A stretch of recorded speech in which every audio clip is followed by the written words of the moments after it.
Chapter 37. Regroup. A distant echo. Unfamiliar voices. Or were they familiar voices? Were they masculine? Feminine? Did they come from above or below? Everything about that was unknown. It, went through a soul. An angry voice, and a sighing voice, and also something like an accusing voice. And was that a crying voice? Sound. A waterfall of sound poured down, its rough waves an ensnaring whirlpool.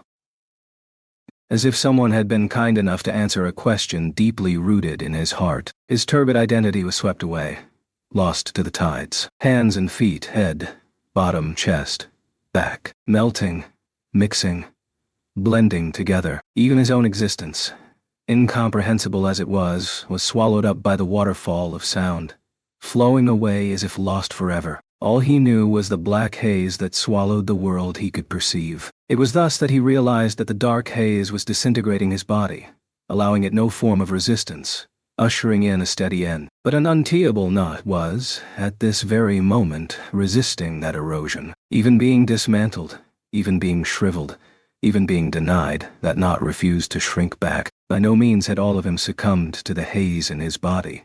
By no means had all of him surrendered to that dark battlefield. And finally, the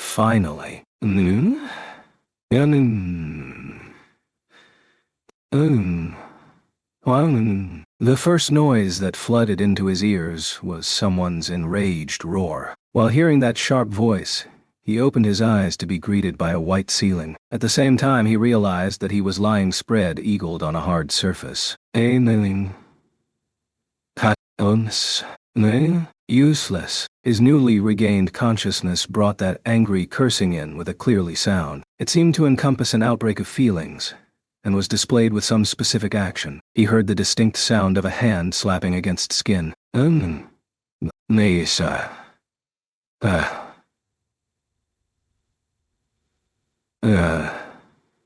Stop it. You should understand that the responsibility for that blame doesn't lie with anyone here.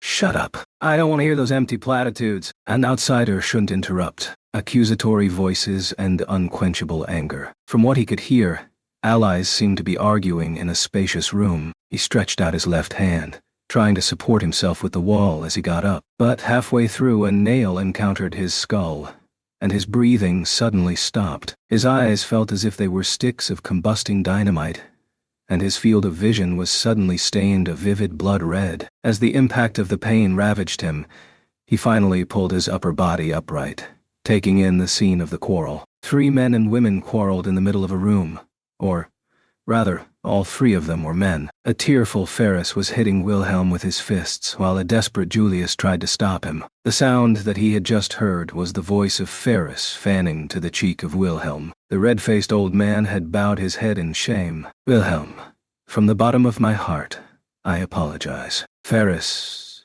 at least give an excuse. Give me a reason that I can accept it. Just your apology is useless. Julius. Ferris, you're creating a pointless commotion. Calm down. Can't you see that Wilhelm Sama is incredibly remorseful? Ferris. Remorse. Or what's remorse going to do? Useless. Pointless. Everybody. Why this hell is this? Why couldn't you all think to rescue Crush Sama?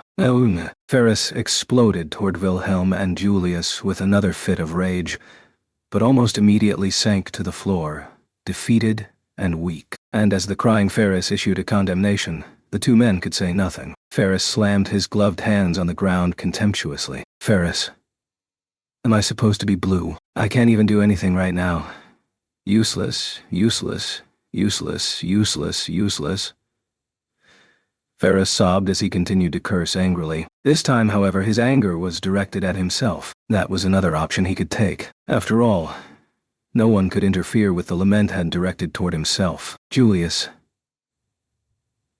Ferris's sobs and Julius' sighs intertwined. Wilhelm remained silent. The crushing atmosphere shrouded the room around them. Garfield. Yo, Captain. Finally up? Garfield appeared in the doorless doorway, spotting Subaru, who the other three had missed. Julius followed Garfield's gaze and noticed the awakened Subaru, wearing an expression of relief. Julius. Excellent. Ferris. Subaru's finally awake. Ferris. Right. At Julius's call, Ferris swiped at his face with his sleeve as he stood. His disgraceful attitude vanished as he examined Subaru's body before firmly fixing his eyes on Subaru's. Ferris. Well, you seem to be fine. Your mind is clear, right? Do you know your name and place of birth? Subaru. I'm Natsuki Subaru, from Japan. Ferris. A hometown I've never heard of. I was born in Crush-sama's territories. Ferris's expression revealed that he believed Subaru's answer to be a pointless joke. He stood and immediately turned to leave. No one was willing to throw accusatory words at him, and so everyone watched in silence. Only Wilhelm chased after Ferris. Before he left, the elderly man turned to give Subaru a ceremonious bow. After the two left, the tense atmosphere in the room finally thinned. But, at the same time, another oppressive feeling grew stronger and stronger. Garfield. Captain, even if you can get up, you shouldn't be forcing yourself to do anything right now. Subaru. Those are my lines. You look like you're in terrible shape. Leaning against the wall, Garfield greeted Subaru, who responded to the haggard-looking teenager with his own greeting. His cheeks and blonde hair were saturated with blood, and his clothing was torn in too many places to count. His pallor was just as awful as when he'd first carried Mimi to the shelter. As he considered this, Subaru's own sluggish thoughts finally caught up. Subaru. We're alive, huh? Garfield. Right. My amazing self and Captain survived. So that's all good then, well, but we can't even celebrate it.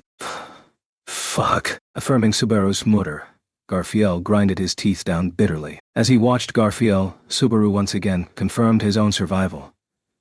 That is, he understood that return by death hadn't triggered, and that he hadn't witnessed the end of this struggle in City Hall. Of course, since he was still alive, he had to have been rescued, but...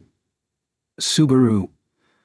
What's going on in City Hall? How did I get here? Julius, we still in City Hall right now. The witch cult conceded it, and we took back our target. Looking just at that result, we could call the operation a success, but... Julius knelt next to Subaru as he began to answer his questions. Upon closer inspection, the Knight of Knights looked awful. His hair was uncharacteristically messy, and his face and neck were covered with wounds. His knight's uniform was also dirtied with blood, bringing no peace of mind. But, most importantly, his normally graceful features were currently twisted with remorse and humiliation. Julius, first and foremost, it's good to see you up again. If anything had happened to you, we would have lost our source of morale. Subaru, don't say useless shit like that. What happened? The witch cult chose to abandon the building. Exactly how did that come about, Julius? As we've established, the witch cult abandoned the building, and we took back City Hall. But the hostages that were turned into inhuman things, and the devils who caused all this managed to escape after everything they'd done. This can hardly be called a good result. Compared to the anxious Subaru, Julius stated the situation in mellow tones. However, that stiff tone and those drooping eyes, it was obvious that Julius was explaining their circumstances with irrefutable indignation in his voice. And Subaru couldn't ignore what he'd just been told. Subaru. Inhuman things. Meaning. Julius, you should have seen that unending nightmarish sight when you were on the upper floor. Shaking his head, Julius affirmed that cruel reality. Subaru vividly remembered the shiny red compound eyes and the sound of the wings desperately beating out a cry for help. His nausea was held in check by the knowledge that they'd been looking to him, another human, for aid. His heart seemed to tighten with a pain that was neither truly sympathy nor fear. The witch cult's sin archbishop of lust, Capella, was a truly despicable monster who trampled freely on human dignity and values, all while spitting her brand of ridicule. What that monster played with was neither the human spirit nor the human heart, but something even more sacred. Julius. The entire square, from the highest floor to the exterior premises. After our division of labor to gain time, the witch cult had too much of an upper hand. They could have easily, little by little, killed us all. The reason why that didn't happen was your keen judgment and the black dragon who fought his hardest. Subaru. My judgment. Julius. The Conversation mirror was activated before you made a move on the top floor, and as a result, the status of City Hall was successfully communicated to Anastasia and Ferris. The prompt arrival of our reinforcements, the Iron Fang and Ferris, was all due to your actions. Subaru, did you think those kinds of words would bring me comfort? Julius, that wasn't my intent. I was merely stating the truth. Facts, as it were. Subaru was irritated by Julius's poised answer. However, Julius' cold reply was also evidence that he himself wasn't calm either, confirming that neither's mental state was great. Subaru took a deep breath. Subaru, one more thing about what you said just now. What happened to the Black Dragon? Julius, this happened on the top floor, so I may not know any more than you do. But lust's power is transformation, right? And surprisingly enough, a man who had been turned into a black dragon made his way to the top of the building, even as he was on the verge of death, to battle with lust. We were only able to save you thanks to him. The one who Julius was referring to was no doubt the dragon that Subaru and Krush had so fiercely attacked. Since Capella's power was variation and transformation, then that black dragon was more than likely one of the hostages in City Hall, and Subaru had disregarded his call for help, abandoning that man. And under such circumstances, with the fighting still ongoing, Subaru, the one who was turned into a black dragon, is he, Garfield? He can't die. As Subaru fretted, Garfield suddenly interrupted with a calm voice. He wouldn't meet Subaru's gaze, instead staring directly up at the ceiling. Garfield, my amazing self won't let him die. It's absolutely impossible for him to hear from such a thing. He must be saved. Otherwise, Julius, he's been like that. The dragon seems to be someone he knows. Although his scent has changed, Garfield seemed to recognize him from his actions. In any case, his healing is now complete. He's fine, although a little anxious, but some rest would help that. Subaru, an acquaintance? Garfield, is this someone you know from the city? Garfield's choice to remain silent came as a surprise to Subaru, who couldn't catch his gaze. In any case, he was grateful for the safety of their savior, the Black Dragon. But the flies, Julius.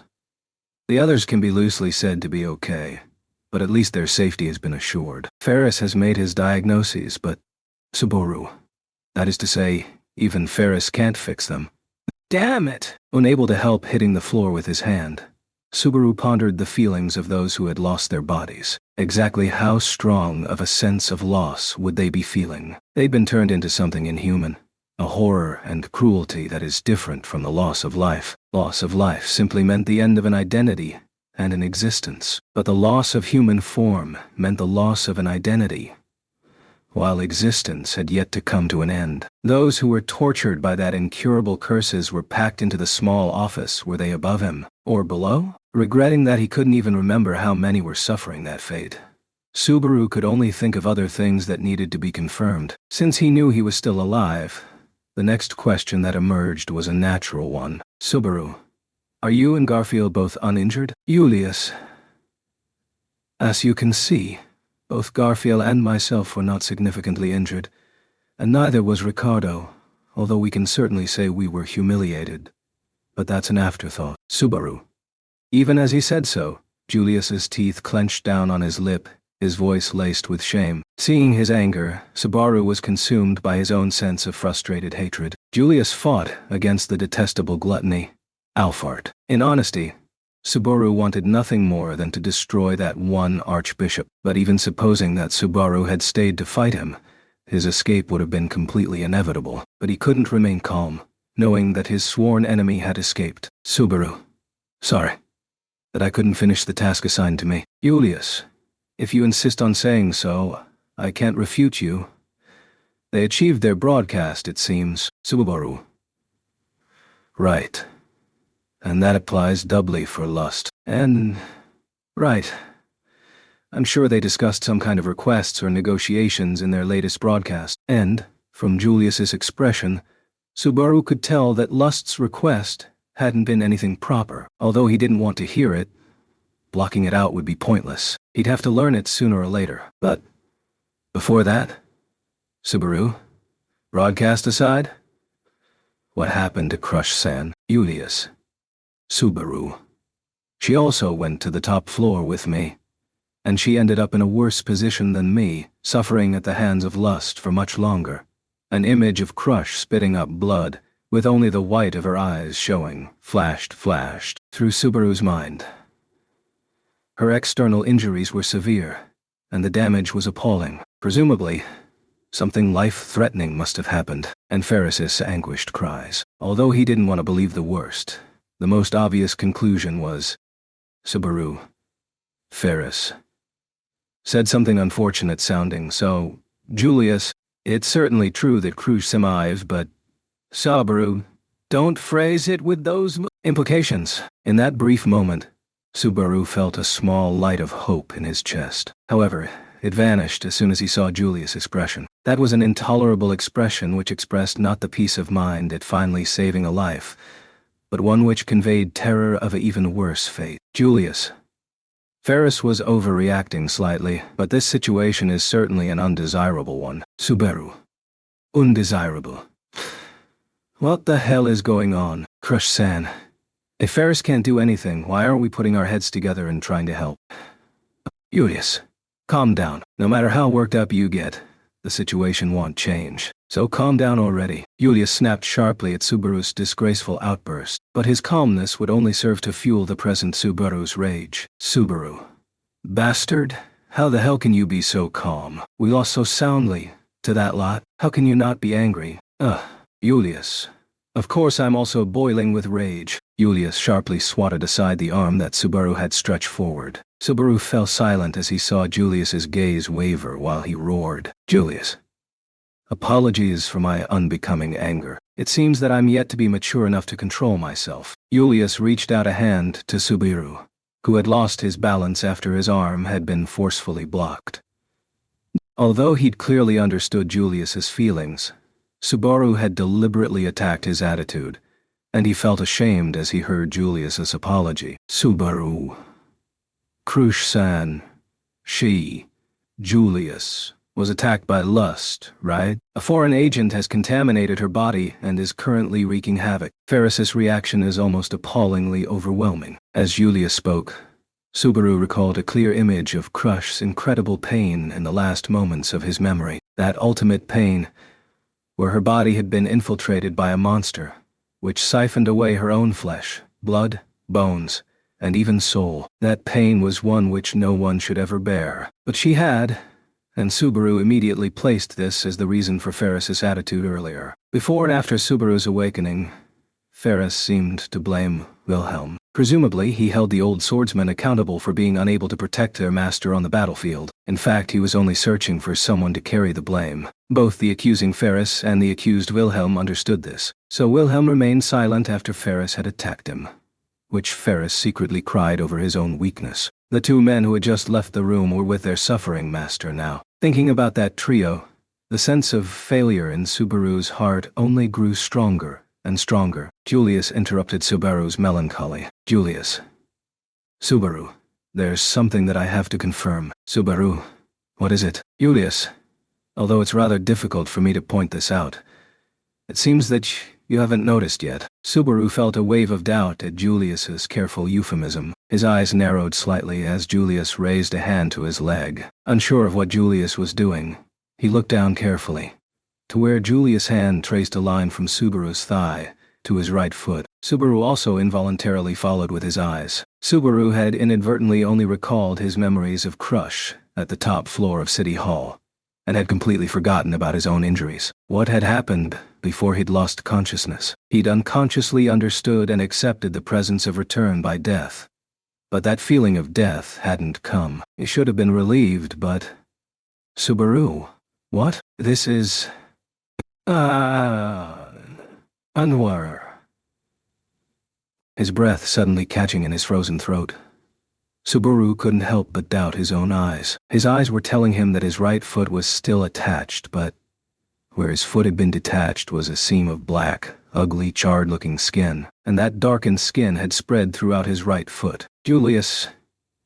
It wasn't Ferris who fixed it, nor was it any type of healing magic. Your foot, the one which had been torn apart, fixed itself, and it doesn't even look as if it hurts. Subaru. It was as Julius had said. His ugly right foot felt neither pain nor a sense violation. His first instinct was to wonder if it only maintained the illusion of being connected, but he could freely bend his knees and move his toes. Every wound on his foot had turned black, and the blackness ran visible in his blood vessels, stretching across the upper and lower parts of his right foot. Julius. Subaru, I'll have to confirm it with you again. Subaru. After seeing the dramatic changes in one's own feet, Subaru could not even speak. For Julius' question, Subaru can only slowly lift his head and then... Julius, is it really completely fine? The most terrifying thing about the reattachment of his right foot was... there was no obstacle preventing him from standing and walking as he pleased. Garfield, the Thnisan named Ferris said that Captain's foot was neither injured nor sick, so even Alf, my amazing self, tried to use Healing Magic. Nothing would happen. It wasn't supposed to be something curable. Rolling up the leg of his pants, Subaru would see that his leg was laced with black blood vessels. The embroidered patterns appeared to be flexible to the touch. If he ignored the color, he could call the skin normal, but... Julius? Did you reattach it yourself? That's the only thing that would assure me right now. Needless to say, however, Subaru possessed no regenerative powers. This was the second time he'd lost that foot, and his own memory told him that the first time it had happened, his foot had shown no signs of repairing itself. Of course, the proper line of thought to follow was to figure out what had caused this, but Subaru could think of only one thing. Subaru. Is it because that bitch Capella dripped blood onto my leg? He descended into a realm of confusion after his foot had been taken off. For that reason, his memories were blurred, and he couldn't conclude for certain that this was indeed the case. However, Subaru had no doubt that he'd seen Capella her cut into her own wrist and scatter drops of blood about. At that time, she had also mentioned something incredibly concerning. Yes, it was... Subaru. Krush-san. She suffered the same thing that I did, Julius. That being... having blood dripped into her wounds? It's an unpleasant act. Maybe it has some significance as a ritual, leaving behind an immediate impact? Or perhaps it's a curse, which doesn't operate under the laws of regular magic. Subaru. Curse. Yes. Curse sounds right. The curse of blood. No. It was something different. Something like... dragon's blood? Right. It's the blood of the dragon. That's what she said. As Subaru gazed at a puzzled Julius, he sifted through his foggy memories and couldn't help but clap his hands together at his success. That bastard Capella had indeed mentioned, while torturing Subaru with her blood, that her own blood was mixed with dragon's blood. That hadn't seemed to be a jest, a bluff, or a lie, and it provided several clues. Julius. Blood of the dragon. Does that mean that she received it from the royal family? Subaru.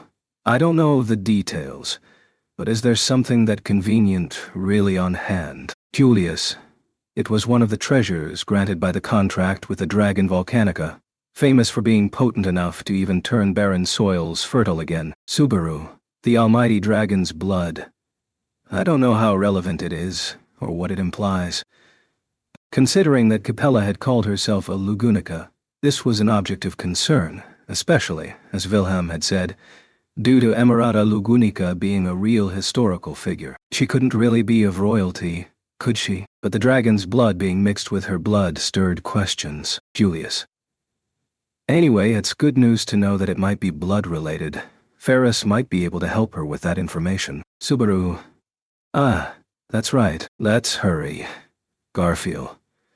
Wait, Captain. Don't go with him. Finally, there was information that may lead to a turnaround. Subaru wanted to rush to share that information, but Garfield, arms crossed as he leaned on the wall, had poured a metaphorical bucket of ice-cold water over his head. In response to Subaru's accusatory glare, Garfield dropped his gaze. Garfield. Captain hasn't seen it yet, and the fewer people see, the better. Subaru. What does that mean? Garfield. It means what you think it means. That pretty Nissan won't like it if you see her. Garfield turned away from Subaru's probing gaze. Growing increasingly uneasy, Subaru instead turned to Julius, who, like Garfield, only shook his head. Julius. In fact, I'm afraid that Crush-sama is very much hoping to avoid the gaze of others right now. Because she's a noble person, so she doesn't want anyone to see her in such a weakened state. Subaru, is it really just because she's weak right now? Julius says nothing. He merely quietly turned his gaze from Subaru, and just that one small action answered everything. Subaru, it's all my fault. Julius. Subaru, it's all my fault. Obviously I should have known better than anyone else how underhanded they can be. I should have foreseen at least some of this. What was happening to Crush? The more he tried to imagine, the more horrified he became, and the intense self-reproach those thoughts brought to Subaru. Those were a product of his anger at his own incompetence, as well as of their own anger, as well as courage and regret to go to challenge the witch cultists. Subaru knew of their awful natures, right down to his bone marrow, and it wasn't just Petalgoose. Before entering City Hall, Subaru met Sirius and Regulus firsthand, in rapid succession. After those encounters, how could he have underestimated Capella? Was it his arrogance in deciding to fight back even at a disadvantage? This had all happened because of his judgment. Subaru. Mine. Nay? Then, that's enough. Whether you're crying or complaining, it's really becoming quite bothersome, so would you mind stopping? Subaru, bearing all the blame, was about to sink deeply into the sea of self-loathing. At this moment, however, it was not a gentle voice who guided his from those dark thoughts, but a cold, apathetic one which was accompanied by a frigid gaze. Subaru. He turned to the entrance of the large room. Standing there with her hands clasped together, under the gaze of everyone in the room, was a purple-haired businesswoman with a gentle face. However, the lethal glare she fixed on Subaru was completely out of character for those gentle features. Subaru. Anastasia, I don't misunderstand disappointment after a defeat on the battlefield, but if all you do is mope and complain, you'll disturb those around you like a fool. Even if you do all that, the losses you've taken won't return to you. Anastasia reprimands were directed towards Subaru, who had been crushed by defeat. For a second, Subaru was too stunned to understand. As he began to react, he found his mind swimming with rage, but, Julius, Anastasia-sama, please retract your statement. Subaru was the one who had the most direct contact with the sinners of the witch cult. Even if he's moping or sighing, Anastasia, how unlike ya, Julius. You can usually focus on the issue at hand, but right now you're being so precocious. If you came here just to play with your friends, you might find that Joshua suits you a little better. Julius, who had attempted to defend Subaru, withered under that frosty sight. Subaru's white-hot rage cooled somewhat, but he still felt incredibly confused about Anastasia's attitude. Then, looking at the antagonized Subaru, Anastasia fiddled with the fox fur scarf around her neck and spoke to the other two occupants of the room. Anastasia. Hey, Julius. Things with Crush Sand seem kinda busy right now, don't they? Why don't you see if you can go and help? And blonde child over there, would you mind accompanying him? Urging Julius and Garfield from the room. Anastasia fixed her eyes on Subaru. If two of the four people in the room left, a confrontation between only Subaru and Anastasia would happen. Anastasia. Don't worry, I won't do anything untoward. Anastasia promised so with a decidedly uncute smile. Julius bowed and left, and Garfield trailed behind him, a cautious light in his eyes. Until the very end, he kept his concerned gaze trained on Subaru, before giving him a nod and leaving. Anastasia. Garfield-kun seems to be quite the dutiful boy. Until the very end, his worried gaze was fixed on Natsuki-kun. He seems like he takes good care of people. Subaru. I'm sure you didn't get me alone just to gossip. Anastasia began quietly chattering about Garfield as he left. This had happened in a previous interaction, where she'd been intending to catch Subaru off of his guard. Subaru turned to see Anastasia stroking her hair as she surveyed the half-destroyed room, before lifting a chair and seating herself. Anastasia. Having a leisurely chat like this with Natsuki-kun really takes me back, all the way the eve of the battle with the white whale. Subaru. Back then, we were scheming a plan for success. This time nothing like that is in sight. Even though we recaptured City Hall, the situation hasn't improved at all. Anastasia, yes, nothing has changed. Everything's gotten worse, and we have no optimal course of action to follow. Subaru realized that her carefree voice had, for a second, honed itself into the razor-sharp blade of a knife. He couldn't help but straighten his back, while Anastasia glanced at his foot. "Anastasia, is there no problem with your feet? Last I heard, it had been shredded." "Subaru, fortunately, I can run and jump just fine, although this looks kind of gross." "Anastasia, well, being able to run and jump right now is what matters most. After that, there will be a lot to do. But until then..." Anastasia let the conversation drift lightly towards Subaru's injury, before inhaling sharply. Subaru realized that she was finally arriving at the point and frowned. She pointed her hand at the ceiling. "No. Through it." "Anastasia, did you ever end up here in the third broadcast?" "Subaru, no, I didn't. What did they say?" "It was probably some kind of request, right?" "Anastasia, Natsuki-kun missed 2 of the 3 broadcasts. How careless." Anastasia giggled softly, holding a hand to her mouth, and Subaru put on an unhappy pout. Even so, she kept her hand over her mouth and narrowed her eyes. "Anastasia, the demand that was given, it seems that only Natsuki-kun and I could understand it." "Subaru, only me and Anastasia-san. What exactly did that mean?" Subaru's mind swam with questions. He'd never felt that they particularly held anything in common. After all, this was their first time engaging in such an interaction. With such a shallow relationship, what exactly did they? No series. Oh my God. My, Anna. There are times when your manner of speech is demoralizing. Sometimes it ends up only serving to annoy others, you know. Isn't that exactly the case here, Subaru?" The voice of a third person suddenly echoed in Subaru's ears. This voice belonged to neither Subaru nor Anastasia. Instead, it felt lighter and more neutral. Subaru toured the room with confused eyes, but there was not a single unknown figure in their surroundings. Julius and Garfield had left, and showed no signs of reapproaching. Where in the world had that voice come from? "Anastasia, you say that, but don't you do the same thing I do? Look at poor Natsuki-kun. He is in such a chaotic state of confusion right now." "Eh? What? Oh, that won't do at all, Subaru. That, who is, no,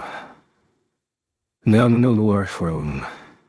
like a man." Anastasia spoke to the third voice as if all were natural. Rather than relieving Subaru's frenzy, he verged on hyperventilating as he demanded, "What's going on?" Young?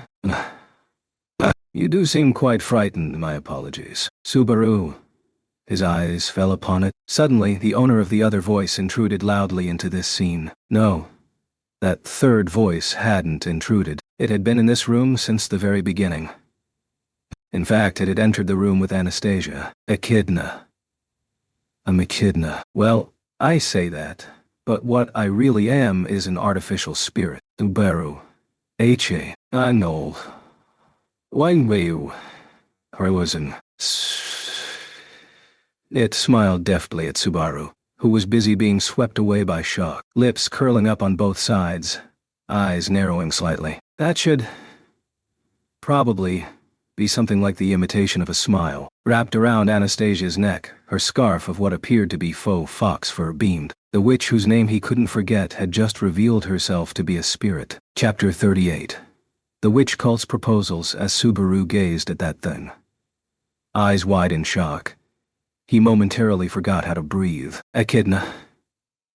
Although I had been anticipating this response, it's still a little rather overwhelming. Although I look like this, I am, by gender, a woman. Well, no, I'm a spirit, so it's difficult to determine whether or not I have a gender. Maybe I should just say that I identify as female. Snow-white hair and sharp black eyes, a neutral voice, and twisting, crafty words. Those characteristics brought to mind that black and white witch, whose personality was consistent with this fox. Subaru. What a bad joke. You're saying that you're Echidna? His first encounter with the Witch of Greed had been before a trial in Sanctuary's tomb, when she'd lured him to one of her tea parties. She'd enticed her guest with sweet words in an attempt to turn him into a puppet, dancing on her strings, and, on top of that, She wanted to borrow him to seek all the answers that she herself could not witness. She could be said to be curiosity incarnate. She was someone who Subaru had never imagined he would see again. Subaru, you actually turned into a fox? Stop screwing around. And appearing right during this moment of crisis. What are you scheming this time? Anastasia. Wait a moment.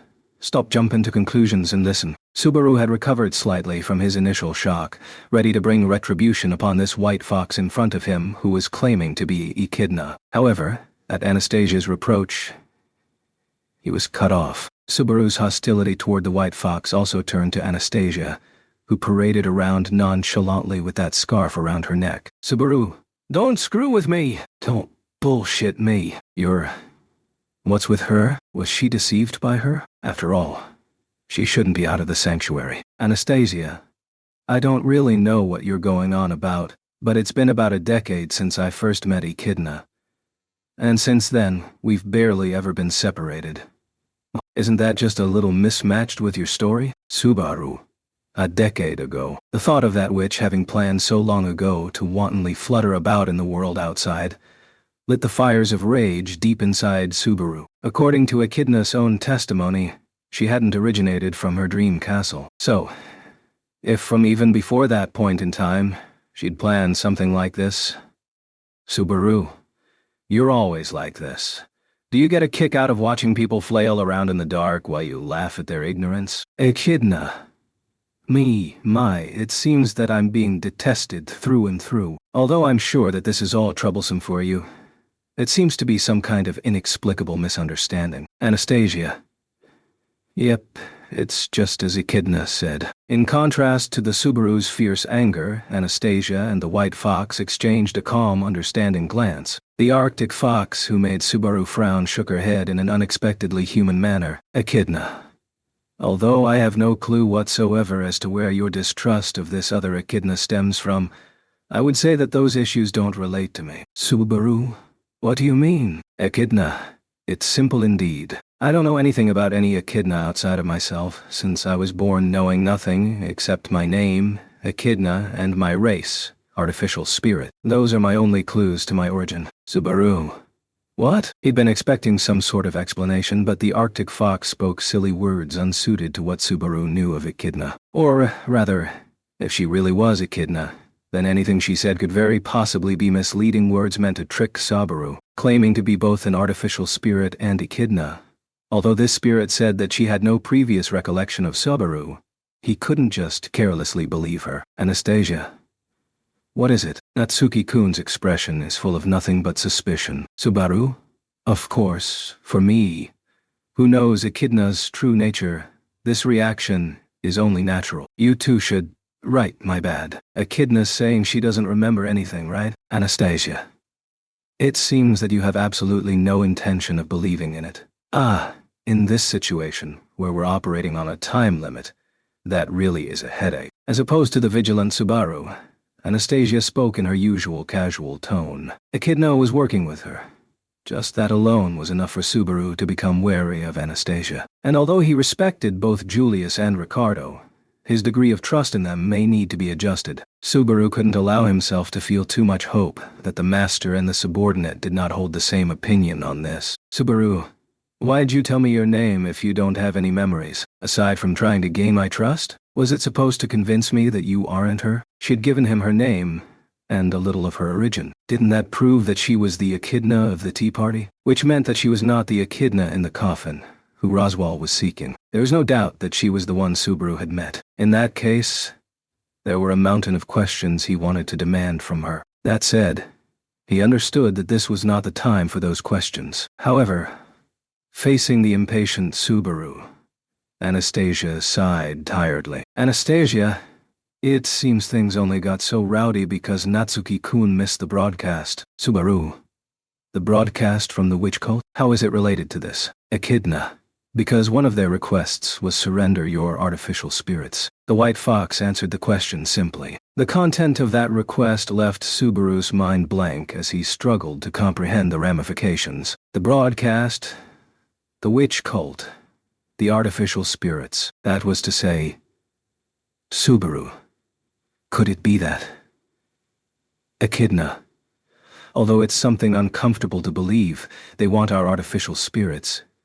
That is, they want that girl who accompanies you. So isn't it only natural that we should approach you for a chat? Subaru, how did you know that Beatrice is an artificial spirit? Echidna. You noticed the moment I saw her, is all I can say. I'm not quite sure how, but I think that she too would be able to recognize me on sight. Maybe it's some kind of spirit detection. With a more cautious attitude, the White Fox answered Subaru's questions one by one. At the very least, when Beatrice had encountered Anastasia for the first time at the hotel, she hadn't mentioned anything about the White Fox scarf. However, it was very possible that Beatrice had noticed something, but unsure of how accurate her sense had been, hadn't voiced her concerns out loud. Why did she have to carry all those burdens alone? Subaru turned to ask her, and immediately felt a sharp pain, as if someone had stabbed him in the heart. Echidna, that the child by your side couldn't detect me properly can't be helped. I have many defects as a spirit, and I can't tie a decent contract with anyone. I can't even use combat magic smoothly. Although, to compensate for this, I'm confident in my ability to hide my presence, and this confidence is presently undiminished. Subaru, can't form a contract. Then you and Anastasia, this child and I don't share the relationship of spirit and contractor. That relationship requires something completely different.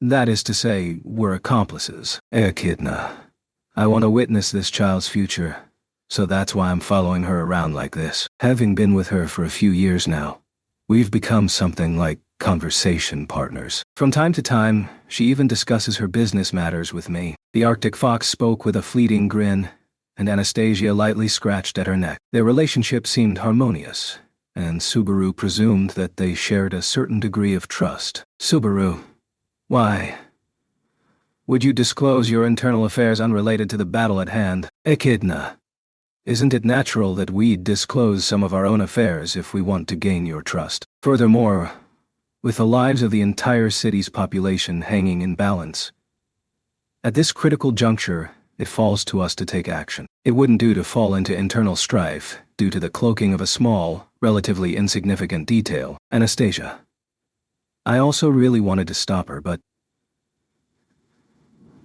this child doesn't heed advice from others at all after having made up her mind, so I'd like for you to at least hear her out for the time being. Echidna was unusually frank and genuine, and Anastasia's supplemental words were convincing. Belatedly, Subaru realized the reason for Anastasia's earlier coldness.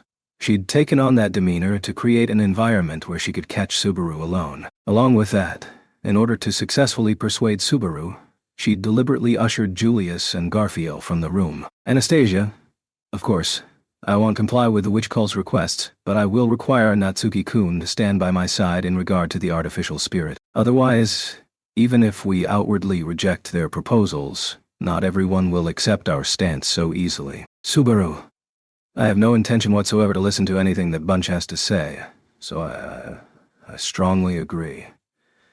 But that doesn't mean that all my doubts about that fox Echidna have been put to ease. Anastasia, you are so particular about names. Does the Echidna you know really have such a poor character, Natsuki-kun? If so, it's rather troublesome to see you treat my Echidna in such a way. Subaru, I'll apologize if it's someone else entirely, but her attitude and speech patterns are almost identical. And, Anastasia. And? Subaru searched for the words to explain to the confused Anastasia. The nature of the existence of artificial spirits was unclear to Subaru, but he did know that Beatrice and Puck were both made by the witch Echidna. Of course, if the White Fox were truly an artificial spirit, then she must also have come from Echidna's hands. In search for an eternal life, Echidna had designed an artificial replica of herself. Many of her words were of suspect trustworthiness. But if everything she'd said had been true, then the conclusion that Echidna had become an artificial spirit was reasonable. Casting away her flesh, freed from the notion of lifespan as a spirit, if she could extend her existence through this manner, this would certainly fit with that witch of greed who longed for omniscience. So, the White Fox was the artificial spirit named Echidna, without doubt. However, Her claim that she had no memories, was that true or false? Anastasia said they have been together for more than a decade. However, that alone was no reason to believe her. It would come as no surprise if she'd been plotting something for a decade. If someone were to say that she'd been planning all that for this exact moment, Subaru wouldn't have a hard time believing them. Anastasia. Hey. He seems to be staring rather fiercely. Echidna. Such intense hatred makes me really curious about this other echidna. But I suppose we should set that topic aside for now. Whether or not he believes this isn't relevant. By the way, Anna, shouldn't you tell him what's going on already? The Arctic fox spoke with a defeated tone, accepting Subaru's suspicious grudge, and Anastasia, at her urging, shrugged and clapped her hands together, picking the conversation back up. Anastasia. Well, now that your doubts have been sorted out, the most pressing matter is the witch cult. They made 3 other requests. Subaru. 3 other. So, a total of 4? Anastasia. Yes, which is the total number of the remaining archbishops, since most of their requests were rather mocking in content. Try not to be offended. Mocking demands. Once again, they had gone too far. The witch cult had somehow defied Subaru's notion that his impression of them couldn't grow any worse. Anastasia pet the tail of the Arctic fox with her hands. Then, licking her lips, she said, Anastasia. The first requirement is the surrender of our artificial spirits from gluttony. Subaru. Gluttony. Anastasia. Although I have much to say on that, I'll save my commentary for later. Next is wrath. She wants the Book of Wisdom that was brought to this city. Subaru. JK? At yet another unexpected shock, Subaru involuntarily widened his eyes, and seeing that, Anastasia narrowed her lightly colored eyes. Anastasia. Seeing that reaction, I'd say that Natsuki-kun knows something about this. Subaru. Anastasia. No worries. That's excellent. It's been troubling me quite a bit. Echidna doesn't know anything, and neither does Julius. Subaru. That fox really said that she doesn't know anything? Even though it's the Book of Wisdom, huh? Anastasia showed a slight smile. After all, before this, she'd been puzzling over something she had no clue how to find. But now, she'd found a glimmer of hope. Of course, that smile carried nary a hint of cuteness either. Echidna. No. I'm afraid I don't know anything. Then, if you'll allow me to speculate. The echidna you know is connected to this Book of Wisdom, correct? Subaru. Yes, exactly right. Echidna. In that case, I'd have to ask even if I didn't want to know. What kind of person was your echidna? Did she have some kind of connection to the witch cult? Although Subaru believed that she wasn't feigning ignorance, he felt that Anastasia and her white fox were speaking as though she were someone who shared an unusual relationship with one of their clients. Of course, given their way of thinking, this was inevitable. If he were to believe what the Arctic fox said, the name Echidna referred to her existence alone. Only Subaru knew that the artificial spirit's creator, Echidna, and, more importantly, this proved that only the name of the Witch of Envy had been recorded into history. Subaru. Echidna is the name of a witch from a long time ago. In addition to the Witch of Envy, other wicked witches existed, and she was one of those. Although she's long dead, her soul remained anchored here. Having met her before, now very wary of her. Anastasia! Hey, Natsuki-kun, do you have a fever? You're speaking some rather outrageous words here. Subaru. There's nothing wrong with my head. Those witches are incomprehensible, twisted existences. They can even create artificial spirits, so just accept this much. Echidna.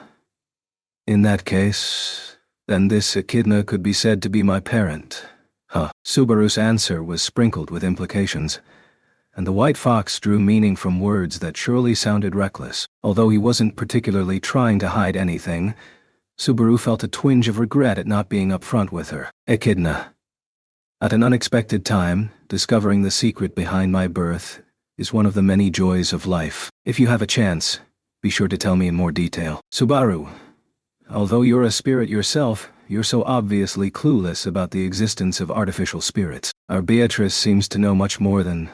No, come to think of it, she's never mentioned anything about you to me. Where did you come from? And what were you meant to do? Echidna. Regretfully, All that remains unknown to me, whether it be the circumstances of my birth or the purpose I was made to fulfill. Yes, that's all a mystery to me. Right now, merely following the path of this rather interesting child.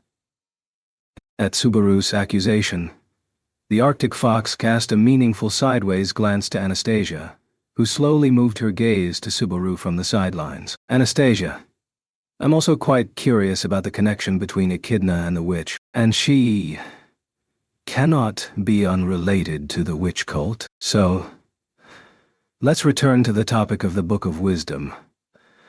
Subaru. The Book of Wisdom is the origin of the witch cult's gospel. That is, it's the full version. The Book of Wisdom uses the same principles of the Dragon Stone. Anastasia, the same as the Dragon Stone. Then, their credibility would be incredibly high. Is it possible that the witch made the book herself? Subaru. That's what she implied. But the 2 existing copies should have been burned. If more copies were ever made, then I don't know of them. Echidna had given copies of her Book of Wisdom to Beatrice and Roswal, and both of their copies had for certain been destroyed a year ago. Beatrice's Book of Wisdom had crumbled to ash along with the Forbidden Archive, and Ram had burned Roswal's Book of Wisdom, rejecting the future recorded within it. Anastasia. But that's just what you've heard from the witch Echidna. Would her words really reflect the truth of the situation? Subaru. There is that.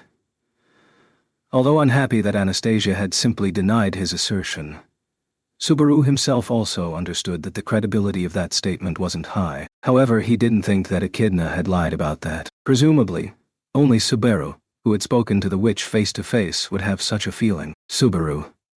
Anastasia. Not trusting the person, but trusting her words. What a troublesome person for Natsuki-kun. Subaru. I myself think so too. I obviously didn't intend to trust her, but I trusted her words. How contradictory. Echidna's.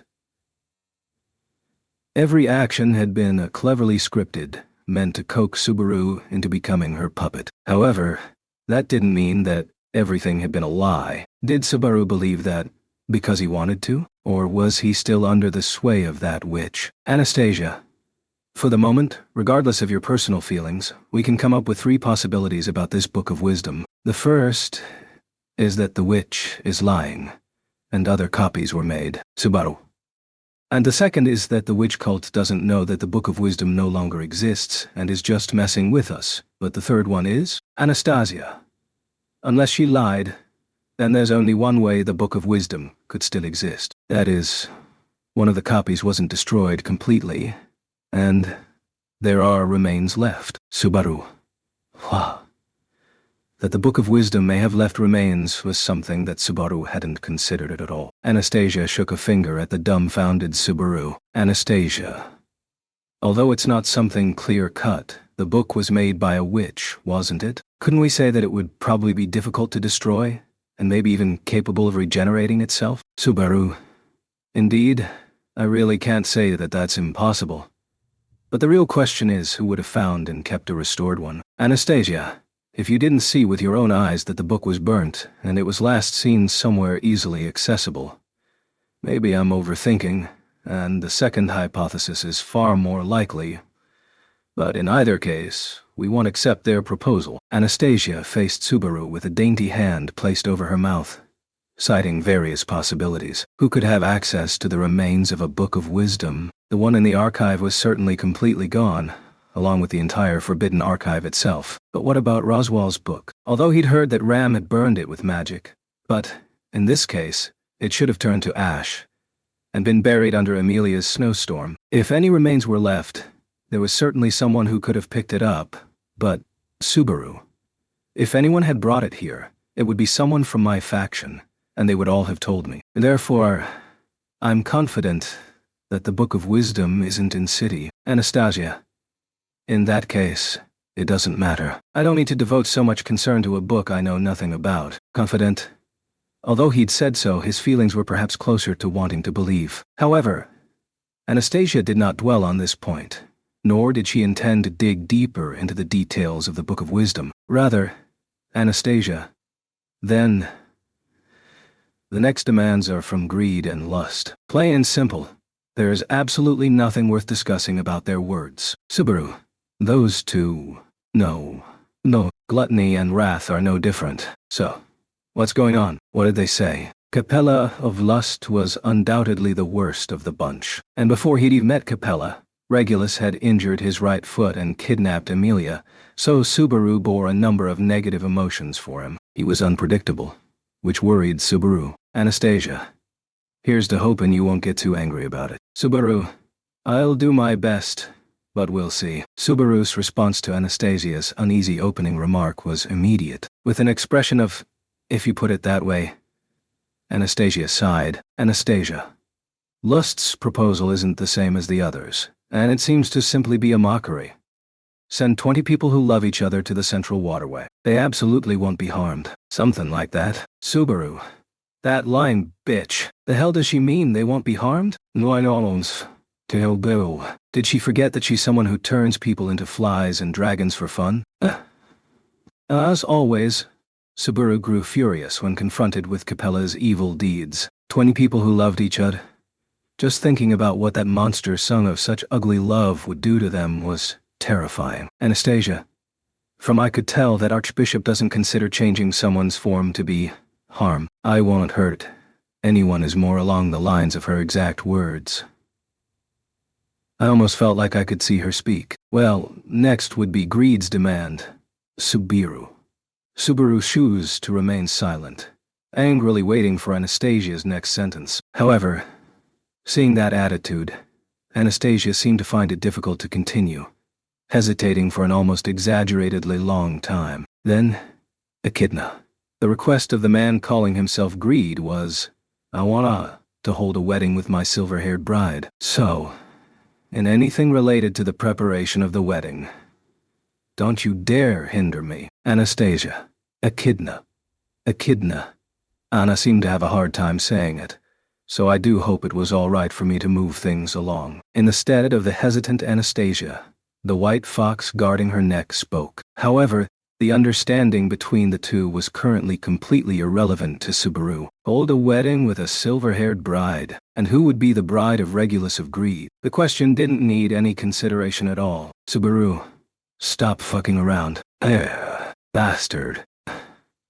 Therefore, Subaru's volcanic eruption of anger was entirely reasonable. Anastasia couldn't help but frown, and the white fox's hair stood up on end. That was how direct and pure Subaru's rage was. In his mind, the image of a white-haired man took form. The ignorant, supernaturally powerful man had captured Amelia, and insisted that her only value lay in her face. But that powerful man was nothing more than sick in the head. What nonsense was he spouting this time? Subaru. Beatrice. And the Book of Wisdom. And Amelia. They say they want them. The witch cult isn't getting their hands on a single one of them. I'll show them for messing around with that bullshit proposal. Anastasia.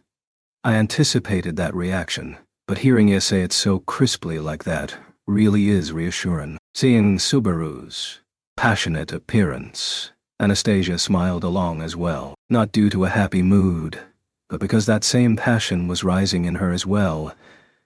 Anastasia, our artificial spirits.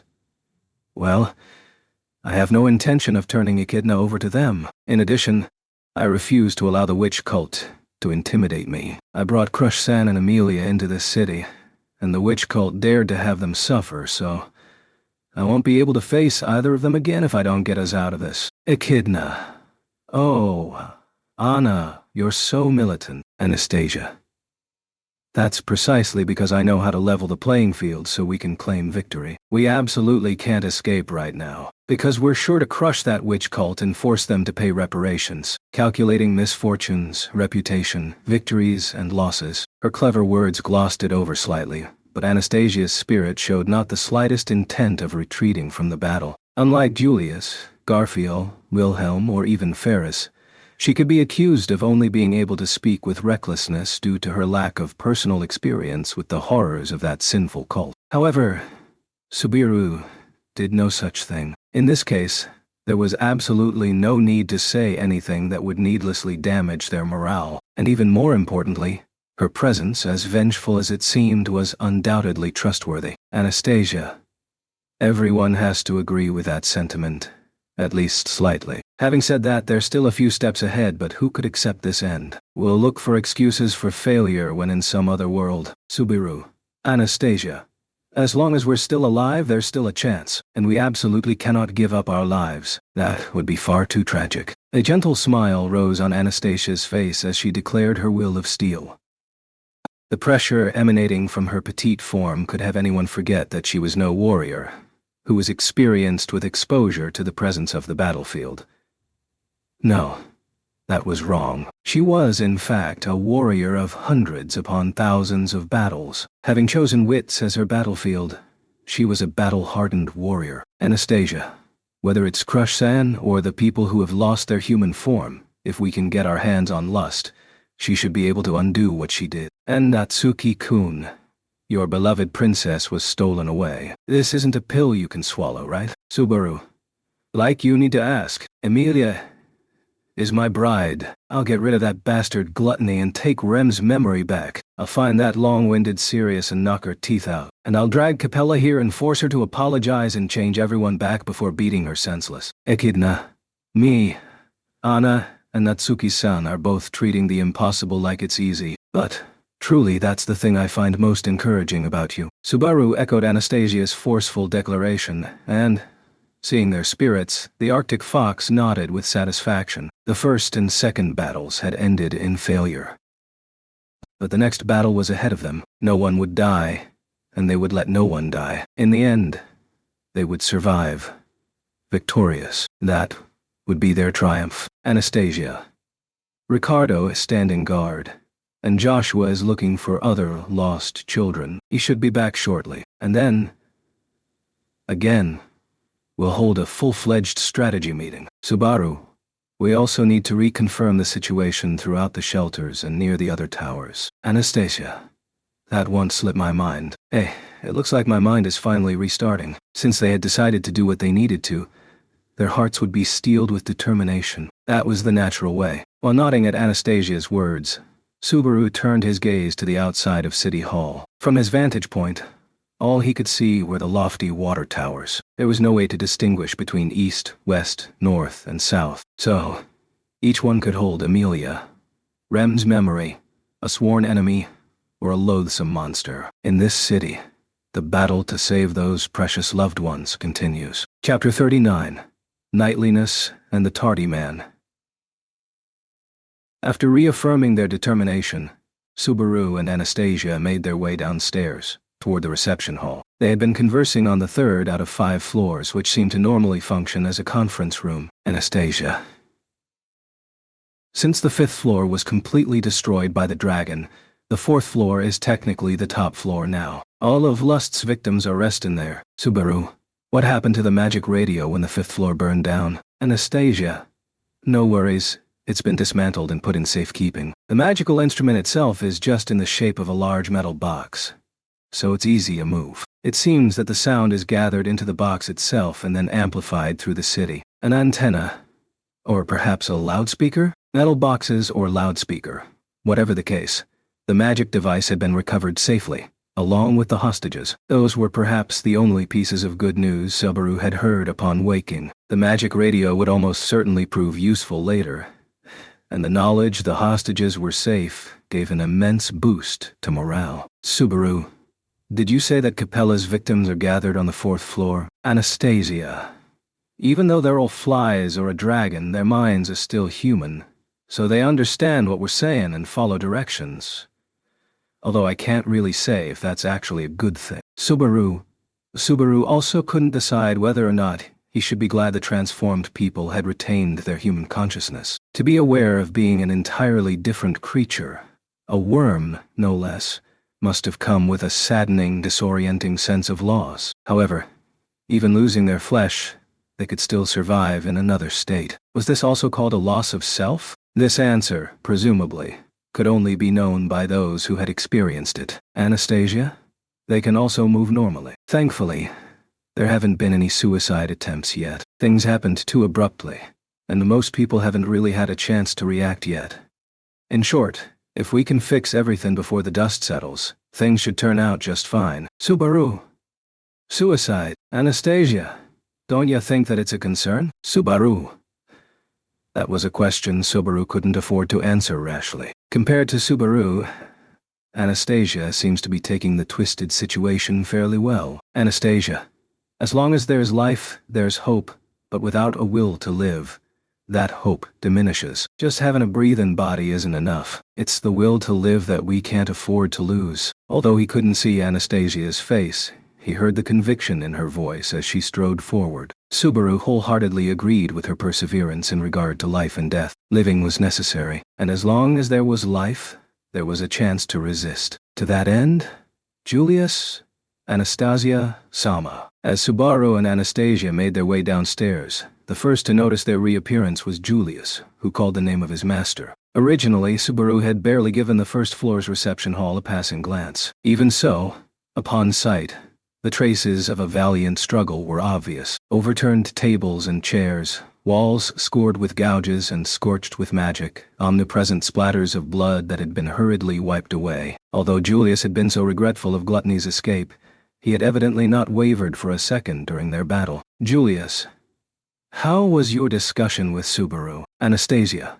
It was a little bit lengthy, but it came to a smooth conclusion. Just like us, Natsuki-kun is very determined. Anastasia nodded in response to Julius's inquiries. After a brief moment of lightheartedness, she cast her gaze in another direction. Across from the stairs from which Subaru had descended, Ricardo's burly form appeared in front of the lobby's entrance. He recalled that Anastasia had mentioned that Ricardo was outside, looking for survivors. Anastasia. Ricardo. Welcome back. How's the situation? Ricardo. Miss, you look really spirited. It's generally poor and is still worsening with time. Those bastards are experienced at creating trouble. Ricardo frowned with an annoyed sigh at the results of his inspection. While rubbing his beast head, he gestured a series of instructions to various members of the Iron Fang. A few of the left to stand guard, while others went to rest further down the hall. Subaru. The witch teaches those guys what's the trouble? No, I do not think it's any more troublesome than that. Is that anything else? Garfield. The broadcast captain, that scummy cult, gave a discouraging broadcast. Garfield, coming down of the stairs, answered Subaru's puzzled question. As he crunched down with his fangs in frustration, Subaru prompted someone to elaborate. Subaru. The broadcast? Of their requests. Did they say anything else? Julius. It was nothing too exaggerated. They spread the news that they'd crushed the force trying to retake City Hall. But the way that Archbishop of Lust phrased it was poisonous indeed. Ricardo.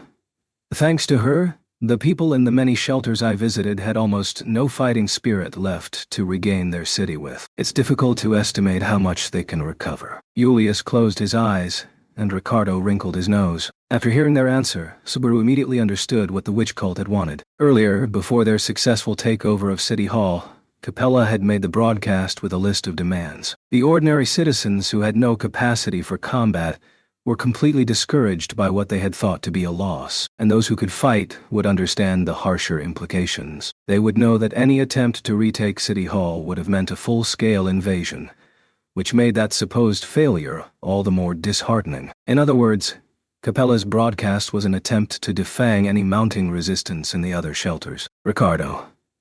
Thanks to the records in City Hall, I found all the shelters in the city and visited the nearby ones one by one, but... Ricardo spread his hands, confirming Subaru's fears. The problem resided in the hearts of the people. Rather than being a failure to motivate them on Ricardo's part, the blame could only be placed on the witch cult, which was rancorous to the point of being impressive. Anastasia. Without determination, we won't have courage. The next fight will be dangerous indeed, in contrast to Subaru's fury. Anastasia was quietly contemplative. Hearing her soft voice, Subaru raised his head. Anastasia turned to him with an, "Isn't that right?" "Oh." Anastasia. Even if we fight, we have no chance of winning. Putting this thought into everyone's mind encourages them to give up without a fight. What do you think will happen? Subaru. They'll give up in anguished despair? Is that the answer you want from me? Anastasia. If they just want to hug their knees and cry, that'd be almost childishly endearing, don't you think? But that won't be the case. They won't have the option of fighting, but their will to live won't vanish. So, what's left? Subaru. So you're saying that Fundamentally. Subaru was pretty sure he understood what she was getting at. However, the notion that the witch cult had deliberately attempted to create this situation brought with it an unspeakable amount of disgust. As if to encourage the tremor growing within Subaru, Anastasia clapped her hands together and said, "Anastasia, the answer to their salvation has already been given, in the form of a request, no less. Thus, it makes sense that people would show up, who'd be trying to fulfill those demands out of desperation. That goes for the owner of the artificial spirit and the book of wisdom, and it wouldn't be odd even for the lovers and married couples who are to be sacrificed to begin to pop up. Subaru. But not everyone would go to those extremes, right? Anastasia, certainly not. There are some who would refuse to trade their survival for the lives of others, and would instead seek a way to flee the city. No matter what, there will be plenty of panic, and we won't be able to get anything done in the confusion. Once the contagion of panic spread, with a single misstep, the already precarious situation would entirely collapse. It hurt to imagine the city in that state, where the witch cult had taken full control through fear, as if they were the puppet masters, pulling strings as they willed. Subaru, so, could we somehow visit everyone and motivate them? Anastasia, that's not very realistic, is it? Subaru, then this situation becomes too damn pessimistic. Panic came naturally when everyone was uneasy, and the only way to fight this inevitable panic was to provide hope. Subaru, we're preparing on mounting a counteroffensive, saying even that much would give the little bit of hope needed to stave off much of the panic, wouldn't it? Anastasia, I think that we should take the path of minimum sacrifice. Every resource we spend poorly gives the other side yet another advantage. Subaru, wait. Anastasia-san, that doesn't sound like what I have in mind. Anastasia's remark stung, and Subaru couldn't help but scowl, prompting a tired sigh from her. Anastasia, Natsuki-kun's ideal of refusing to sacrifice anyone, although admirable, it's not realistic in the slightest. Our forces have taken too much damage in the opening stages of the battle, and we won't be able to pull through without taking some losses. Isn't that the obvious truth? Subaru, the first 2 times, that was indeed the case. But this time, we can't just take losses as they come. In fact, that's exactly what we're trying to avoid. Anastasia, if we were about to launch one final victorious strike, I'd agree with you. But it's not possible in our situation. Think of it like naval warfare. Of course we'll help those brave soldiers who swim from their sunken ship to our still sturdy one. But it wouldn't be reasonable for us to try and rescue those who just give up and choose to drown. Subaru. But even if we win, that's Anastasia. And if we lose, all of us drown. If you don't care about winning or losing, then are you prepared to die, or do you want to live? Natsuki-kun, your philosophy of taking no losses is really too naive. Anastasia's building anger only served to fan the flames of Subaru's own rage. Raising a warning arm, Julius stopped Subaru from approaching. However, his careful gaze was trained not on Subaru, but on Anastasia, almost as if he were standing on Subaru's side. He sighed lightly and closed his eyes. Julius, Anastasia-sama, I understand your feelings, but I must also agree with Subaru. Preventing Anastasia-sama's worries is indeed impossible, but accepting the sacrifices of innocence certainly pains you as well, and damaging our morale. That is exactly the witch cult's plan. Subaru. Julius. Julius's support of Subaru, even at the expense of defying his own master, tempered Subaru's anger with surprise, and he even felt a surge of renewed confidence. If Julius, paragon of righteousness, the renowned Knight of Knights, shared Subaru's opinion, then Subaru himself couldn't have been wrong. However, Anastasia only turned to Julius, caressing her scarf. Anastasia, do you think I enjoy talking so loosely about taking losses? I don't even know for a fact that the other shelters will fall to chaos. Ultimately, it's just a possibility. Even so, there's no way we can deal with every troublesome possibility one by one. Julius, but Anastasia, you aren't a little kid anymore, so you understand, don't you? With how limited our resources are, the only way to handle the witch cut effectively is to put everything into offense. And even then, There's only so much we can do. If we spread ourselves too thin,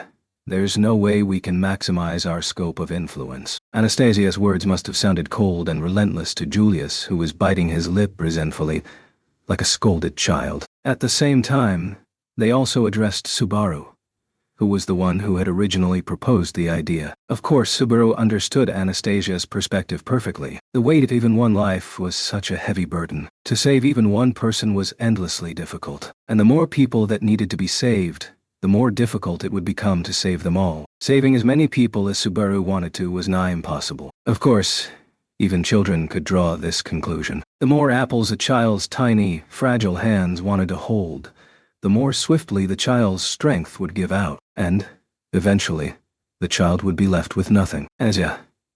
In order to win, we need to compromise as adults, instead of railing on like spoiled children. As a knight, shouldn't you be able to see the difference? Julius closed his eyes, as if affirming Anastasia's statement. As he lowered his head, Subaru could see that his fists were clenched behind his back. Even so, it was clear that Julius was unwilling to object further. However, Subaru, giving up here means being unworthy of being called a knight. Anastasia.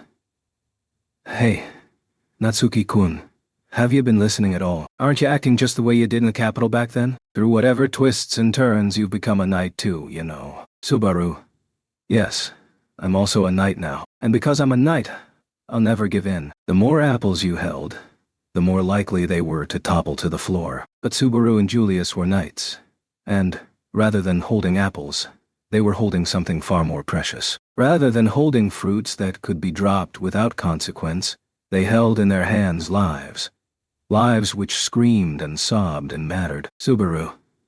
This is something that's mattered to me from the very beginning. I still act at the mercy of that ideal. The morals of this world haven't affected me that much yet. Anastasia, you're saying something mysterious again.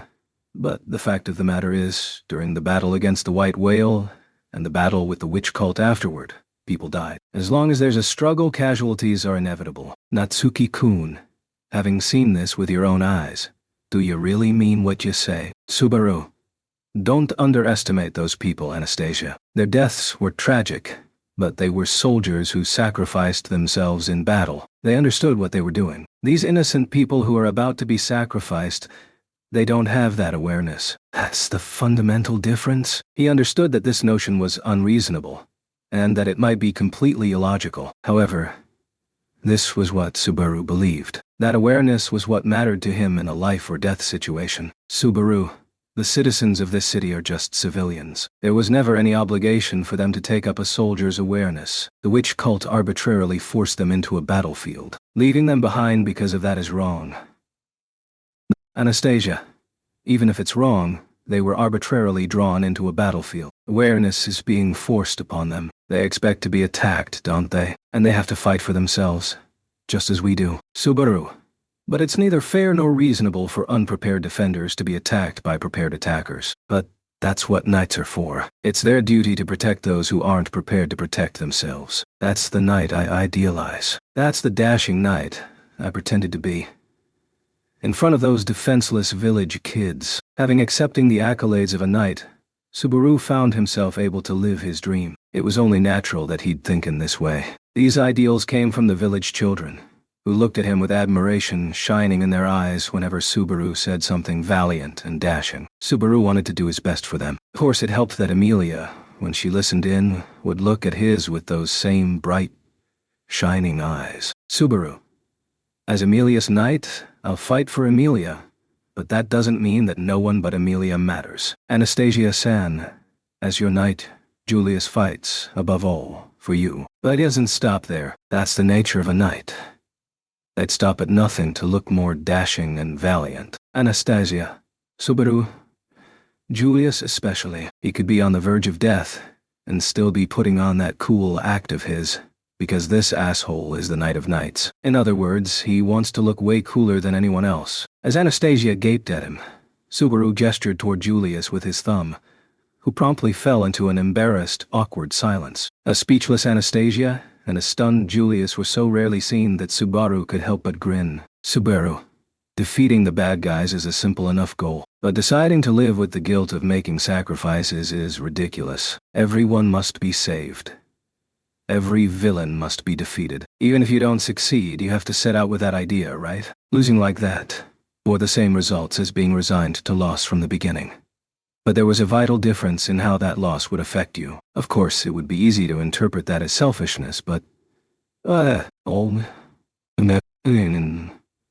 to live for one's own ego is the best way of living. I completely agree with you, bro. Subaru. As Subaru elaborated upon his naive ideals, a new voice inserted itself into the scene. Everyone spun to face the entrance of the lobby. Having caught everyone's attention, the man there looked back and forth, seeming unhappy. Hey. Looking at me with such enthusiasm is a little off-putting. I know that my seductiveness isn't at its prime, so I don't know how well I'd meet all your expectations. Subaru. Al, dressed in dark helmet, speaking with light-hearted jests and no trace of hostility. This man was one of Subaru's acquaintances who had disappeared after leaving the hotel that morning. Al. He glanced back and forth at the people crowding the room again. Al? Where are all the familiar faces? Weren't there more this morning? Subaru. They're upstairs with crushed sand. Why are you here? Al. Well, when the commotion started, I decided to turn ass and find a place to hide for a bit. When things started settling down, I took a peek outside and heard the broadcast about City Hall. My first thought was that you were probably involved. And, if not, I'd at least be able to find someone who knows what's happening. Although he spoke through the tinny filter of his helmet with his usual absurd optimism, everyone felt more than a little displeased at his answer. After all, he was one of the few people who was capable of fighting, yet he chose to prioritize his own safety. Al, come on, don't look at me like that. I feel a little bad, but can you really say missing that last fight completely my fault? Besides, I don't think the results would have changed based on my presence alone. Garfield. Hey, Captain. Is this guy trying to revoke us? Al's casual demeanor had infuriated Garfield from the very beginning. Thinking back on it, Al and Garfield had never actually met. When Priscilla had crashed the nice breakfast at the hotel, Garfield had been absent. From his point of view, Al was a strange and potentially dangerous man. Subaru. Wait, Garfield. This guy's involved in the royal election. He's Al, Priscilla's knight, although he hasn't officially met you yet. I don't know if you know, but all 5 candidates are in the city right now. Al, technically I'm just the princess subordinate, and not actually a knight. I could be so excessively proper. Oh, by the way, I don't mean anything rude about you, bro. Although Subaru had stopped Garfield from overreacting, Al responded to his introduction with a note of irony. His attitude had Garfield gnash his fangs together in rage again. Anastasia. All right, enough. Shush. You're all being seriously too annoying. With a loud clap, she diffused the swiftly escalating tension. Her round eyes fixed themselves on Al. Anastasia.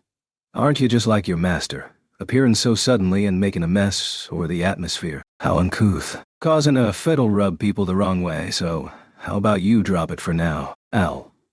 Wow, you're really honest. Unfortunately, this is just the way I am. Everyone says that I tick people off and disrupt their rhythms. Well, it works as a survival technique. Al stuck a finger into the gap between his head and his helmet, scratching his neck sheepishly. Anastasia turned to Subaru with a small sigh. Anastasia, although things seem to have been complicated somewhat, my policy won't change. If the path to victory requires sacrifices, then I'll make them. If Natsuki-kun refuses to take any losses, then work hard to think of a plan. I'd also like to avoid any sacrifices if at all possible. Subaru.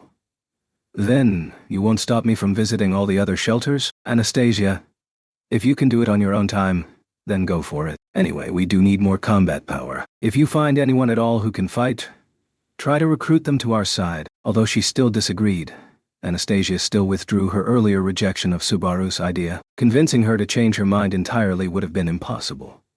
As such, Subaru would not complain about the leeway he'd been granted. Anastasia, take the conversation mirror. For the time being, let's set your time limit to 6 hours. I'll contact you if we need you back. Be careful, and try your best not to mess anything up. Subaru. Time limit. Right. I haven't asked yet. What time is it, Julius? It's still the same day. At about midnight. We'll set out 9 hours from now. This time, Julius was the one to supply the information. If they wanted to hold a conference at 6 o'clock, then Subaru only had around 3 hours to sway Anastasia to his side. On top of that, before this time limit, he also needed to find a way to defeat Witch Cult and save the city. But no, even that wasn't enough. He also needed to rescue Emilia and retrieve Rem's memories from gluttony, and to restore those who had been mutated by lust. Only by achieving all of these goals could he say that they'd claimed a complete victory. Subaru. There is not much time left. Do you have a map of where the shelters are? Anastasia.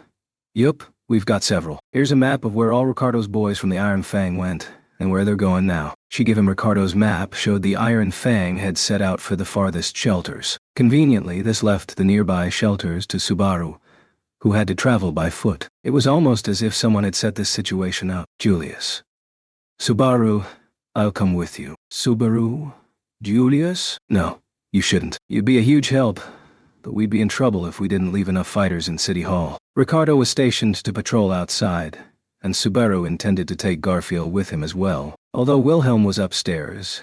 Giving him the responsibility of defending the entire City Hall would be too heavy a burden. And even if that weren't the case, the Crush camp was currently ensconced in gloom. Upon hearing Subaru's reply, Julius nodded, albeit reluctantly. He seemed to be far less calm than usual, and his impulsiveness was a rare sight indeed. Subaru gave his shoulder a light pat, then tapped his chin and gestured to Garfield. Subaru. Garfield, come with me. We'll go visit the other shelters and look for people who can fight. We have to find a way to end this prolonged restlessness. Garfield. Right, got it. Leave it to my amazing self. Although Garfield's response to Subaru's request came a beat late, he agreed in the end. With that, Subaru examined the map in his hand, looking for shelters near City Hall. His top priority was securing combat power. In that case, locating Reinhard would be his best course of action. Al, maybe go to the shelter near the hotel first. I don't think the princess would have wandered far from there. Subaru. In that case, if we follow this path... Wait a second. Subaru halted, his finger still lingering on the map. As Al, who had inserted his own plans into Subaru's quite frankly, tilted his head inquisitively, Subaru asked, Subaru, you're coming with me too? Al, pipe. After all, going alone would be really troublesome.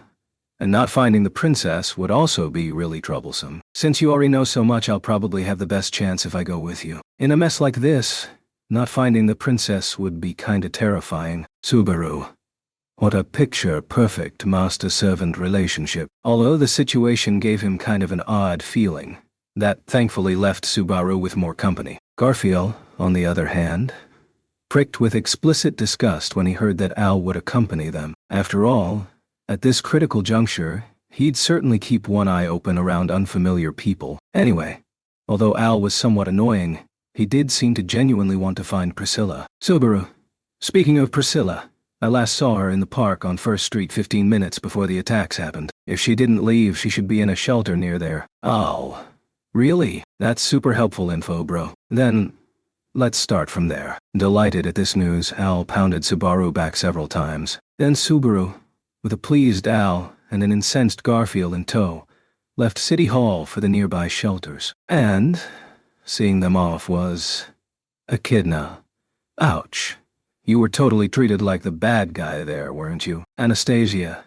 Quiet, yeah, Scar fucks. It's not like I haven't worked it out already. If Natsuki-kun can still speak with such conviction when he returns, then he's really bad at learning. Anastasia spoke with a slightly helpless expression, and the scarf rustled slightly on her neck, and no one else noticed this short conversation. Chapter 40. Corrosion of Wrath. 25 shelters per district made a total of about 100 shelters in all of Pristella. At Al's suggestion, they started their search on 1st Street, where they were more likely to be able to find those needing help. They were pursuing a prudent path of travel and moving cautiously in order to avoid as much combat as possible. Al. Having said that, I feel like we're overreacting. After all, we have that kid with us. You'd think we wouldn't need to be so excessively timid, bro. Subaru.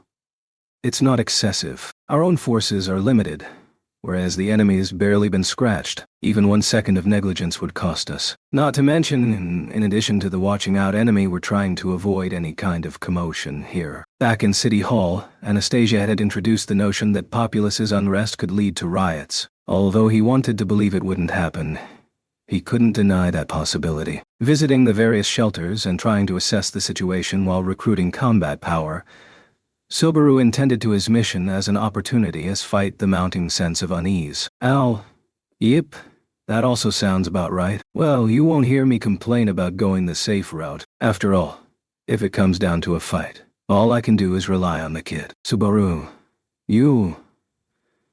although you deny being able to, can you really not fight? You did manage to reach City Hall safely. If I had to choose between combatant and non-combatant, I'd have to go with the former. However, at best, my skill's just that of a normal person. If I'm up against the superhuman type, the result would be my corpse sitting in a corner in about 2 seconds. Nope, no way, it'd be pointless to consider. As he waved his right arm about in dismissal, Al's declaration of inability echoed from his helmet. Although somewhat dissatisfied with his attitude, Subaru's opinion on the matter matched Al's. There was a certain level of skill that he would never be able to reach. Perhaps the difficulty of survival in this world meant that the fundamental biological composition of its inhabitants was different. No matter how much Subaru trained, he'd never be able to match the likes of Julius or Garfield. And let's not mention Reinhard. No one could ever reach that level. Subaru, but that shouldn't be enough reason not to fight. Al, shouldn't it? Personally, I think that having no chance of victory is more than enough to convince me not to even try. Leaving behind regrets is another topic entirely. Well, I'm not that kind of person anyway. Subaru. Al. Simon, don't be mad, bro. I think your positive attitude is great. It's just not one that'd ever be meant for me. It's just that kind of circumstance, you know? With the stance of each party already established, their dialogue could only run parallel. Subaru kept quiet, and Al apologized as is pleading guilty, before looking up over at Garfield, who had been quietly scouting the road that lay ahead. Crouching on all fours, Garfield turned back eerily silently. Garfield, looks like the next 3 roads are all clear. Or actually more like lifeless, not barren and empty. Yes, technically safe, but really damn suspicious, yeah? That was the impression Garfield's twitching nose kept finding. Avoiding battles had been their goal, but not having encountered a single incident also incited a sense of unease. Be that as it may, time didn't allow them to entertain such hesitation. Subaru, pointlessly fretting won't do us any good. Our destination's just up ahead. Let's get as fast as we can. That'll be fine, right? Garfield. My Amazon nose says so, at least. Damn. Looks like we don't have any other choice. Scratching his short blonde hair, Garfield gave the ground an anxious stomp. Subaru nodded, and Al's silent shrug indicated that he had no objections. Although their journey from City Hall had already taken about 15 minutes, thanks to the care and attention they'd paid, it had been safe and sound thus far. After all, the worst case that they'd considered would be that the witch cult had stationed troops all about the city. Thinking that they'd stumble upon road after road of them would be no exaggeration. Al, doesn't it seem like the witch cults unexpectedly neglected to set up sentries? As he ran, Al turned to comment. Following his line of sight, Subaru gave a, "Why would you think that?" in response. Al, the reason's very simple. They don't have the manpower to monitor the streets. Haven't you noticed, bro? Compared with the archbishops on the towers, doesn't this seem a bit too lax? And it's the same with allowing the opposing force to move so freely. If they seriously wanted their proposal fulfilled, they wouldn't be acting like this. Subaru, blocking everything off and giving such exact demands would be the common thing to do, wouldn't it? But you think they have some other goal in mind? Al, I wouldn't claim no, but I'd imagine it's something like, although Al had probably wanted to respond casually at Subaru's stern glare. He fell silent for a moment, probably with a wry smile under his helmet. Al, whether or not we comply with their demands doesn't really matter. Subaru, who? Al, if they were serious about their demands, you'd think they'd have been more precise and detailed. However, I'm sure you'd agree, bro, that they're not seriously intending to insist upon their demands. If we follow through, great. If we don't, Whatever. It's that kind of feeling. Subaru. Then. It's like they're just toying with us. Al. Aren't they just toying with us? Isn't that what those bastards are for? In contrast to Subaru's speechlessness, Al spoke with a blank, listless voice, and Subaru found himself unable to even utter an affirmation. They were entirely just being toyed with. Considering the vicious imagination of the witch cult, such a possibility was no joke. During their attack, although they acted with the advantage and made tactically sound decision, there were many places where their movements were incomprehensible. During the battle in City Hall, Capella and Alfred had been lying in ambush, but Sirius and Regulus were absent, indicating a lack of a full-scale assault. In addition, Subaru's side had suffered no casualties. Now, the disparity between the city's hopeless siege and the witch cult's LIX attitude also served as evidence that the cult weren't taking means to secure their demands. Garfield. Cap'n. No need to listen to that kind of bastard's words. None you. You keep casually planting funny thoughts like that in my captain's head, my amazing self will kill ya. Yeah? As Subaru fell into a sea of contemplativeness, Garfield turned to fix Al, who was running alongside Subaru with a ferocious gaze as he snapped at him. Garfield.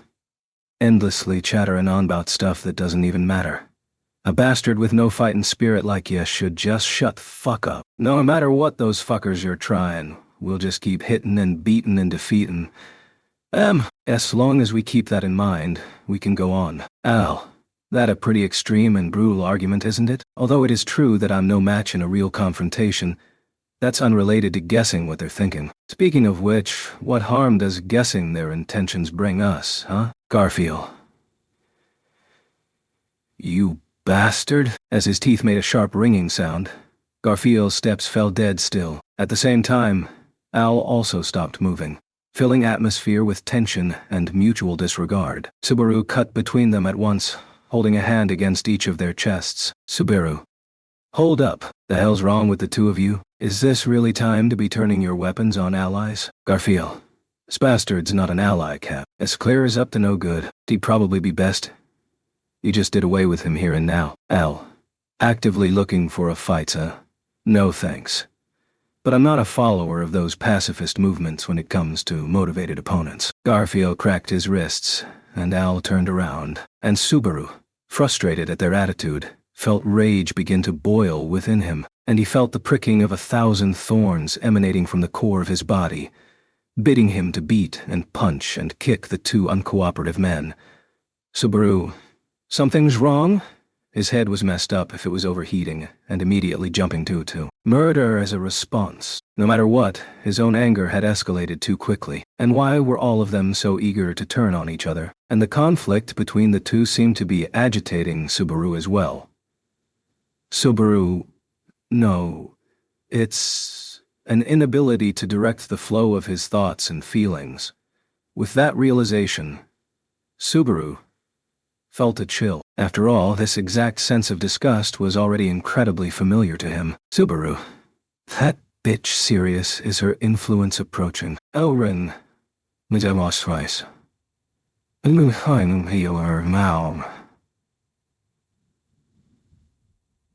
Fanning his face with slaps, Subaru tried to reawaken his own sense of consciousness as he glanced around. His inspection yielded no sightings of strange figures.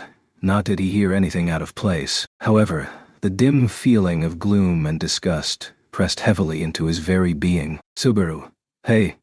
Garfield. Al. Stop. Take a deep breath. And calm down. Isn't it strange that your argument's escalating so quickly? That's probably due to Wrath's influence. Your feelings are becoming uncontrollable. Garfield.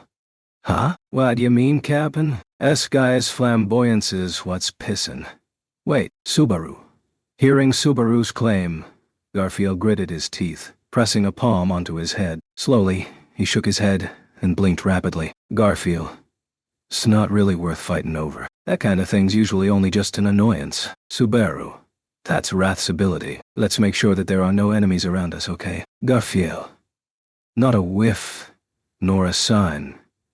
That's for sure. But precisely because his senses were so trustworthy, Garfield began to shudder. In other words, the scope of the Sirius's power reached far beyond anything they'd ever imagined. If the theory that she was currently occupying a tower was correct, then the range of her power extended over almost the entire city. Of course, there was a degree of difference compared to its intensity in the square, but...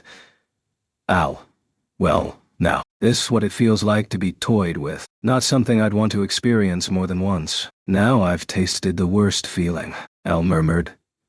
As with Garfield, the torrent of anger engulfing him had cleared. He glanced over at Subaru, lifting his chin. Al. But, bro, if we don't get a move on, we'll be in trouble, won't we? Subaru? What are you talking about? Al, you noticed it, bro. And after listening to you said, we also realized something was wrong. However, no one else would. If this feeling spreads through the entire city, for the average person, unaware of the situation, it'd be impossible to stay rational, yeah? Subaru. As he considered the fact that Al had pointed out, the worst-case scenario flashed through Subaru's mind. He exchanged a glance with Garfield, who had imagined the same scenario and flinched sharply. Instantly, they sprang into action, beginning a reckless sprint. Their destination was the nearest shelter. Al. Wait for me. Watching the two of them shoot off, the slower Al hurriedly turned to chase them from behind. In his anxiety, Subaru completely disregarded stealth as he raced forward with reckless abandon. Garfield's steps, however, were sharper and quicker than Subaru's, and in the blink of an eye, he had left Subaru in the dust. His shadow vanished at the T-junction of the next street. According to the map, there should be a shelter at the corner where Garfield disappeared. Al, is the road safe? Subaru. Garfield rushed in without any hesitation. So there shouldn't be anyone there, answered the shouts coming from behind. Subaru arrived at the corner, lagging far behind Garfield. Without losing so much as a single drop of momentum, he turned the corner and saw the stone cottage. Driven toward the hastily opened door, confirming that there was indeed a ladder connecting to the ground, sprinting frantically down the stairs, and his dim field of vision opened. Subaru. You're kidding me? Splattered with blood and sorrow. Ace. Landscape of hell spread before him. Al. They killed and killed. And only a fifth of them are still breathing, and those guys are going to have to completely recover. This is really the worst of situations. Regarding the scene of horror, Al bit back his feelings and whispered with a strangled voice. Subaru, sitting toward the side, had no energy with which to respond. In the shelter that they had rushed into, the refugees had turned on each other, causing a fratricidal catastrophe. The initial argument had most likely been a trivial matter, forced to squeeze into a cramped claustrophobic, fearing the demands that the witch cult had put on broadcast. During that time, dark thoughts sneaked their way into their hearts. If we do what they ask, then the situation will improve. Want it? Isn't it okay for us to take action? Those emerging ideas aroused action, and action required contact with others. However, what contact brought wasn't necessarily anything good. The explosive conflict between Garfield and Al on the road had been the product of that as well. However, there was no Subaru in the shelter to calm everyone down. The quarrels had intensified as everyone's feelings collided and spread, infecting the surrounding area, doubling the effect. As emotions rose back and forth, anxieties became unbearable, grew into abominations, and resulted in tragedy. Garfield. We can let the survivors fall asleep. Not I can treat their wounds. But the burial, the dead, I'll have to wait. Captain, have you contacted EM yet? Subaru. I have. The Iron Fang should be on their way. I think entrusting survivors to them will be fine. The problem is, after that, Subaru had underestimated the degree of the disaster caused by an unnatural increase of tempers running high. The intensity of the waves of emotion transversing through people trapped in the enclosed space of the shelter was not unforeseen. Of course, no one would be able to maintain a positive and optimistic attitude. However, even amongst negative emotions, nuances could still usher in tremendous differences. If the initial feelings were only sorrow, lament, or despondency, without any initiative to take action, the people would be relatively fine. However, if the initial emotion had been rage or anything similar, the result would be the one they were currently witnessing. Subaru, being forced to trap themselves within these shelters. That emotion could even be one of hatred. If Wrath's ability were something akin to the sharing of emotions, then the greater number of people residing in her sphere of influence, the more effective her power would become. In short, if people were mirrors, any beams of light originating from them would be reflected back infinitely, due to the sheer number of reflections. Replace light with emotions and even the barest contact with others would lead to a terrible end. In this place of unease and fear, this power forced each person to walk alone. Subaru. How disgusting. Garfield. Cap, how do we go about handling this? Although we said we'd visit each shelter, if things go on like this. Having finished with healing, Garfield, with sweat-beading forehead, wore a disturbed expression. Understanding the reason for his unease, Subaru fretted over the wording of his response. No matter what, Subaru couldn't organize his thoughts. To visit the various shelters, to assemble forces, to call on everyone to not give up. None of those courses of action were wrong. However, the pressing situation did not allow the Subaru slowly travel the city. The handful of people who were willing to fight on had likely been the source of the tragedy. Their hearts had brought about strife. The shelters had become a coagulated solution of emotions. Perhaps persuade the remaining refugees to leave improve their respective survival rates. Subaru. But if we do that and fail to retake the towers, they'll all die. After all, these were shelter residing in the city of Pristella. They were designed to protect its citizens against any potential floods the Watergate city would experience.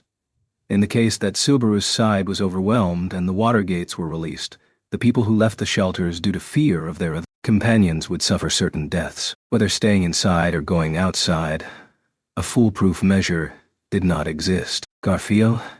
Captain? Subaru? As Subaru wallowed in his indecision, Garfield called for him. That was an expression and voice which sought answers and salvation from Subaru. That was the figure of someone seeking the only light they could depend on in a world of darkness, looking for guidance and reassurance. How could Subaru respond to that expression? Grasping for solutions? He was the same way. Seeing a light in the dark, Subaru too was lost. However, there was no point in complaining about his weakness. Throwing a tantrum, raging to the heavens, would save no one. If he had the leisure to complain, it would be far better for him to say something meaningful. Anything meaningful at all would be fine, as long as it meant something to someone. Al, Captain this, Captain that. Really, it's like you're casting a reliable, convenient charm kit. What an outstanding attitude, it's making me tear up, really. However, the one who broke Subaru's hesitant silence was instead the one-armed man. Leaning his back against the wall, Al's gaze moved from the scene of horror. Garfield. His cold indifference shocked Garfield silent for a spell. Garfield. Huh? The hell's that mean, you bastard? Al, do you not understand without explanation? I meant just what I said. Refusing to think and delegating your judgment to others is easy. Is, Captain, some kind of magic spell to you? To be able to figure out solutions to anything at all? Is he some kind of renowned Superman? Interrupting Garfield was Al's mocking attitude. Al. From just those moments I can tell how much you depend on him. But is he really so exaggeratedly reliable? In terms of strength, you have him beat, no question. In terms of intelligence, there'll always be someone out there better than him. And luck? Even if you dare to mention luck in a situation like this, no one believe you, yeah? Garfield. Shut the fuck up. You can't talk shit about the captain like that. The hell do you even know about his strength? This person here's damn amazing. Al. He's strong. He's amazing.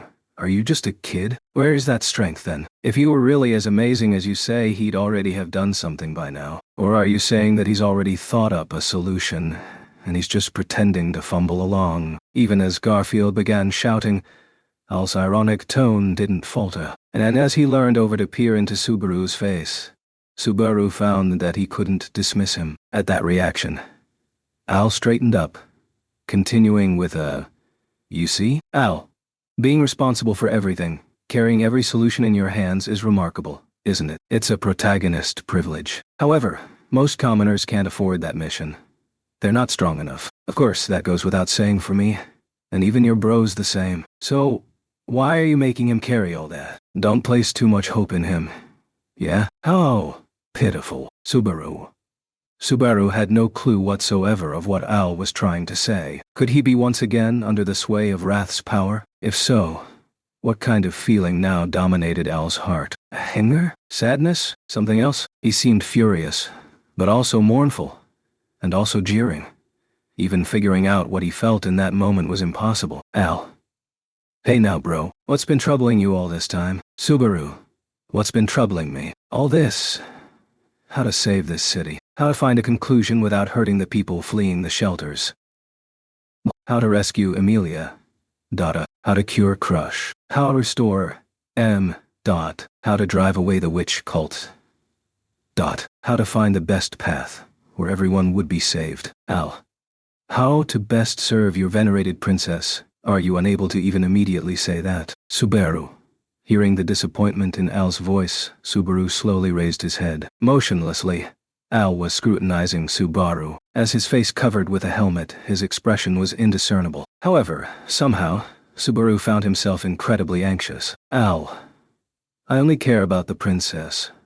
About Priscilla, so everyone else, frankly speaking, is completely irrelevant to me. For example, acting in tandem with you, bro, is only so I can improve my odds of surviving and encountering the princess. Subaru. Al. So, I don't understand your feelings at all, bro. This is important. That's a priority. In that case, it'll be impossible for you to see what's most important. Trying to solve everything and whatever, doesn't that just make you a cliché of a guy who doesn't know how to fight for what you find most precious? Clicking his tongue, Al strangled some kind of emotion. Even Garfield couldn't find a retort to that chilly demeanor. And Subaru, who bore the brunt of it, found himself lost for words. Al, the silver-haired miss is your most important one, isn't she, bro? If you're just saving her, do away with the fretting and hesitating and act. It'll be easy. Subaru, don't say that to me. I'll definitely kill the bastard who kidnapped Amelia. And in any case, it's not like I even have any concrete plans. It isn't as easy as you say, Al.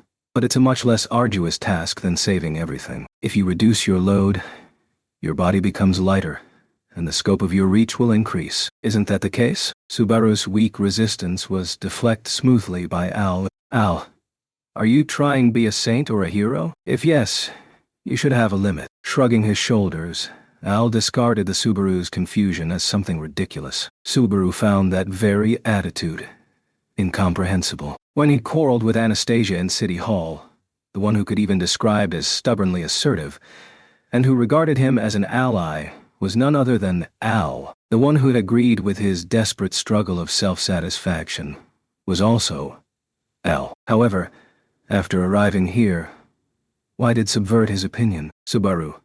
What is what you're saying now totally different from before? Are you or are you not interested in acting as my ally?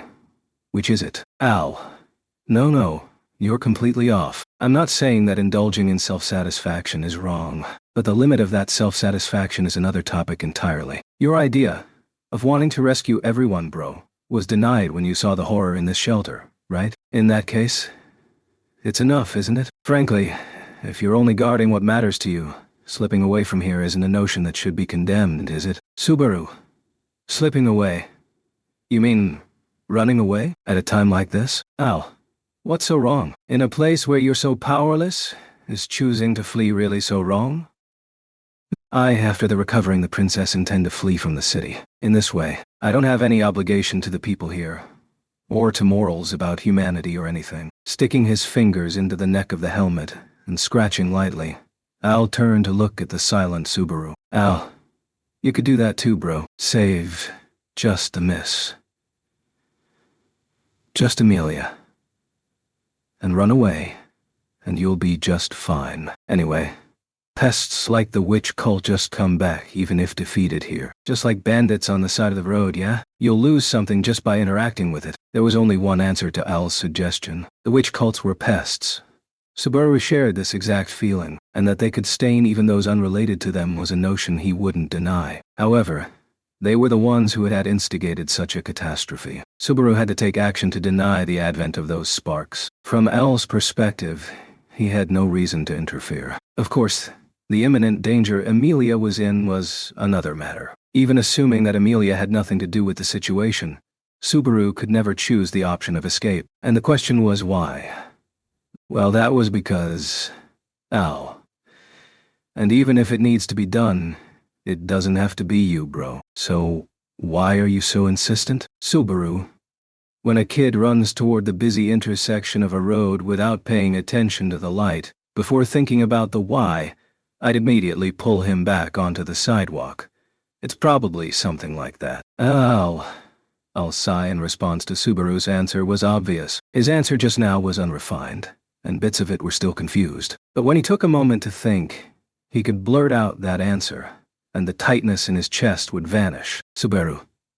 I don't find it a hassle to put everyone into consideration. Because I'm here, I'll try to do those things, one by one, to think.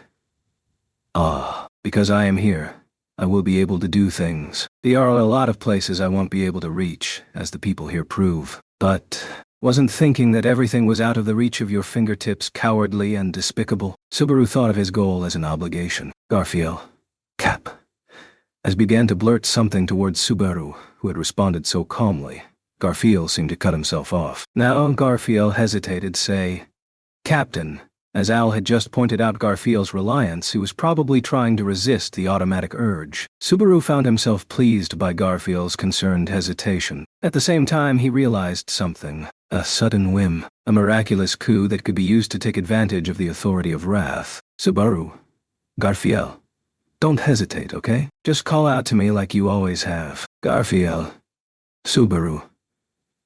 Although initially you embarrassed me a little, that shyness is long gone. Although there's no guarantee that I can live up expectation, as long as it can be done, I'll do it. What the Subaru reflected in Garfield's expectant gaze looked like, he had no way of knowing. However, in the place that Garfield must have thought to be the hopeless, he saw the sun rise where Subaru stood, precisely as a result of Subaru's flailing actions, and a once lonely young girl who had once denied everything, felt the same way. Therefore, Subaru had no choice but to take responsibility with his actions. Garfield?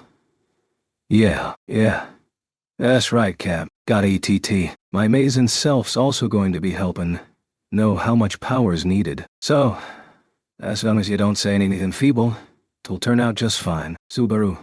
Alright, then, I'll be relying on you. After entrusting the wounded here to the Iron Fang, we'll have to return to City Hall immediately. Anastasia, after all, probably thinks something contradictory. Standing up and patting himself down, Subaru also went over to Garfield, whose head was still lowered, and patted his shoulders. After seeing Garfield clench his fist with an air of reinvigoration, Subaru turned to the silent Al. Subaru. My mind's been made, although in a different direction than you were hoping for. Al, as you like, bro. At least, unless I confirm that I can't find the princess, before it becomes meaningless for me to stick with you, I'll follow you everywhere, bro. Although his proposal was entirely rejected, Al responded without any disappointment. Even if puzzled by the attitude, Subaru shifted his footsteps toward the outside of the shelter, prepared to act immediately after reinforcements arrived. Behind him, along with Garfield, Al followed suit from a slight ways away. As he regarded the backs of the two who were striding forward, Al reached for the back of his neck with his one arm, propping it up with a hand, and exhaled a long sigh. Al, like this. When you have to respond to the expectations of all kinds of people, what will become of you? After all, without those painful experiences you certainly wouldn't know. Chapter 41. Heroic Reveries, Anastasia. You sure came back early? As they returned to City Hall, Anastasia greeted them with a somewhat strained smile, having left the building full of bravado only to return like this. Honestly, Anastasia's was about the last face Subaru wanted to see, but this was no time to be concerned with such feelings. Subaru. Yeah, I'm back, but I'll head out again as soon as I'm done here. There's just something I have to try in City Hall first. Anastasia, did you come up with something again? I got a bad feeling about this. Subaru. Well, the first shelter was a horrible sight. I mentioned that in the communication mirror already. And I think the influence of wrath must have affected other shelters as well. Anastasia. So they've succumbed to the emotional resonance. It's not like I don't feel it myself. If I let my mood drop, It feels like it'll just keep on dropping forever. But I guess it works a little differently on everybody. Subaru nodded at Anastasia's analysis. In fact, Subaru had also noticed this on the street. The effectiveness of serious authority can vary drastically between people. Perhaps simply being aware of the authority's existence could help alleviate its effects. The fact that Subaru was able to calm Garfield and Al this way precisely proved this. Al, I don't know how the shelter got like that, but I can't help but worry about the same thing happening to our main guys bunched up here. I'd really rather I didn't come back here only to get caught up in another blood sacrifice or something. Anastasia, well, you had no need to worry about that. Luckily, we only have intelligent, rational people here. Though I can't say the same about the guy who's always screwing up the atmosphere. Al, who came back with Subaru, said this while looking around the first floor of City Hall. Hearing this, Anastasia snorted, putting a stop to Al's smart-assery with a gibe. Seeing Al reply with a silent shrug, Anastasia turned back to Subaru. Anastasia, so what are you planning to do? You came back 'cause you had an idea, right? Subaru. Ah, right. By the way, where's Julius? He isn't with you? Anastasia, I don't like being bombarded with question after question, you know. Julius had been acting a little strange. I think part of it's because we haven't found Joshua yet, but I've a feeling that's not all of it. Subaru, acting strange. Now that you mention it, he was a little strange, wasn't he? Waking up after the failed attack on City Hall, Subaru did notice that Julius was less articulate than usual. He seemed to be making judgments and suggestions that he would never have made in normal circumstances, and there was a visible lack of confidence about him. He was a man with a strong sense of duty. Subaru had thought that it was because of regret for letting gluttony escape, but perhaps it was more than that. Garfield, Captain, it's a bad habit to be concerning yourself with every problem out there. I know you're worried about Julius, but that ain't something we can fix right now. Subaru. Yeah, you're right. Well, sure, that guy'll do just fine on his own without anyone worrying about him. Compared to that, we got our own things to deal with. Anastasia-san, the broadcaster on the top floor is still in working condition, right? It's not like it's broken, or we lost the manual or something. Brought back by Garfield's reminder, Subaru asked this question. On the receiving end, Anastasia blinked her round eyes a few times before answering. Anastasia, it's not broken, and I've worked with similar devices before, so that's fine. But what do you plan to do with it? Seeing the surprise in Anastasia's eyes, Subaru scratched his cheek. Even though he'd expect her to oppose it, it was the only plan he could think of. In terms of minimizing casualties, it would also be the most effective measure. Subaru, as I said in the communication mirror, the area is currently under the influence of Wrath's authority. The shelter we visited became washed in blood because some small irritation was allowed to fester. The slightest negative emotion could spiral into the extremest disaster. It's scary, Anastasia. Yes, my thoughts exactly. The more people there are, the harder it is to control, and the more rapidly panic spreads. That said, with the refuge shelters, or even without the shelters, people will tend to huddle together, right? Subaru quietly nodded to Anastasia's question. What's so frightening about serious authority is that the more people are together, the more powerful its influence becomes. And when people heard the witch call's threats over the broadcasts, that started an inescapable trend of panic, a truly sickening way of exploiting people's helplessness. It was unclear whether the witch cult was hoping for their cooperation, but the fact is that it created a vicious cycle that was threatening those people's lives this very moment. Anastasia, do you mean to say you've thought of a way to counter it? Subaru, it's only a maybe this could work kind of thing. I do think it's worth trying. It's just... Subaru's words abruptly trailed off in front of Anastasia's expectant gaze. Seeing this, Anastasia narrowed her eyes as if to peer into Subaru's innermost thoughts, while Subaru exhaled a deep breath. Subaru. Once we start doing it, everything will be heard by the witch cult, word for word. So there's the possibility that we could run into other dangers if we provoke those guys. Anastasia. And in exchange, there's a good chance that we can reduce the existing threat. Subaru. Yeah, that's right. Now that we've retaken City Hall, and with serious authority being the only one affecting the shelters, even though it's hard to balance the risks, I still think it's impossible to imagine how the witch cult will react if they did something big. Here, The dangers were equivalent to bringing a burning Machinto a gunpowder arsenal, as is always the case when dealing with the witch cult. What makes it so difficult to assess is that the gunpowder could also blow on its own at any moment whether they bring in the match or not. Anastasia, I think I know more or less what you're planning to do now, Natsuki-kun. Subaru. Really? After briefly sinking into thought, Anastasia let out a long sigh and said, hearing this, Subaru raised his brows, surprised at her reaction. Anastasia, going by the flow of the conversation, and since you asked about the broadcasting device at the start, I'd be more worried if I still can't figure it out after that. Subaru. Well, yeah, I guess. So, what do you think? You're against it, aren't you? She'll probably oppose it, just as he thought beforehand. And so, Subaru would have no other choice than to clear the giant hurdle of convincing Anastasia. Anastasia. What am I gonna do with you? Subaru. Anastasia. Logically speaking, it would be the best course of action, regardless of how much I like winning. If it means leaving a mountain of corpses behind by the time we eradicate the witch cult, there'd be too bad of an aftertaste. Getting that unexpected answer, for a moment, Subaru stood there stunned. Meanwhile, Anastasia chewed her lips as if trying to deal with some indigestible emotion inside her. But it was Garfield who broke the silence. Garfield. Yo, Captain and Big Sis Chan. What are you guys talking about doing again? Anastasia. Such an unperceptive child. Even my Ricardo could have figured it out. To Garfield, who was left out of the loop, Anastasia tossed that unsparing remark. Garfield gritted his fangs as he heard this, but Al patted his shoulder from behind, laughing at Garfield as he turned around. Al, basically, what bro's thinking is this.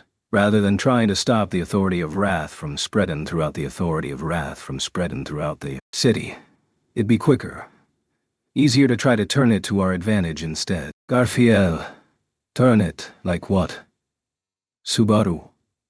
Serious ability causes the sharing of emotions. When people are anxious and afraid, that emotion swells as more people bunch together, until eventually it gets set off by something small and explodes. So, Anastasia, if you can replace fear and anxiety with another emotion, paint it over with something like hope, then that'll be what's shared instead. Garfield's question was answered by Al and Subaru, then lastly by Anastasia. While listening, Garfield's eyes grew wider as he leaked a groan of understanding. Garfield. So that's it. Then they won't be killing each other, and if things go well, even the ones whose spirits were broken will return to the fight. Subaru. When they're engulfed by the surrounding atmosphere, even seasoned fighters would be unable to stand. If we can release them from that anxiety, I think we won't have any problem bolstering our forces anymore. Garfield, ain't that awesome?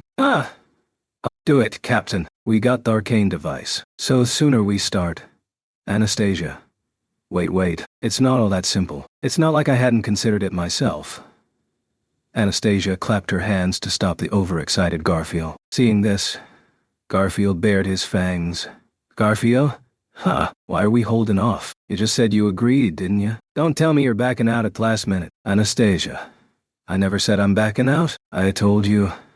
I've thought about this. There's another problem to this other than just weighing the pros and cons. Subaru. The pros and cons. The ones we talked about earlier? Anastasia. The pro is the goal of this strategy itself. Eliminating anxiety and despair from the citizens so we don't have that constant threat at our backs. The con is that whatever we broadcast into the city would naturally also get into the ears of witch cult. We have absolutely no idea how they'll react. Anastasia raised her hands to both Garfield and Subaru, and with, however, she continued. Anastasia, in terms of disadvantages, I believe they're almost negligible. The witch cult never forbade resistance when they made their demands in the first place. It's as if they don't even mind if they're thwarted or opposed. Subaru, now that you mention it, even though we attacked City Hall, they didn't use that as an excuse to exact any retribution. It's like what they did to the people in City Hall was just for their own amusement. Anastasia. Amusement? I like that word. It's a pretty accurate way of describing those guys' sick inclinations. Anastasia sighed, while Subaru wanted to gag just at the thought of those Sin Archbishops' faces. However, They both agreed that there was no extra risk in making the broadcast itself. So then, Anastasia's concern was, Anastasia. While I have no objections about the broadcast itself, the problem is, what will it contain, and who'll be saying it? Subaru.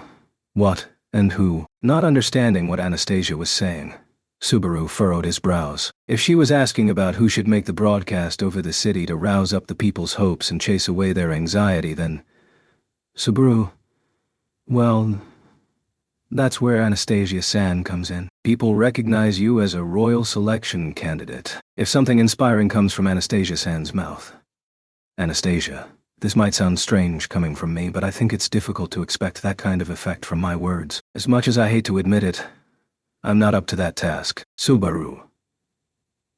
Anastasia shook her head at Subaru's intuitive suggestion. Subaru didn't understand her meaning, since, naturally, the whole of Pristella would know about Anastasia's position as a royal selection candidate. Her fame certainly far exceeded anyone else present. Subaru. Not up to it. Why? I mean, Anastasia-san, you're Anastasia. If renown is all that matters, then I would indeed be the most suitable. If that's all it took to change things for the better, then I'd be happy to do it. But that's not how things are. My renown and beating the witch cult are not related at all.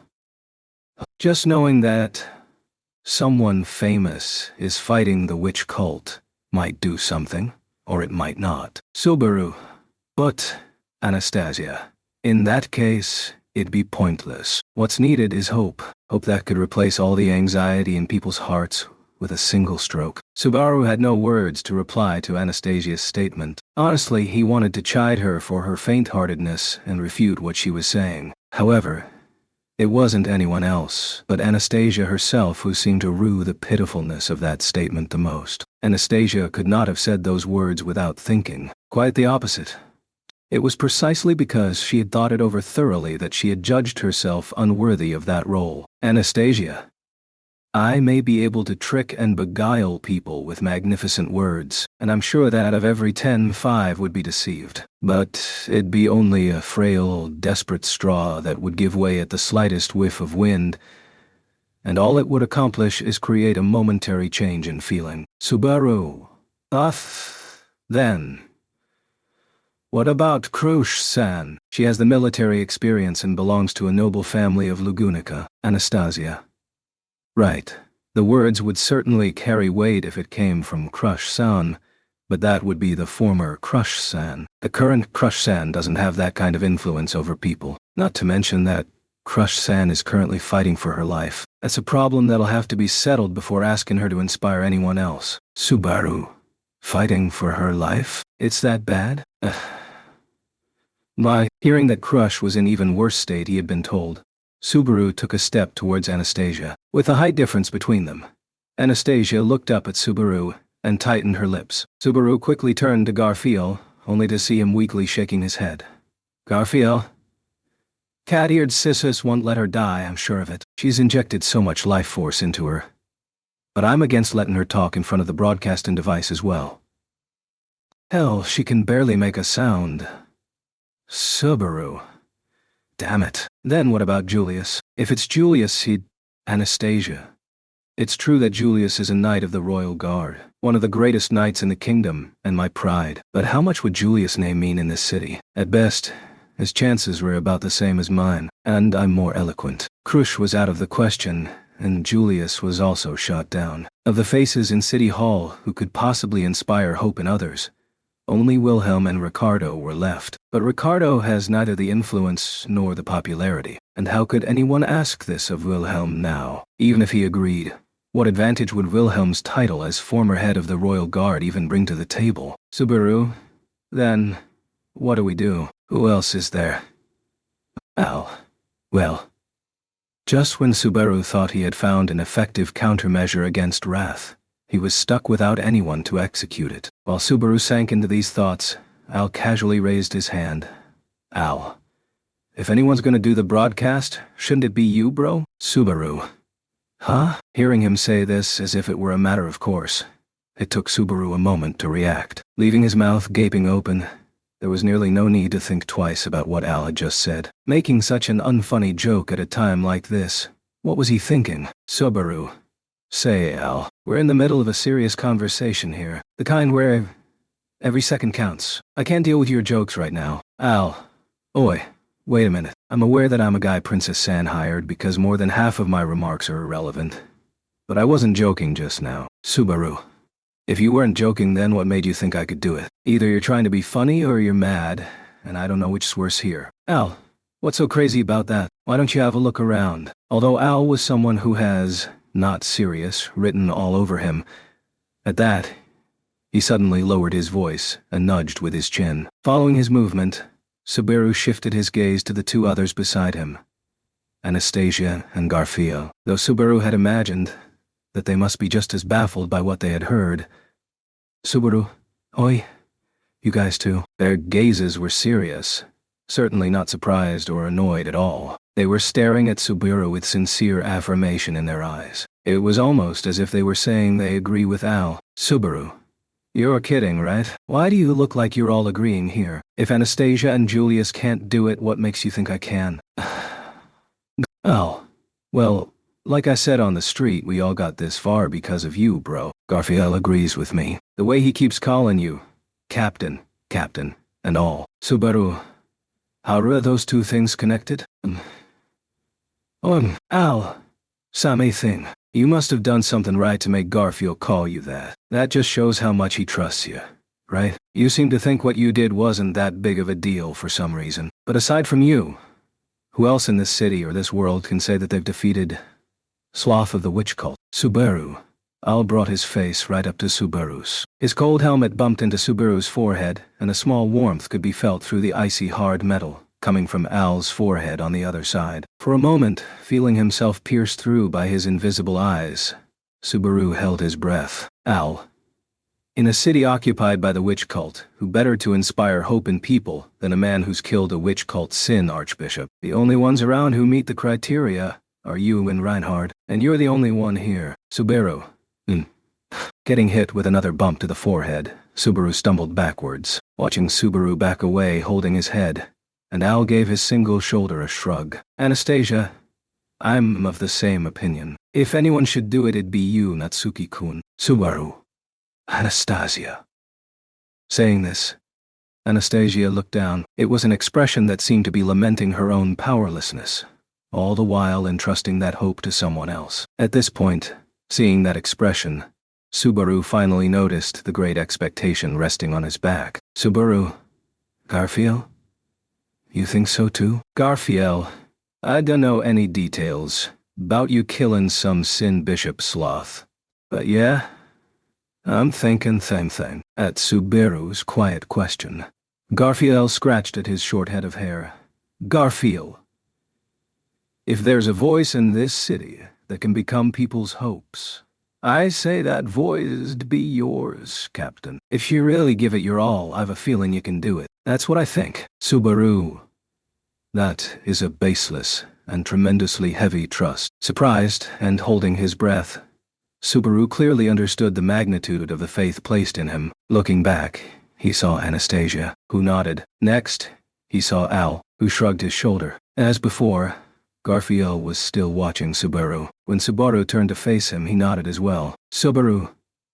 Taking in each of their reactions, Subaru turned up his head. Narrowing his eyes to the light of the weak crystal lamp, he exhaled a long, deep sigh. They think way too highly of him. He had felt it from Wilhelm, Julius, and Reinhard as well. They've got it all wrong about Subaru. All wrong. They themselves were so much better, have worked so much harder, and were so much nobler than he was. Yet, as if it were a matter of course, they praise Subaru, offer him their help, and greet him with such warmth. That fact had always tormented Subaru. When the person you respect, the person you don't want to lose to, and the person you can never catch up to all give you their affirmation, it's not just a simple matter of being overjoyed. It made him anxious that someday, when his real self is exposed, he will surely disappoint them. When they realize that the real Subaru is actually pathetic, weak, and hopeless, surely they'll be saddened and will regret the warmth they had shown him.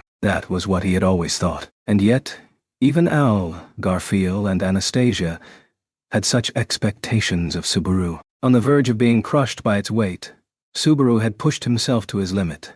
And yet his limit was not nearly enough as he tried to live up to that expectation over and over. This is the road Natsuki Subaru chose. The road he had once promised to a single girl that he would take. Her hero's road. But, one way or another, he was no longer just her hero. What Subaru was carrying now was...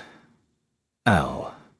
If you do this, bro, from now on, it'll be heroic reveries that you'll be carrying on your back. Al suddenly gave this warning to the silent Subaru. Watching Subaru's eyes drop, Al continued in a listless voice, Al, you can never lose. You must only win. You'll take up their hopes, carry their expectations, and fight to show them the future. If you make this decision here, that's what you'll have to do. Subaru, I can never lose, huh? Sounds just like how it's always been, doesn't it? Al, the weight of it's different. If bro loses here, the defeat won't just end with bro. Subaru didn't understand what Al was saying. Subaru's battles had always been this way. When Subaru loses, Subaru isn't the only one who's lost. Everything Subaru wanted to protect would be lost with Subaru's defeat. It had always been this way. It had never been otherwise. If defeat didn't cost him anything, he would have had no reason to fight. The fact that Subaru was fighting was because there were things that could not be protected unless he fought. And after today,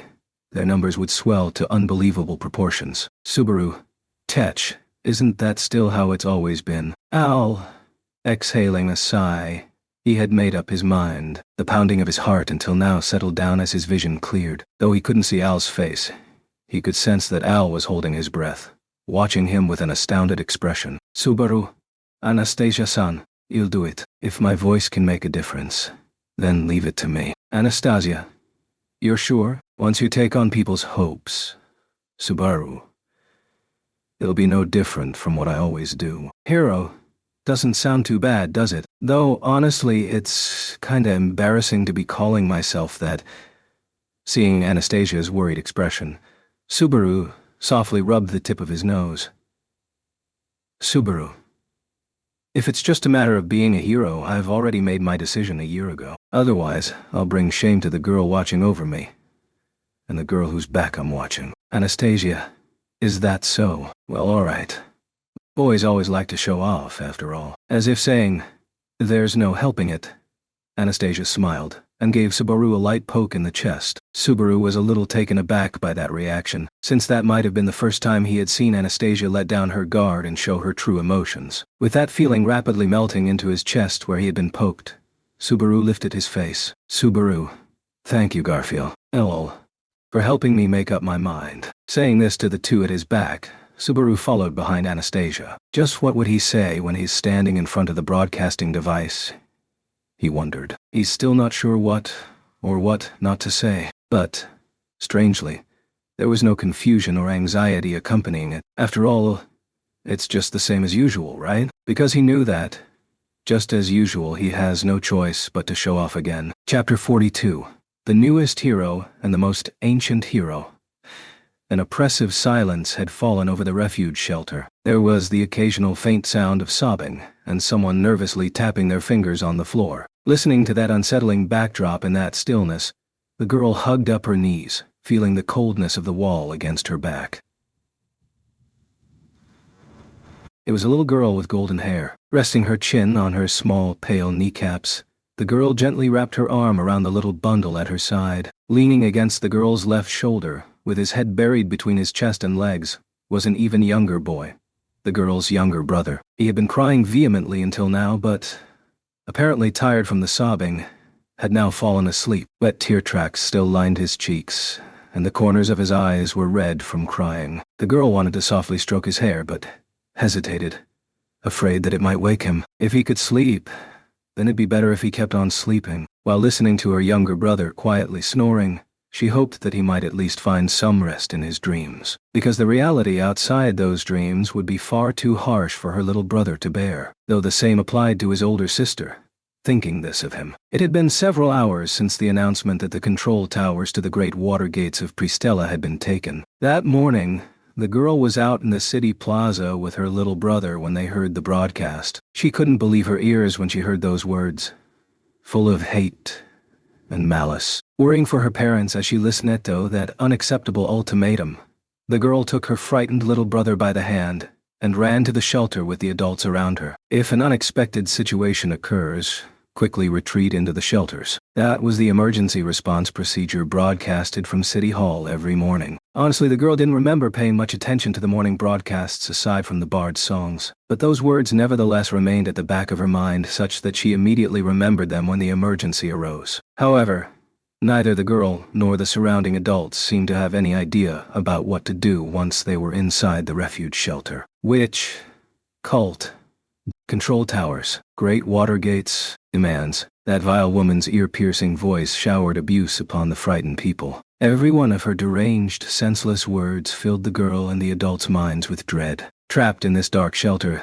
they knew nothing of what was happening outside. It was only natural that as time passed with no improvement in sight, panic began to take hold. First, the voices of mutual encouragement weakened.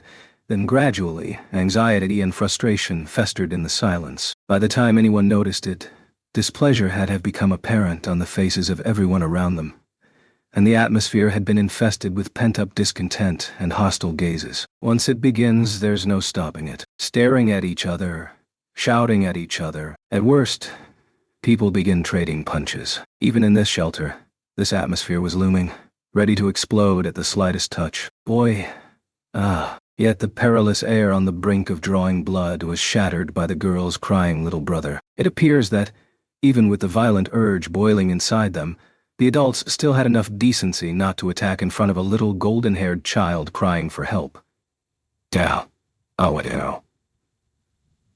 sound of a child crying is powerful in a way. She had always thought that her little brother's crying was noisy. But, realizing what it had accomplished just now, the girl hugged her brother from behind and wept a little. With this alone, violence had been averted inside shelter. But everyone knew that it was only a temporary calm resting upon a precarious equilibrium. Next time, it would certainly not be something a child's cry could stop. Knowing this, the people in the shelter, who should be tied by their shared fates, began to keep their distance from each other.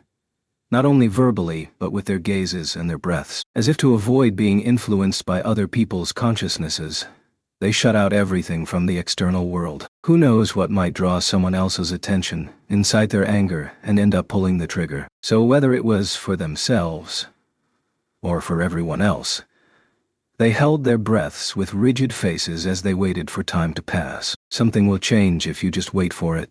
They left themselves to that fleeting hope. Girl.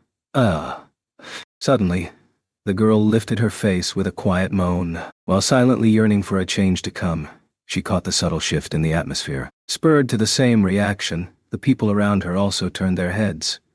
Perhaps for the first time in hours. This is because everyone living in the city knew that the faint tremble in the air was an indication that a broadcast was coming. In that world of silence, it almost sounded like someone nearby sighing. That precursor to the broadcast sent a sense of physical revulsion throughout her body. The change they were hoping for should have been something positive. But a broadcast only brings the witch cull's malice. What kind of impossible demand would that shrill voice impose next? But here, the girl's pessimistic prediction was betrayed. Can everyone hear me properly? Mic test, 1 2 1 2 2 instead.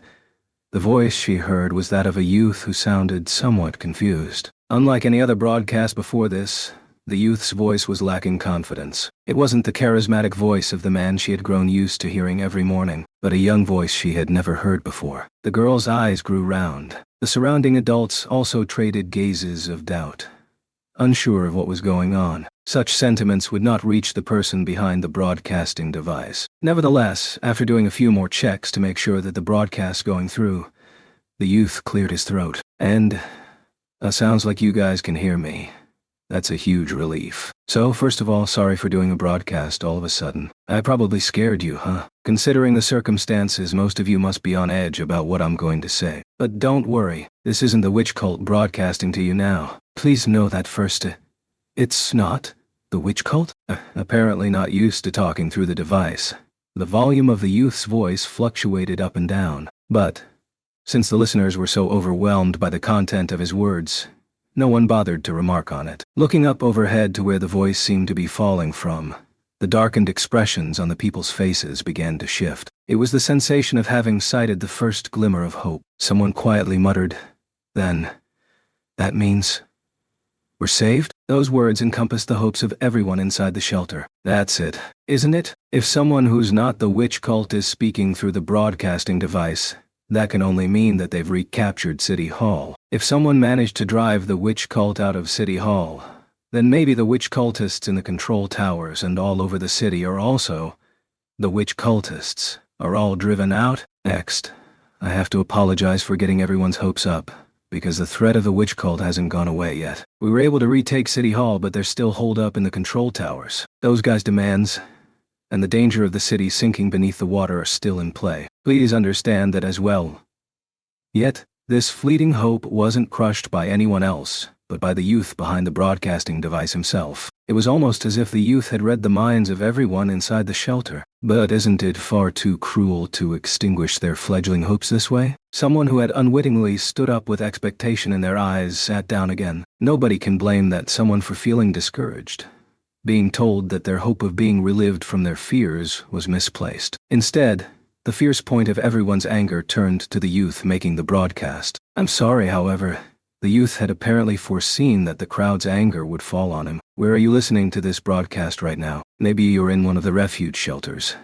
And I'm sure there are those who didn't manage to escape into the refuge shelters as well. Everyone must be filled with anxiety, right? I can understand what it's like to be afraid and wanting to curl up into a ball. And I guess you're all thinking, who is this random guy toying with everyone's hopes at a time like this? I'm just a nobody. Like everyone else, I'm just being tossed around by fate, getting crushed under the unreasonable circumstances, and so scared that my legs can't stop shaking. That kind of guy. Even the job of doing this broadcast, I only accepted it after making a huge fuss, and I still think that the burden is too heavy for me. Honestly, there are others who are more qualified to talk to everyone like this. I'm sure there are. The youth's voice was trembling, as if speaking straight from the people's terrified and cowering hearts. And then, what followed was simply the honest thoughts of a youth doubting his own value. The attitude of the listeners had gone beyond surprise and disappointment,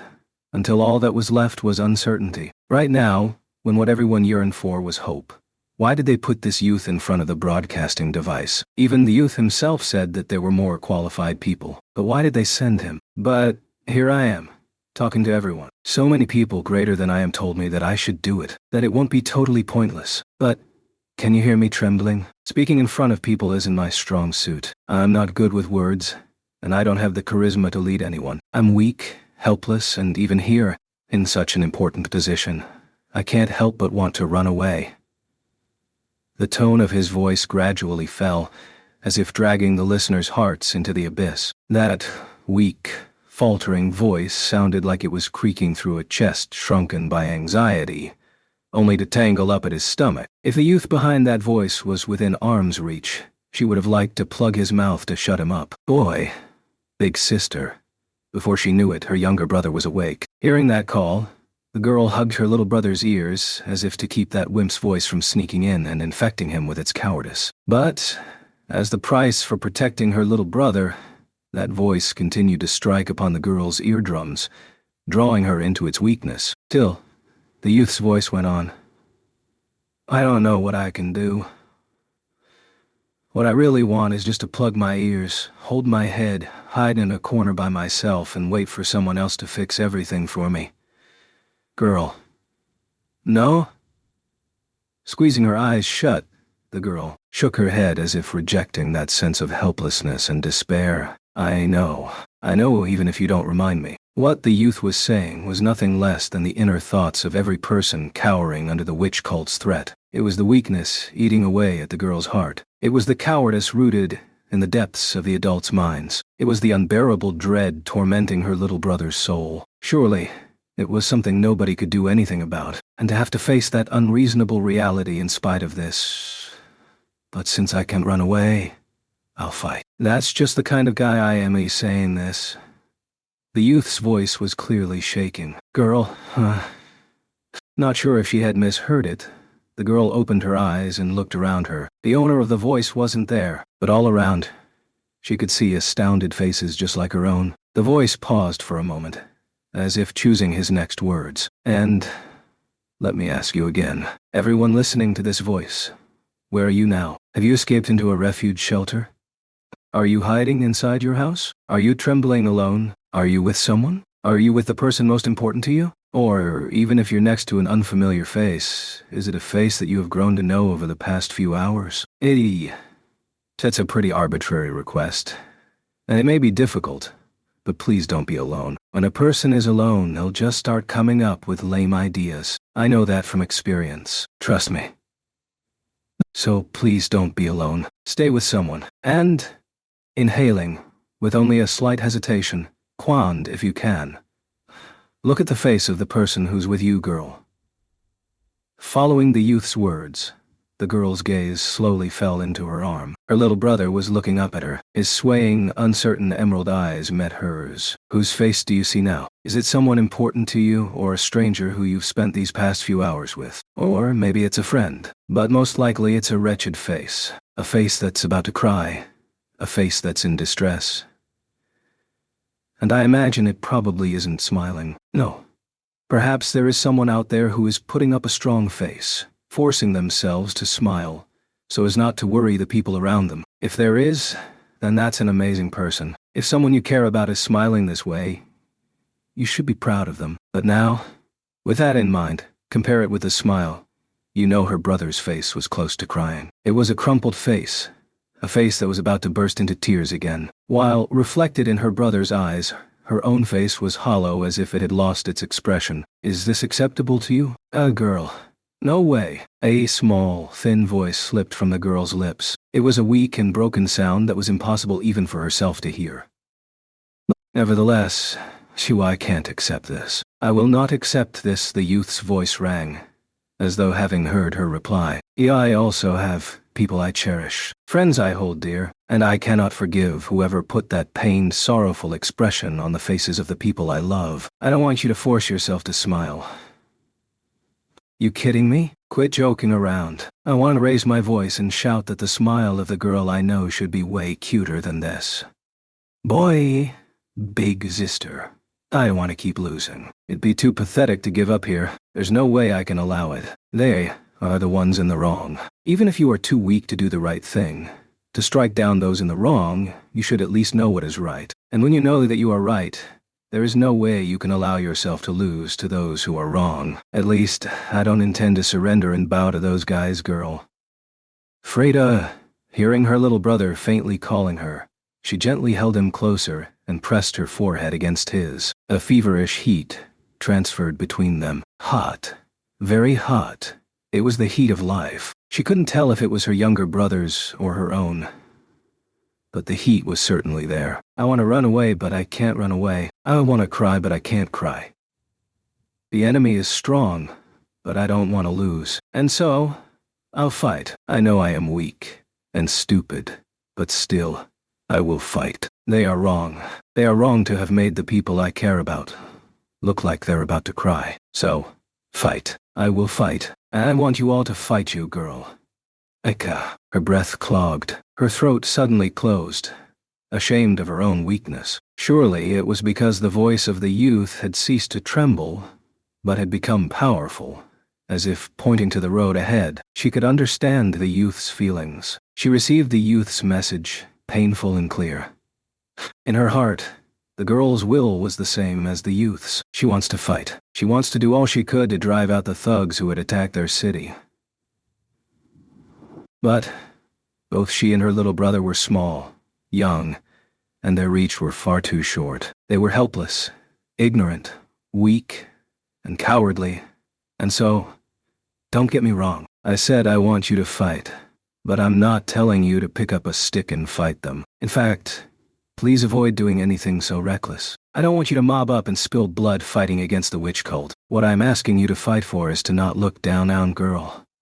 To not look down.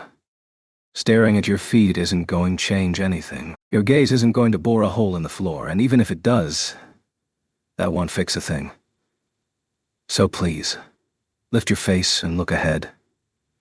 She looked up, not at her knees, not at her brother's blonde hair, but at the shelter. And there, she saw the faces of those around her also lifting. Their eyes met, wide open as if in astonishment. Just like the girl, everyone had subconsciously raised their faces, obeying the voice of the youth. If you look around you, surely you'll meet someone's eyes. Like you, this is someone who is afraid and wants to run away.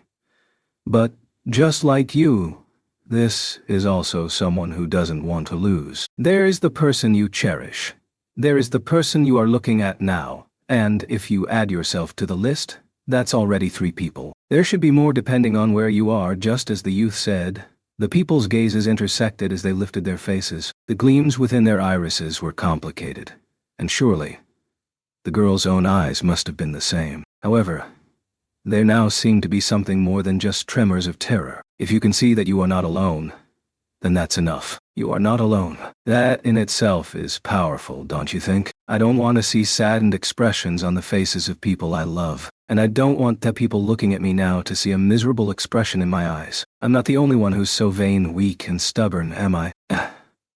That beseeching, calling voice was trying to muster the people's courage. And yet, to the girl's ears, the youth was pleading for help, for something, anything, to cling to. And then, she realized it. The youth's feelings had never changed since the moment this broadcast began. While lamenting his weak, insufficient self, he did not give up. He was telling himself that that was his only weapon, and telling everyone else that they were also the same. Please, help me believe this. I may be weak and hopeless, but I can't give up just yet. I'm not the only coward who hates to give up. Please, help me believe it was a cowardly voice, a cowardly plea. It was a voice which, when everyone needed help, was shamelessly shouting quicker and louder than anyone. Please help me? Or am I the only one? Yeah.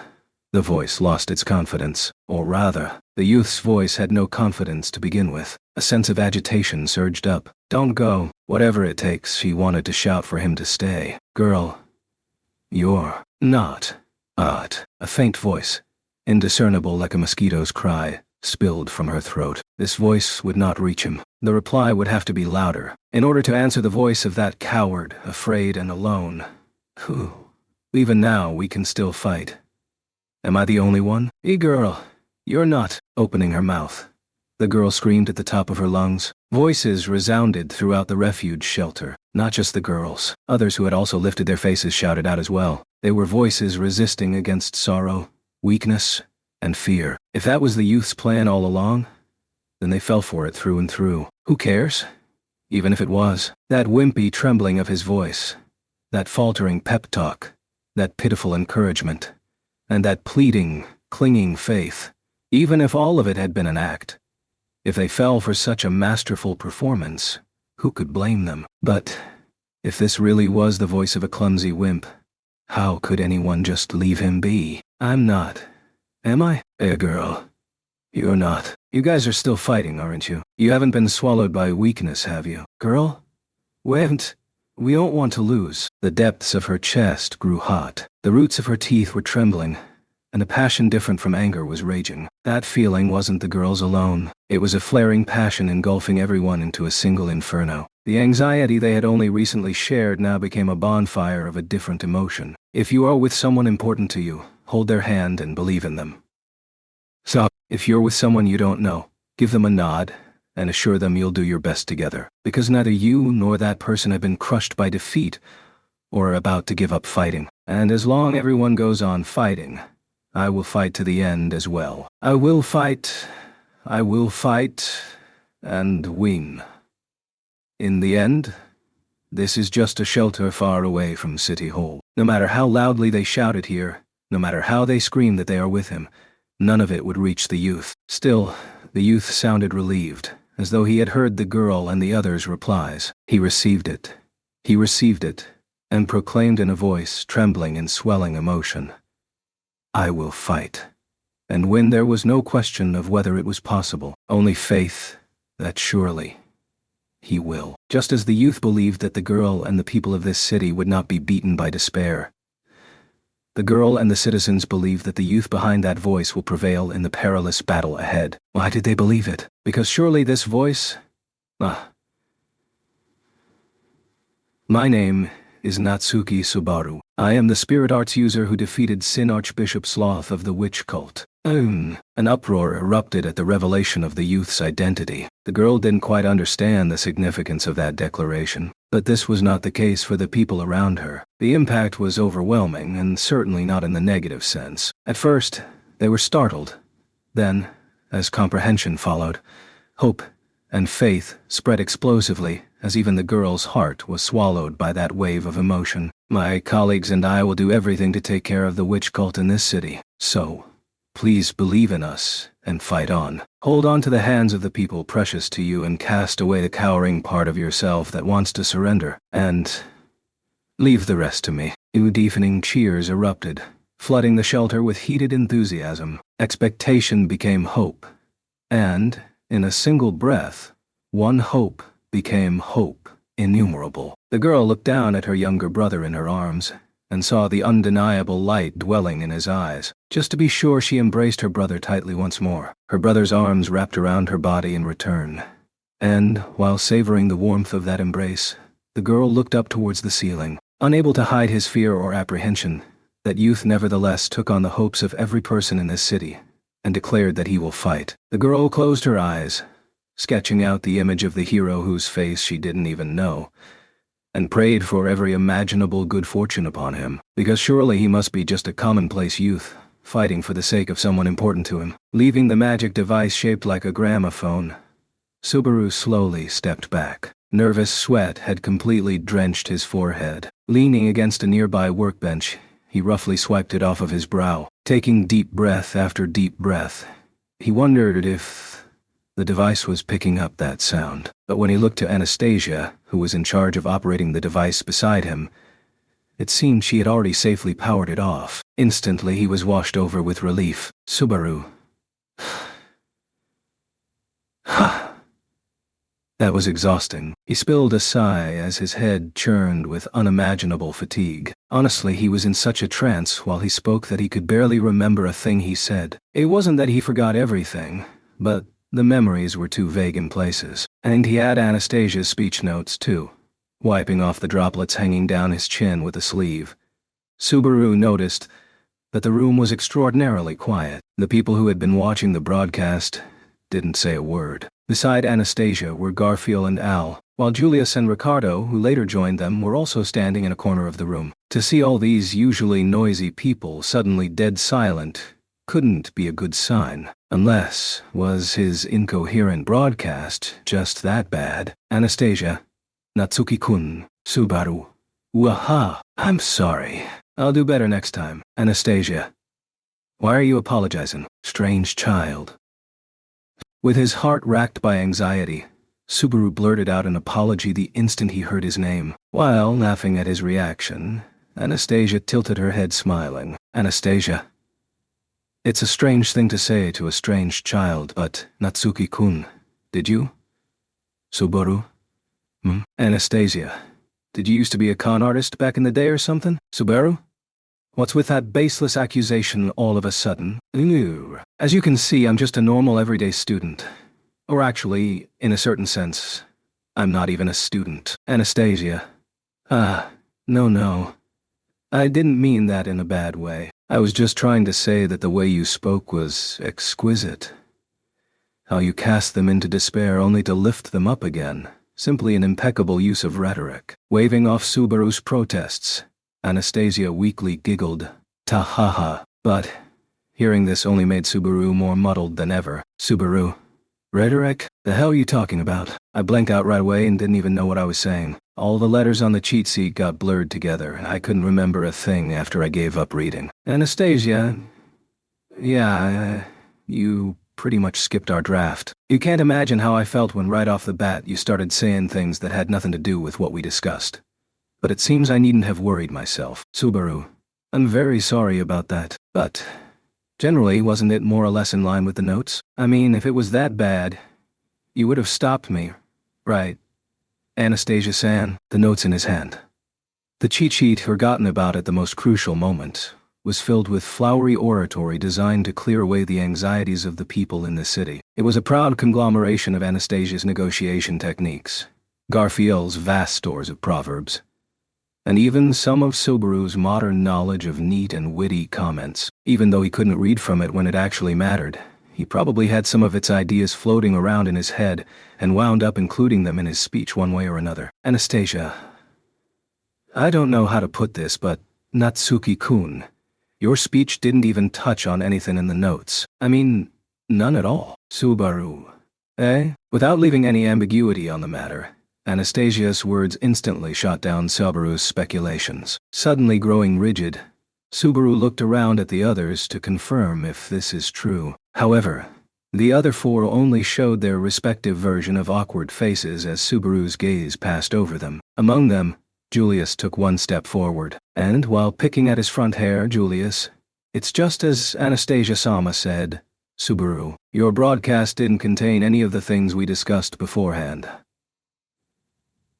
In particular, the part that was supposed to have been revealed at the start, about your accomplishment of slaying Sin Archbishop Sloth, was moved into the second half. It was almost to the point that I wanted to ask you what you were trying to do. Subaru, seriously? If I didn't say that, then wasn't I just some super random guy then? And if it was like that, you could have stopped me. Even if I had to start over, it would have been better than confusing the hell out of them. Yes.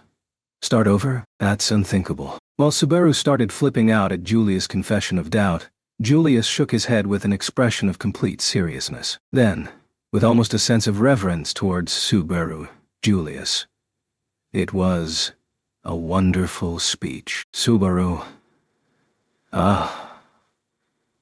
Julius, it didn't matter that you forgot the notes. With your own ability, you've accomplished something far beyond our expectations. I have nothing but praises for your achievement. This is the same sentiment which I had felt when you slew the white whale and sloth. In front of a stunned Subaru, Julius only piled on his exaggerated praises. In a way that was utterly unlike Julius, Subaru thought he saw excitement in the most perfect knight's eyes. But the moment he regained his senses, Subaru began to suspect that something was up. What's gotten into this knight? Could Subaru have upset his composure that much? Subaru, quit joking around. I always thought your jokes aren't very funny, you know. Julius, if that sounded like a joke to you, then it's only because you think far too little of yourself. But, then again, perhaps that is exactly what made your speech what it was. It was a speech no one but you could have made. Subaru, you really are making fun of me, aren't you? Considering the critical situation they were in, Julius' praises were only making Subaru more frustrated. Subaru had already gotten used to Julius' sarcasm by now, but this wasn't the time to be pointlessly bickering like this. If the speech didn't have the effect they had hoped for, then they'd need to come up with another plan as soon as possible. Subaru, instead of giving people strength, if all I did was make them distrust us, then it won't work even if I try again. Next time someone else should... Anastasia. Natsuki-kun, that's enough of your self-deprecation, you know? It's making people uncomfortable just listening. Saying this, Anastasia put a stop to Subaru's whining from the side. Glaring at Subaru with a look of disapproval on her adorable face. Anastasia. Your speech was exceptionally effective. Guess I have to spell it out for you since you can seem to realize it yourself. Natsuki-kun. Your speech was more perfect than we could have ever imagined. You have the talent of a true demagogue, you know. Ricardo, I'm with young Miss Chanel. That gave me shivers. What's with you N-words? You make it look easy, bro. The way you tricked Amelia-sama, Crush-sama. That little girl on the ground dragging into falling all over you. Am I right? Subaru. Both of you are saying things I can't just let slide. What do you mean tricked? Who are you calling a demagogue? Listening to their overly scandalous evaluations, Subaru raised his voice, shouting. But Anastasia and Ricardo only innocently looked at each other and shrugged. And here, seeing how everyone seemed to be in on it, Subaru began to suspect that they weren't entirely joking. This grew all the more obvious when he saw Garfield squatting on the floor, watching him. Garfield. Captain. Subaru. Garfield. What do you think, Garfield? Captain's the captain, alright. I was right to follow you out of Sanctuary. That's what I think. Subaru. Your expectations are always a bit too heavy on me. Garfield. Well, that's your own fault, ain't it, Captain? Garfield got up and walked over to him, flashing his fangs, smiling. Seeing this, Subaru expelled a sigh through his nostrils. And, Subiru. In that case, running from my responsibilities would be the same as giving up, wouldn't it? I don't want that to happen. That's probably what I said in the broadcast, right? Anastasia. There you go. Anastasia smiled, watching Subaru scratching his head, looking deflated as if only just now accepting this. She pumped up her little chest at this unexpectedly good outcome and softly rubbed her scarf with her hand. Anastasia, in fact, you've raised everyone's morale so high that I'm getting worried they'll start doing something stupid. Even here, you've got us pumped full of spirit on account of Wrath's authority, you know. Subaru, if you exaggerate like that, I'm gonna think you're pulling my leg again. Seriously, just how good of a radio DJ was I anyway? Getting hoisted up higher and higher was only making it harder to wrap his head around it. Tearing himself away from the whirlpool of warm gazes, Subaru slowly walked up to the arcane device once more. Subaru. In any case, if that speech had made a difference, that's better than anything. Hopefully this'll be enough to stave off any more violence in the refuge shelters. So, any thoughts on our next step? Anastasia, now that the citizens are calmed down, we've taken care of everything apart from the root cause itself. However, after Natsuki-kun's speech, the witch cult definitely knows about our intentions now. Subaru. Wonder what their reaction will be. Like you guys said, aside from the fact that it'll be irrational, there's not much else to go on. At the same time, we must settle this as soon as possible. Regardless of the effectiveness of Subaru's speech, it didn't change the fact that the means to destroy this city was still held in the hands of lunatics. Even with the greatest optimism, chances were the great water gates would be released at the stroke of midnight, and the city would be swallowed beneath the flood. No matter what, they must end this before that happens. Anastasia. And to do this, we'll need to capture all 4 towers at once. Correct? Subaru. There are 4 Sin archbishops and 2 enemies we don't know about. We'll need to consult with our forces on how to tackle this. Simultaneously capturing all 4 control towers is the necessary condition for saving this city. Concentrating their forces like they did for assault on City Hall wouldn't work here, since, as soon as they attack any of the towers, there would be the risk of the other 3 releasing the floodgates. Subaru wasn't confident that they could survive these odds 4 times in a row. Up against 6 major enemies, their fighting strength was... Subaru. It's a difficult hand. There's the chance it could turn into a repeat of our attack on City Hall. But if we could have at least one more card. In that case, how about a joker? While Subaru counted their forces on the fingers of his hands, a voice abruptly chimed in. Without thinking, Subaru turned towards the figure standing at the entrance of the room. And Subaru. Sounds like in the time since I last saw you, your evaluation of yourself has gone up quite a bit. Not nearly as much as Natsuki-san, being asked to make speeches and all. I never thought I had a hero among my friends, but guess I was wrong. Subaru. Still don't think it suits me, though. Seeing the figure shoot him a mischievous smile, Subaru shrugged his shoulders and laughed. Then, walking up to the entrance, he gave that smiling figure a high five. Watching this reunion, Garfield's face also brightened. Garfield? Otto, bro, you're safe, ain't ya? At Garfield's delighted call, Otto, who had been missing since the troubles started, answered with a nod. Aside from the dirt on his clothing, Otto seemed completely unhurt. Joining them, he gave the approaching Garfield a high five as well. Otto. I barely escaped with my life. It's a miracle that I survived and somehow made it here alive. Glad to see you 2 are safe. Though, I know you guys are way harder to kill than I am, so I wasn't all that worried. Subaru. Is that right? Actually, I wasn't all that worried about you either. Why is that? Garfield. He don't know. That's just Otto bro's natural vibes, maybe? Otto, can't you worry about me a little more? In this kind of crisis, it was extremely dangerous to be out there alone, you know? Oh, but, in reality, he did manage to rejoin them, so that wasn't very convincing. Anyway, while they were in the middle of this joyous reunion, Anastasia clapped her hands and squeezed herself into the conversation. Anastasia. All right. Calm down.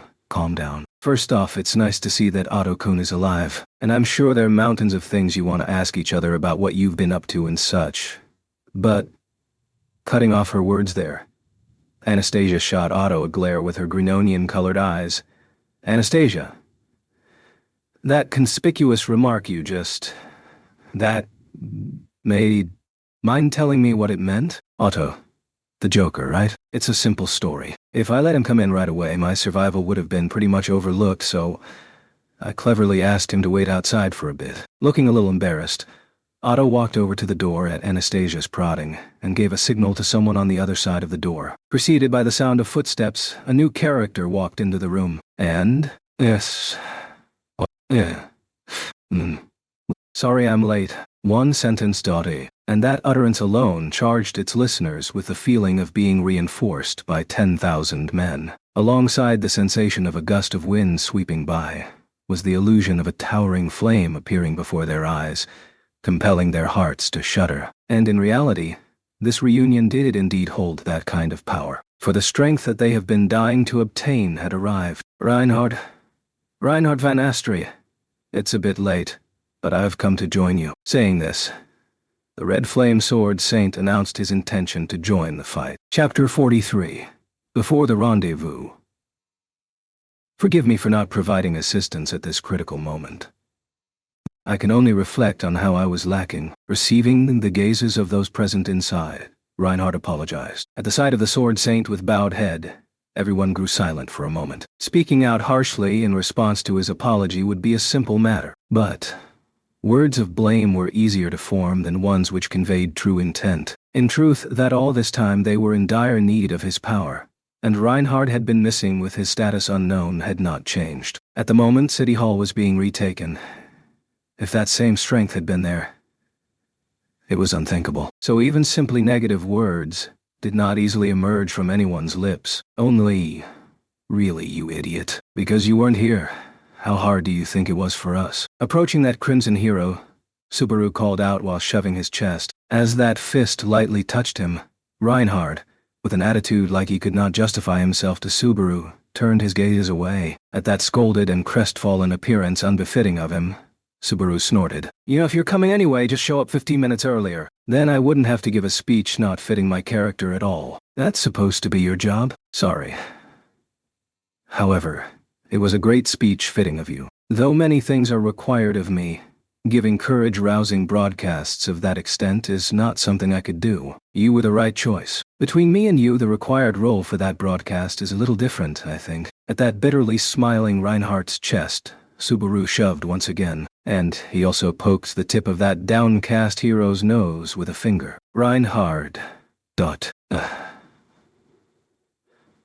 Since you came, it's like 100 guys did, no, 1,000. If it's just that, I can expect that much, right? I'm counting on it. It was power that rivaled the force of the tides. Subaru's 100-fold, even 1,000-fold evaluation was laughable. At Subaru's expectation-filled question, Reinhardt's blue eyes blinked. But that hesitation immediately faded, and Reinhardt's lips formed into a smile. Count on me. If you would expect that much of me, I will comply. That somehow making women happy type kind of talk. Can you not stop that? What? Enough. And with that, if everyone now has something they want to say, please tell us. Seeing that initial discomfort disappear from Reinhardt's face as he laughed, Subaru turned and looked back, gazing over at those that until then had not said anything. He indicated Reinhard. At these times, the side that gets special treatment suffers much more. Besides, a chance to scold this sword saint that wants to be scolded doesn't happen often. So as much as you want to, do it, do it. After confessing what's on our minds, let's talk about how to help everyone. Opening his heart, Subaru spoke like that. At that attitude, the mood was of one holding their breath. Otto and Garfield, only those two were used to Subaru's bravado, and were smiling at that. Anyway, having one or two fellows there see through to his true intentions was just right. They did not have to hold in their thoughts, because it was right after he had made that kind of speech. After that, Reinhardt's personal talking to, details omitted, was held, and again talk of how to recapture the city started up again. Even saying that, other than Reinhardt and Otto's thoughts agreeing, there was no clear improvement. The number of enemies that they could not avoid attacking, and the capture strategy of hitting all control towers simultaneously did not change. But in the midst of this chaos, where was Reinhard and what was he up to? As they all sat around in a circle talking, Subaru moved to start with that question. Reinhard's expression clouded at his words. Today, his face often grew like that. You don't have felt with you, and there's a lot of things I want to hear about. Something like scolding you. This isn't like that. On that matter, with the words from just before, I am treating it like nothing happened. But Natsuki-kun was saying, well, as a part that bothers me too. No way the Sword Saint got scared and was hiding. I wasn't thinking anything like that, but I am wanting to hear a convincing reason. At Subaru's question, Anastasia joined in. Looking carefully at Anastasia's attitude, it definitely seemed like she had been receiving reports from Julius. Right before the turmoil began, Reinhard and Felt were contacting Heinkel together, she said. After that question from her, Reinhard's expression clouding over seemed to be proof of that assertion. Wilhelm too, but when it came to Heinkel, the Astria's explanations were very vague, saying that their approach was like someone stuck inside for 10 years, and now is a pro-neat child that's treated as a tumor by the aged parents.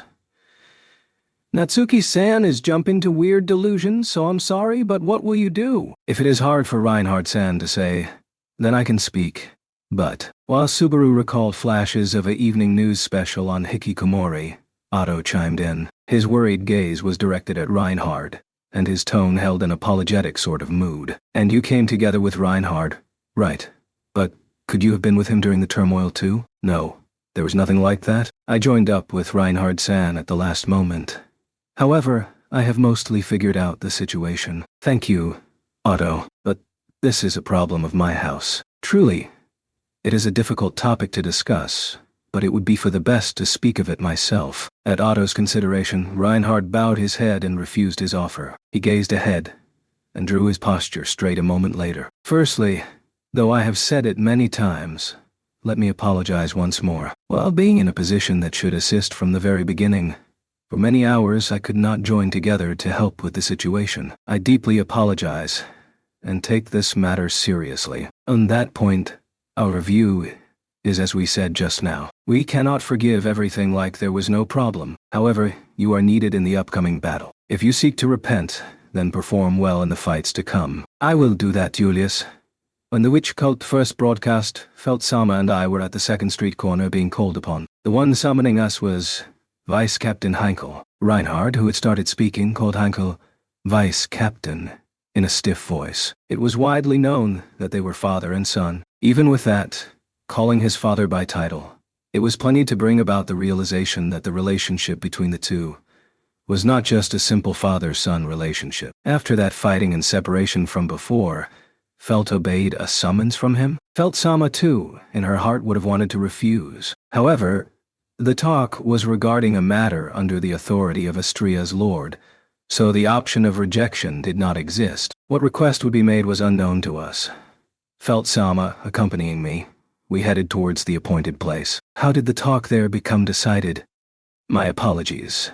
But as that matter is directly related to and regarding the royal selection, I would appreciate being allowed not to elaborate. It is enough to say, the talk did not go smoothly. Reinhard's tone of voice was falling, and it was easy to figure out the talk had gone poorly. Even if it wasn't like that, Felt lacked experience dealing with negative emotions. Taking Heinkel's despicable nature into account, it was not difficult to imagine how the talk would have played out. In the midst of such conversation, then, the witch cult's first broadcast happened. While we could hardly believe our ears, it was clear we needed to move immediately. If there was a truly dire situation, it was my intention to head out right away. The other retainers, they also had a method to call for me if needed prepared beforehand. That method was to launch magic into the sky at any time. It would be the signal. When Sirius appeared, if Latius fired off the signal, Reinhard always ran to the scene within 30 seconds. What he said was true. However, Reinhard had heard the witch cult's so-called broadcast and its clear malice, yet still did not move. He did not come running to the scene.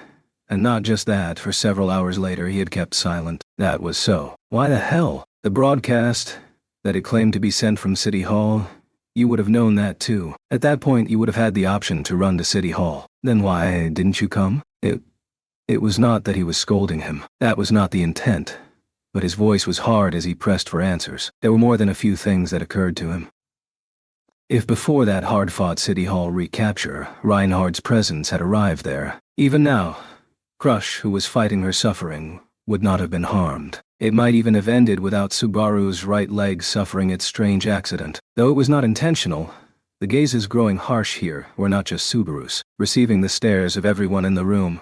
Reinhardt, who had until then been speaking fluently, closed his mouth and lowered his gaze once again. With long lashes and shining eyes, in front of that he was hesitant to speak any words. Even so, after those few conflicted seconds slowly passed, the hero stopped. Words started again. Vice Captain Heinkel had taken Felt Sama as a hostage. That is my irreversible failure. Felt Sama was grabbed, and a sword was held against her neck to stop my movements. And so, I could not act. Speaking those words, Subaru clearly understood why Reinhardt had struggled with it so much. The mistress he should give his all for, by none other than his father's hands, had been taken captive, humiliated and shamed.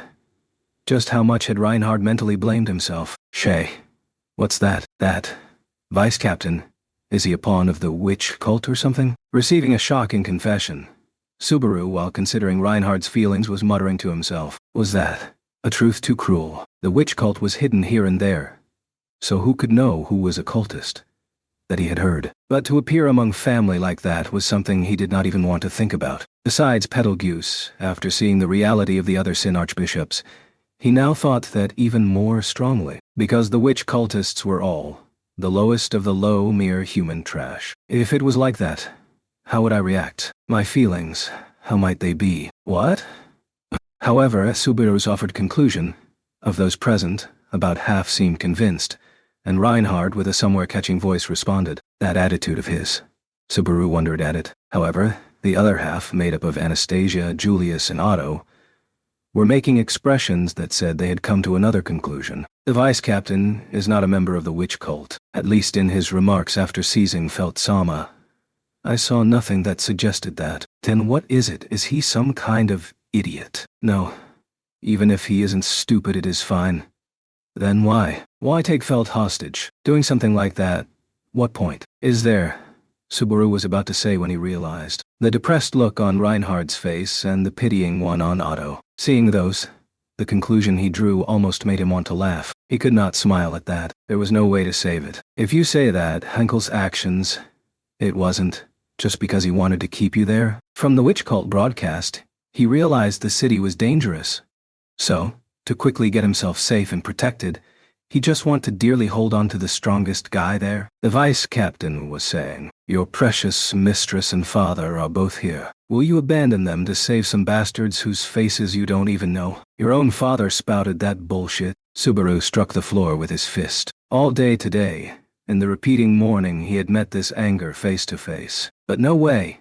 He had never imagined feeling this furious about an opponent completely unrelated to the witch cult. I had no words to reply with. Of course, Felt Sama was saying it was all a bluff, since she would be fine. Go rescue the others. But remaining there even then was my decision. The blame indeed lies with myself. How did it go there? Whose fault it is? It's obvious to everyone here who that is. Even so, the choice was mine. At the shouting Subaru, Reinhardt would not concede his share of the blame. That obstinate Reinhardt.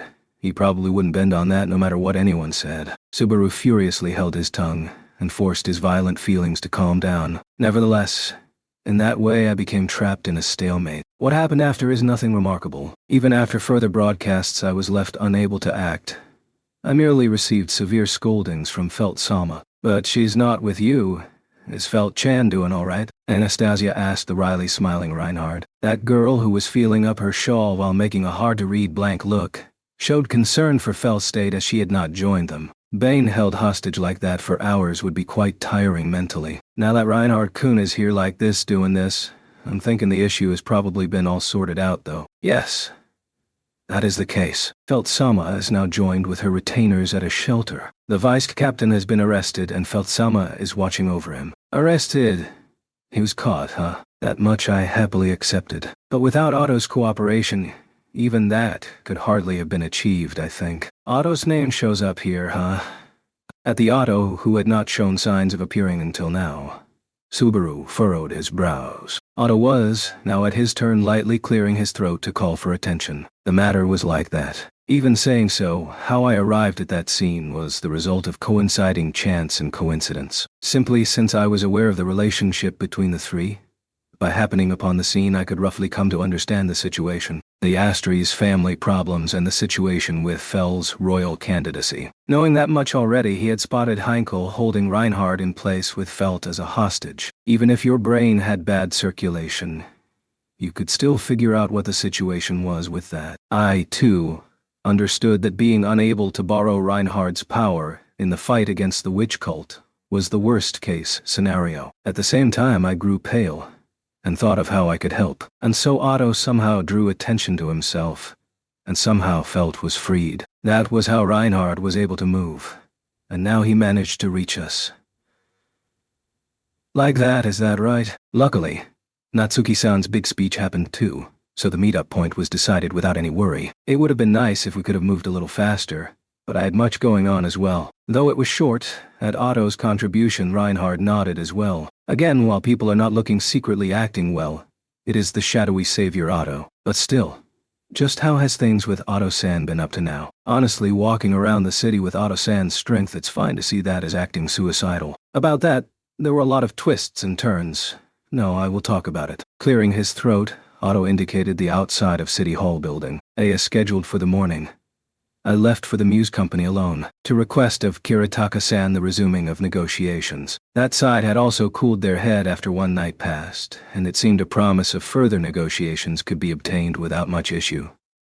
It seemed, but, at the moment he stopped talking and paused, the witch cult would have started their broadcast, Subaru guessed. However, Otto resumed speaking while shaking his head. At the location of the Muse Company, the 3rd Street Plaza, the witch cult, a Sin Archbishop made an appearance. That figure created an uproar, so the witch cult attack was discovered. An Archbishop before the broadcast? Yes, indeed, before the broadcast. Otto confirmed for the surprised Subaru, who was leaning forward. But if you thought about it, that was not impossible. If one were to speak of Sin Archbishops acting before the broadcast, Sirius and Regulus were included too. Other than Capella, who was then attacking City Hall, those archbishops with free time in Pristella would have been doing something. The likelihood was high. Wait, Otto. At the Subaru whose tone of voice had lowered, Otto's gaze had a grim light. That worried attitude of his, it confirmed the thoughts appearing in Subaru's imagination. Sirius and Regulus were both encountering Subaru at the time and so could not be there. Capella too would have been participating in the attack on City Hall. Saying that, the Archbishop appearing before Otto could only be one. The one you met by chance. Could it be the Archbishop of Gluttony? Yes, he was claiming to be such. There is no specific reason to lie about it, so I think it is the truth. At the plaza, introducing himself as the Sin Archbishop of Gluttony, he still appeared to be a child. Otto's testimony matched up with what Subaru had seen of Roy Alphard. The selection standard for archbishops, it was not that he wanted to know anything about that, but Gluttony was at least outwardly a child. A rag-draped, dirty-looking child. In words as well as attitude he seemed just like a kid. At first, unsure if it was an abandoned child someone called them while drawing closer. Since he was standing guard near the Muse Company, I think it was one of the White Dragon scales. That person was the first to succumb to gluttony. Literally, I became unable to move. Just like that. A person is simply done in. Even if it seemed unreal, you could not help but believe it. Immediately, more White Dragon's scales all moved to surround him, but it did not come to a happy end. With a face growing blue, Otto quietly spoke of that wrenched spectacle. Gluttony, as if he was dancing, simply cut through the mercenaries in order. What was even scarier was the keen nose of Gluttony. It was a sense of smell which never lost track of his prey. Because it was that situation, without worrying about who was first, they all tried to run away. However, that guy did not allow that. What he did, I in truth do not know. But even faraway people definitely had attacks from gluttony reach them. Even inside buildings it was the same. What was he after? After absent-mindedly asking, Subaru realized it was a meaningless question. The acts of the witch cult, the motives of those guys had nothing like certainty. Actually, Otto turned his head instead of replying. Let's see. What could it have been? But anyway, it became a dire situation. Even those trying to flee from that spot, the moment their back was shown they might be attacked. There were few there, but it was a complete dead end. If Kiritaka-san was not there, I think I too could not have made it here. Kiritaka, how did he do that? To begin with, it seems he was a careful person. In the president's office of the Muse Company, there was an underground concealed passage in the building connected to the channel. I escaped from out there using a small boat. While running away, I saw Kiritaka-san's back being cut open. From the 3rd Street, I disorderly ran away is what I am saying. After that, the witch cult broadcast happened, and it became impossible to walk around in the city carelessly. Nevertheless, I cautiously moved around the area. Then, that happened. And we barely managed to meet. The scene described just before. In other words, by the scene, he means the one where he found Reinhardt stuck. As the story linked up that far, at the same moment Subaru understood that Otto had gone through suffering, and had again by any means managed to survive. But, in what was said just now, weighing on his thoughts, why did Kiritaka go that far? If it was like you said, he even sacrificed his own body to aid in Otto's escape. That was how it sounded like to me. Yes, indeed. Kiritaka-san, by sacrificing himself, let me escape. At the end, him being slashed was because he pushed me to the floor and covered me with his body. Why go so far? Inside Subaru, his mental picture of Kiritaka was almost non-existent. Even the slight image he had was of his face going red, him screaming, throwing the magic stones while shaking. It was that situation only. Of course, that this was all there was to the man was not what he had assumed. But to sacrifice his body trying to save a stranger, that level of strength, in the end, he had not seen in him. Since I was a customer invited to his shop, he might have held something like a trader's pride. But definitely, it would seem he had a better reason for himself as well. One, a little easier to understand. Easier to understand, you say. Did you not realize? It's Natsuki-san. To the confused Subaru, Otto firmly asserted as he gave that reply. When his name appeared abruptly, Subaru was shaken. At that Subaru's reaction, Otto closed his eyes for a while, looking on the existence known as the Archbishop of Sin, and seeing his own subordinates fall. Kiritaka-san must have had something faint left in his inner thoughts. He must have held on to some sense of duty, I think. Then the one that became his hope was, you, Natsuki-san. After the happenings of the day before, Kiritaka-san already knew about Natsuki-san remaining here, and definitely about your achievement of vanquishing Sloth as well. If so, then, naturally that would flow into hope, putting saving me first over all else. It must be because he expected me to join with Natsuki-san as a partner. Otto's explanation fit perfectly, and it slammed into Subaru's chest with a thud. But that, nevertheless, was an unreasonable story. With his head, he knew. To go on, to carry that, it was true.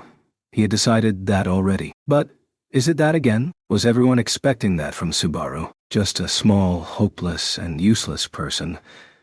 Were they really trusting the fate of the city to someone like that? Natsuki-san, please do not misunderstand. Unknowingly forming a cynical smile, Subaru was pulled back by a voice. Otto looked straight ahead, as if gazing into Subaru.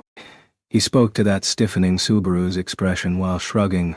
Kiritaka-san, too, in his head would have thought of various angles regarding his role and responsibility to the city. That Natsuki-san too is hesitating about bearing the fate of the city, I am aware. But, definitely, what Kiritaka-san entrusted Natsuki-san with is a slightly simpler matter. What? It is obvious. Somewhere in this city is the woman Kiritaka-san loves. Before wishing for the safety of the city, what he would have hoped for most from Natsuki-san was for his loved one to be safe. Because when he pushed me onto the floor, that is what he said. In short, Otto wanted to tell Subaru, you struggle too much, having taken up the fate of the city just because he felt like it, and now worried about that. Watching that Subaru now struggling under that weight, He could not help but speak those words, and that over everything else stabbed at the tough-acting Subaru's heart strongly, his face growing hot. Subaru felt ashamed of himself. What is this city's fate? What is all this of hopes and expectations? How ridiculously stupid. The city which would find itself in disaster if it was not lifted up and saved.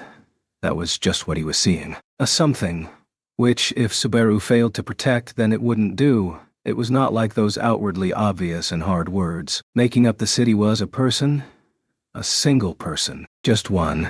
And then another. It was those lives that mattered. And each of those lives in turn had another precious to them.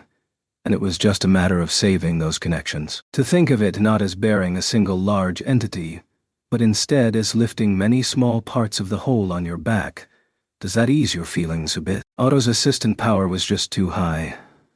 Subaru really could only give in to him. That Subaru's face which had only been lowered before turned upwards, and at that result, Otto seemed satisfied. What's that? Isn't it a nice relationship? Looking at it even makes me a little jealous.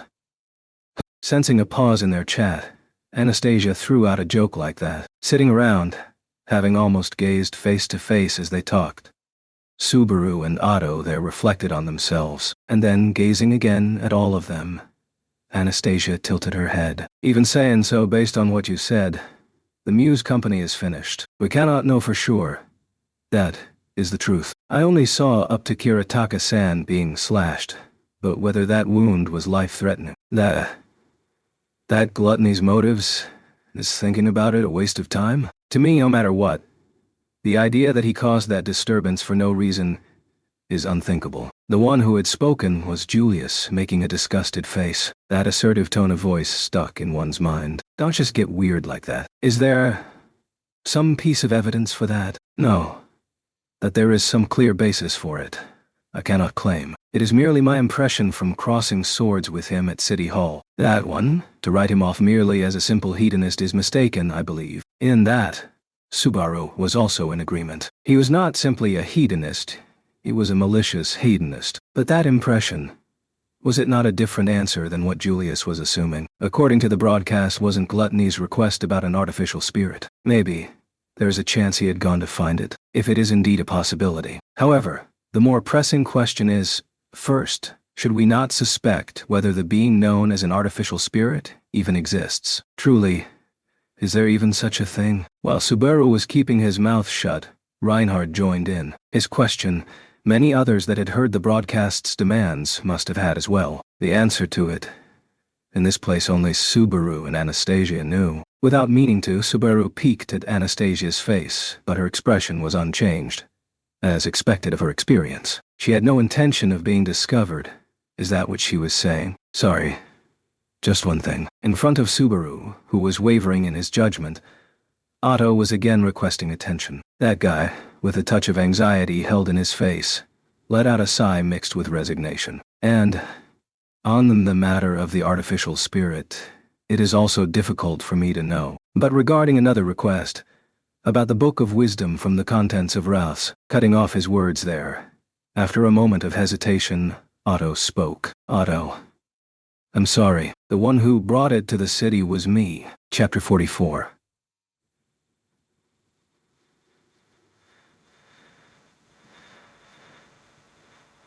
Nothing left unsaid. Otto raised his hand and dropped that bombshell, plunging everyone in the room into a state of shock. The unverified existence of the Book of Wisdom was just confirmed, not by anyone else, but by one of their own. It was only natural that they'd be shocked, with Subaru being the most shocked of them all. Subaru. Why would you have the Book of Wisdom? Otto. Before you misunderstand, let me explain. I was indeed the one who brought the so-called Book of Wisdom into the city, but the book isn't mine. I was pretty shocked when I heard the witch call's request as well. Anastasia. So-called. That's a curious way to put it. What do you mean? As Otto's answered the shaken Subaru, Anastasia picked up on that descriptor and asked. At that, Otto looked around at the others and, Otto, you guys all know about the Book of Wisdom, right? Simply put, it's like the Gospels. Those suspicious-looking books of prophecy that the witch cultists have. except it seems to be the original. I heard that the difference in accuracy is huge. Anastasia, the Gospel's original? It might be a stretch, but that reminds me of the prophecies of the dragon Annal Stone, though of course, their credibility, reputation, and standpoints are nowhere near the same. Otto. I've never seen the dragon Annal Stone and the Gospel's prophecies in action, so I can't say anything about their reliability. And the same goes for the Book of Wisdom, I'm afraid. By the time I got my hands on it, the book was already nothing more than mostly burned remains. Subaru. Burned remains. Otto's description matched the fates of both volumes of the Book of Wisdom in Subaru's mind. One belonged to Beatrice, and was lost in the flames of the burning, forbidden library. The other belonged to Roswal and, according to Ram, was lost in the burning sanctuary. It was hard to say how much of its creator, Echidna's testimony, could be trusted, but if her words were to be believed, then both volumes should have been burned. In that case, what Otto obtained must be its charred remains. Anastasia. I see. I think I know why Otto Kuhn brought the book into Pristella now. It's to seek the help of Restoration Master Darts, isn't it, Otto? That's correct. With that simple reply, Otto nodded to Anastasia's conclusion, though both Julius and Reinhard appeared to accept this with an air of understanding. Subaru seemed confused by the term he had never heard before. Subaru, they don't all suddenly go, and leave me out of the loop here. What's a Restoration Master? Anastasia. Just as the name implies, they are light magic specialists who can restore objects to their original forms. Darts, who lives in this city, is quite a famous member of their circle. Even books that are more than half damaged can be restored with pretty good results if given enough time. Otto. I managed to make contact with Master Darts and give him the remains of the Book of Wisdom, so the book should be in his workshop at the moment. With Otto's testimony, the Book of Wisdom's whereabouts has finally been revealed. Garfield. But then, when did Otto Bro meet that guy? Otto. Yesterday, after the negotiations with Muse Company fell apart. Once everyone went their separate ways, I paid a visit to Master Darts. We had a chat in private, and he seemed pretty enthusiastic about taking on the job. Subaru could just imagine Otto going pale in the face when he heard Book of Wisdom come up during the upheavals today. That explains how the burned Book of Wisdom survived and why it was brought to this city. But Otto's motives were still unknown. Just why would he want to restore the Book of Wisdom? Honestly, Subaru had no good impressions for the Book of Wisdom. It was an ominous book, not only associated with its creator, Echidna, but with the Gospels in the hands of the witch cult. It was the reason Beatrice was bound in the Forbidden Library for 400 years, and the reason Roswal's plots wrought violence upon the sanctuary. The truth is, Subaru was relieved when he heard that the books were destroyed. Otto.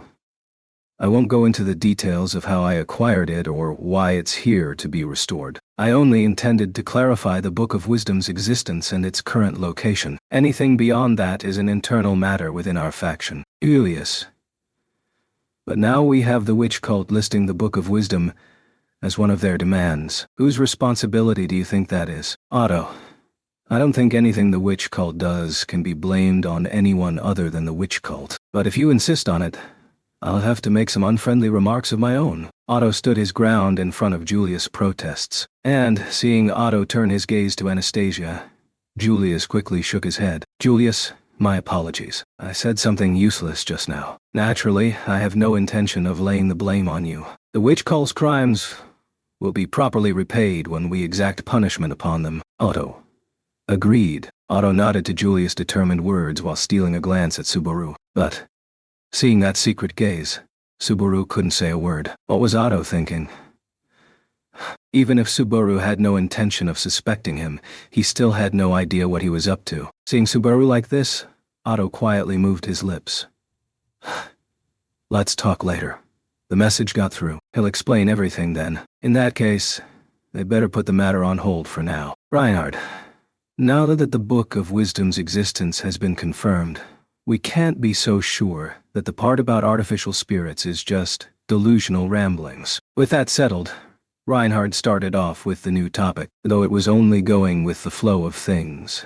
Now that Otto has already revealed something potentially disadvantageous to himself, there was no reason for Subaru to continue withholding his. Subaru. Anastasia-san torque to be. Anastasia. I know. Well, this won't be easy. Seeing Subaru seeking her consent, Anastasia took off the scarf around her neck. She spread it out on the table while everyone else tilted their heads at her determined expression. But what she did next turned all their tilted heads straight. Anastasia. No need to play possum anymore, Echidna. You can speak up now. Scarfox. In my case, rather than playing possum, wouldn't playing fox be more appropriate, Anna? Following Anastasia's call, the white fox scarf stretched out its limbs with a will of its own. Seeing this, the same expressions of shock washed over Julius and Ricardo's faces. It seems Anastasia had hidden artificial spirit Echidna's existence, even from the members of her own faction. Ricardo. Hey, miss. I don't know that thing. The hell is that thing? Anastasia. Sorry for hiding it from you, Ricardo. Julius, too. This child would be the artificial spirit we're talking about. Her name's Echidna, and she's been my partner in crime for a long, long time. Scarfox. Hey, Ricardo. It'd be pretty awkward to introduce myself like we've just met when I've technically known you for ages. We can be all buddy-buddy just like usual if you want. Echidna was exceptionally friendly to a Ricardo who looked like he was looking at something creepy, and as off-put as Ricardo was by the white fox's attitude, Julius' face looked even more shocked. Faced with the secret his master had hidden from him, his pupils were wavering with a rare and unconcealable dismay. Julius? Then that means Anastasia Sama is also a spirits arts user. Anastasia? No, not exactly. There is no spiritual contract between me and Echidna. I just don't have the knack for it. And also, unlike ordinary spirits, Echidna can't fight at all. Scarfox. That's right. I'm as incompetent as it gets. I'm afraid I might even be the weakest spirit there is. So weak that even the spirit knight couldn't sense my presence. Julius, is that so?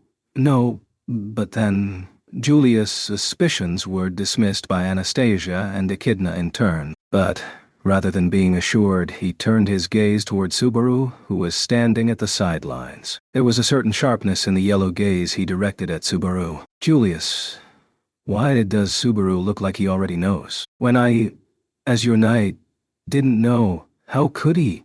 Anastasia, it's not like that. It's Subaru. It's because she's an artificial spirit just like my partner Beatrice. After we heard the witch call's demands, Anastasia-san explained it to me. So, I only found out really recently. Not much different from you. Julius, she's an artificial spirit. Anastasia-sama, is this true? Cutting Anastasia off, Subaru explained to the stupefied Julius. Seeing Anastasia nod to his question, Julius muttered, Is that so? And briefly closed his eyes as if to take it all in before exhaling a deep sigh. Julius, I'm sorry I interrupted you. Please forgive me for any displeasure I might have caused you, Anastasia-sama. I am deeply ashamed. Anastasia, I've no right to chastise you when I've been keeping it secret all this time. I should be asking your forgiveness instead. Julius gave Subaru a nod and apologized to Anastasia. But, seeing Julius' apology from the side, Ricardo grabbed Echidna off of the table. Ricardo, still, that's really mean, miss. How long have we known each other? Why'd you keep something like that from me? I'm kinda hurt. Is that all we are to each other? Scarfox, I'd appreciate if you don't handle me so roughly. Even in this form, I'm still quite finicky about my hair, and we wouldn't want to damage Anna's adorable appearance, now would we? Ricardo, pretty glib-tongued, ain't you?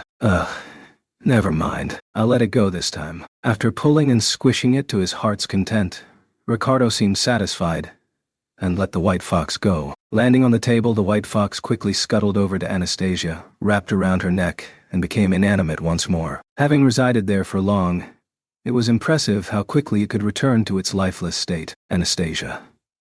And so, the artificial spirits exist as well. That said, just like Otto Kuhn's Book of Wisdom, I've no intention of handing this child over to the witch cult. Subaru, sorry for keeping it secret, but it's the same with me. Biko is my partner. I won't even let her hold hands with those lunatics. Anastasia and Subaru both asserted their decision to refuse the witch cull's demands. Hearing this, Reinhard nodded. And, Reinhard, I know, of course, we cannot accept a single one of their demands. Although, perhaps the one about wedding their bride could be overlooked. Subaru. Absolutely not. Because the bride those assholes are talking about is Emilia. Otto. Emilia Sama has been taken? And here I was wondering why I haven't seen her around. So she's in trouble? Couldn't you have brought it up sooner? Reinhard widened his eyes, and the shocking news sent Otto's eyes spinning. Subaru clenched his teeth in front of those two's reactions and continued with, Sorry, Subaru. It was all my fault. I watched her get taken away. But, since they're talking about a wedding, they shouldn't have done anything to hurt her. So we have to go over there, kill them, and bring her back. Absolutely. Absolutely. Reinhard. Yes, we will. We absolutely cannot allow this. Just the thought of Regulus sent rage boiling within Subaru's mind. And in support of that indignation, Reinhard burnished his intent to fight.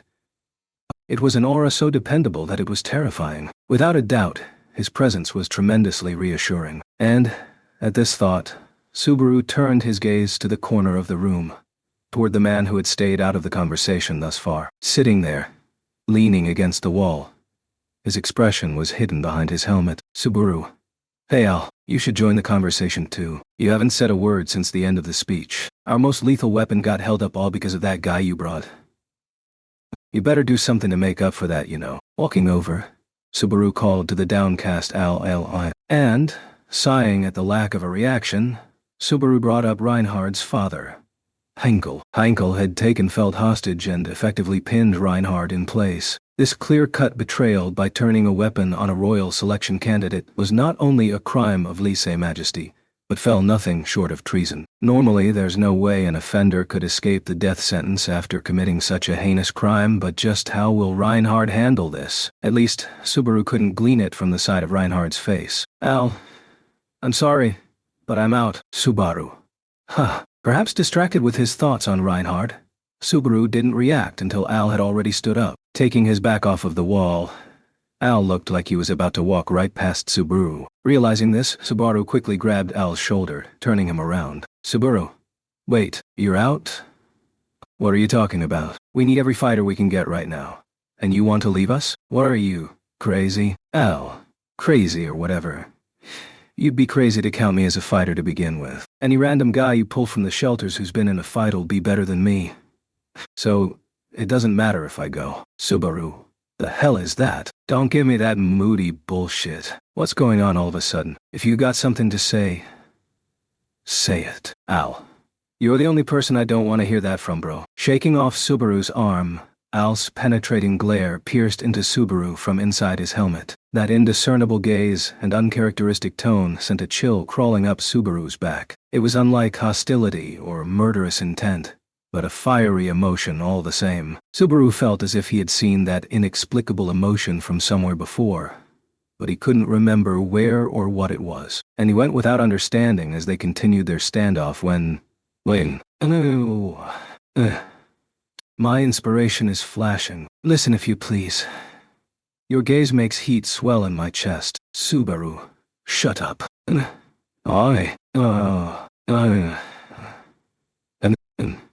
PHE?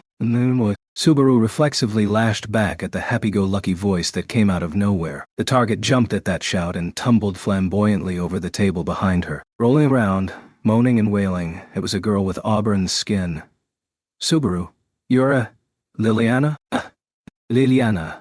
Wugyao. My elbow. My knee. Every bone that can be called a bone in my body is shattered. All 6 of my ribs are broken. There's no mistake about it. The one energetically rolling on the floor in front of Subaru was the bard, Liliana. Seeing her the same as ever, Subaru didn't even bother pointing out that humans had more than 6 ribs, but only patted his chest in relief. Subaru, I was pretty worried after we got separated, but I'm glad to see you safe. That's a relief. Liliana.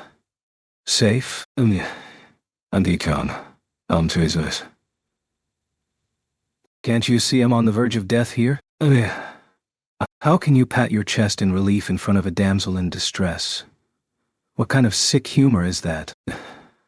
My inspiration is flashing. Listen if you please. Fingers, ears, and eyes. Subaru. You're still pretty lively, aren't you? Sitting up cross-legged on the floor, she strummed her lullaby, suddenly a picture of health. Although the abruptness of her recovery was rather unsettling, Subaru was just glad that she was all right. Subaru. But how did you get to City Hall? It must have been dangerous wandering around outside. Oh, you. Naturally, isn't that for me to decide? Commoner. Subaru. Gah. Before he could ask Liliana how she got here safely, an arrogant voice answered the question in her place. With the ringing of high-heeled footsteps, a woman in resplendent red stepped into the meeting room. Adorned in rouge from head to toe, she swept her blood-red eyes across the room. Priscilla, looks like all the actors are gathered. It was good of you rabble to have gotten ready for the star to arrive. Be sure to keep it up in the future. Smiling in a good mood, holding a spread fan over her lips, it was Priscilla. Her sudden entrance surprised everyone, including Subaru, but the first to react was none other than her servant, Al. Princess San. So you're all right. I was worried when I couldn't find you. Priscilla. Is that Al? What is the meaning of you dallying with these peasants instead of serving me? Is it not your duty to look upon my figure, listen to my voice, inhale my scent, and obey my commands? And Schult, making me have to look for him myself. There should be a limit to your insolence. What?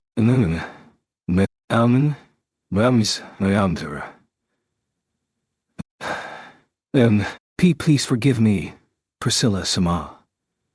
While Priscilla mercilessly berated her worried servant, a little boy in butler's uniform peeked out his head from behind her, timidly clinging to her dress. It seems that Priscilla not only saved Liliana but her butler as well while strutting around a city overrun by the witch cult. Subaru. What kind of crazy audacity is that? Subaru spilled a sigh at the fine line between exceeding bravery and recklessness. Hearing this, Priscilla turned her glare to Subaru. Snapping close her fan, she briskly walked over to him. And, Priscilla, you there? Don't move. Subaru. Ka. With a swoosh of wind, she held the tip of her fan to Subaru's throat. As usual, moving with inconceivable speed, she reached him before his eyes could even register her motion. But, since Reinhard did not intervene, Subaru figured he was in no actual danger. Subaru, what are you doing? We're having an important conversation here. We don't have time for... Priscilla. Good. So that clumsy broadcast earlier was your voice then? Subaru. Yeah. What about it? As pathetic as it was to rely on Reinhard's lack of movement as his indicator, Subaru chose to huff back at the huffing Priscilla. At that response, she narrowed her eyes. Priscilla, decidedly, I will not tolerate anyone getting more attention than myself. So, I'll prove how obviously superior I am to the likes of you. Subaru. Who? Huh? Ow. Flicking up the fan at Subaru's neck, it snapped against his chin so hard that tears came pouring out his eyes. With this, Priscilla left him and imperiously sat herself down in one of the seats at the round table. Priscilla. Such a worthless chair. I can tell how cheap it is just by sitting on it. Making that scolding remark about the quality of the furniture, she swept her gaze across the faces seated at the table. Then, opening her red-painted lips, a splendidly gruesome smile rose on her face. Priscilla, come now. I will allow you to tell me everything about the current situation. Be good slaves and fulfill your responsibilities to your utmost. As reward, I will lend you my help. Remember to be grateful. Al. Wait, Princess San. Now that we've found each other, there's no reason to stay here, right? We should get out of this dangerous place and... Priscilla. Are you suggesting I run away, Al? If so, then you are gravely mistaken. Seeing Priscilla reclining into her seat as if intending to participate in the conference, Al hurriedly protested, but Priscilla shot back a glare, instantly freezing Al inside his metal helmet. Priscilla, are you listening? I am the one who decided to stay in this city, and I will be the one to decide whether to leave it. I do not accept instructions from anyone. Besides, you want me to turn my back on these rabid fools and shamelessly run away? Who do you take me for? Al. Priscilla. Everything in this world works in my favor, so why should I leave and allow this obnoxious mess to continue? If you wish to call yourself my servant, then know this, Al. I am favored by divine providence, and thus my actions are divine providence. Priscilla's will could not be swayed. Everyone present, most of all, Al, knew this. Seeing Al slump his single shoulder, the young butler, Schult, quietly snuggled against him, and, wryly smiling at his consoling gesture, Al made up his mind as well. Subaru. Otto? You have a minute? Otto. Yeah, let's go. As the round table began briefing Priscilla on the current situation, Subaru whispered to Otto. Apparently having anticipated this, Otto complied without a hint of surprise. Subaru. Garfield, let me know when they're done. Leaving this instruction behind, Subaru left the meeting room with Otto, and as soon as they were outside they turned and faced each other in the hallway. Meeting Subaru's gaze, there was no confusion in Otto's eyes. He knew exactly what they needed to talk about. Subaru. Why the hell were you trying to restore the Book of Wisdom? No. Before that, when did you pick up its remnants? Otto. It was a year ago, after we've settled the problems in the sanctuary. After Emilia-sama Snow disappeared, I was wandering around the premises when well, it wasn't exactly by chance. I heard what happened from Ram-san, so I was actively looking for its burned remnants as well. Subaru.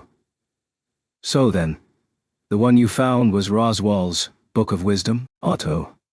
Yes, I was unusually lucky since that happened to be the place I wanted to check out. Unusually lucky must be a jab at how usually unlucky he was. Although Otto was wryly smiling, Subaru was in no mood to share that sentiment, because Otto's reasons for doing this was still a knot inside Subaru's chest. Otto.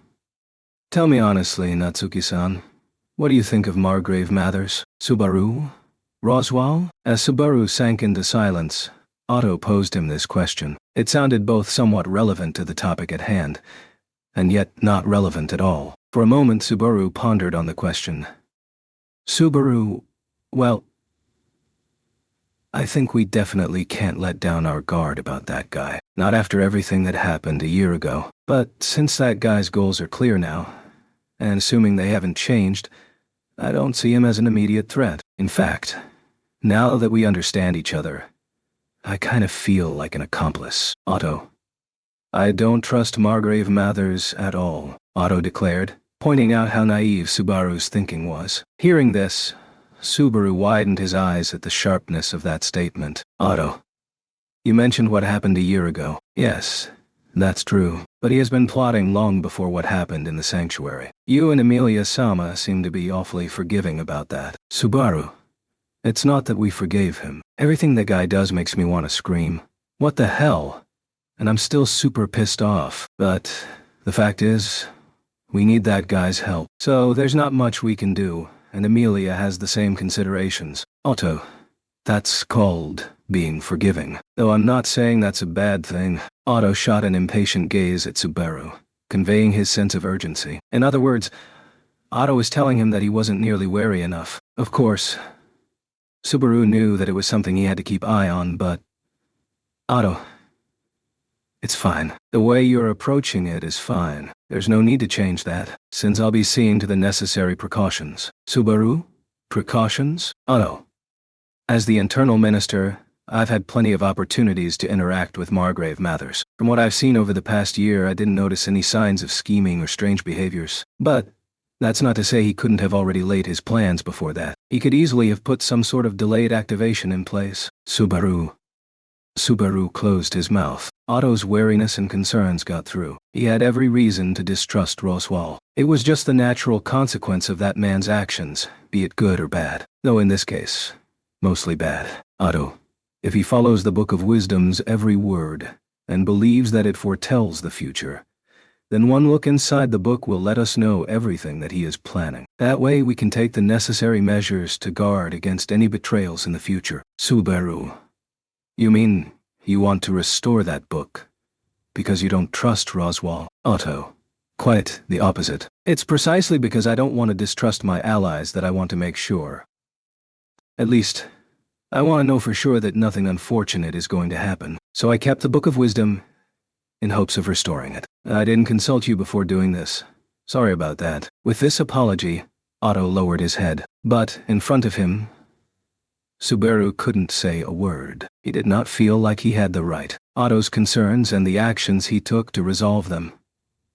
They were all things that Subaru and Amelia should have noticed. In fact, the pains he took to do this were entirely for Subaru and Amelia's sake. Now that he realized how Otto had been silently helping him, Subaru felt at once ashamed, remorseful, and incredulous that he hadn't realized this earlier. And why would Otto do this for him? Was it just because they are friends? Otto, I won't tell you why though. It's pretty boring anyway. As if having read Subaru's thoughts, Otto replied. Being beaten to the punch by the smiling Otto, Subaru breathed a deep sigh. Subaru. Somehow, it's like you're always bailing me out, you know. Otto. That may be. But I think you're good just the way you were when you made that broadcast, Natsuki-san. Otto scratched his head, while Subaru clicked his tongue and dropped his shoulders, a bit embarrassed by his considerations. Subaru. I understand. I'm on board about the Book of Wisdom. But the problem is, those assholes are still looking for it. So, what do we actually do? Otto. Regardless of whether it's successfully restored or not, I think we better get it back. There's a great chance that Master Darts could get hurt, and that'd be the last thing I want. Subaru. But we're going to simultaneously attack all 4 control towers. We don't have any forces to spare for that. Otto. I may be a non-combatant, but I can more than handle myself if I travel by the waterways. I may not look like it, but duping animals like water dragons is one of my top strong suits, you know. Putting his hand beside his mouth, Otto must be boasting of his divine protection of anima whispering. In fact, when it comes to running away, Otto's divine protection would actually be quite handy. Besides, the enemy's main forces were concentrated at the control towers. Assuming they didn't bring any extra witch cultist lackeys, Otto shouldn't be in too much danger. Otto. Rather than worry about me, you should be thinking about the assault teams. You have to save Amelia-sama. After all, that's quite the responsibility. Subaru.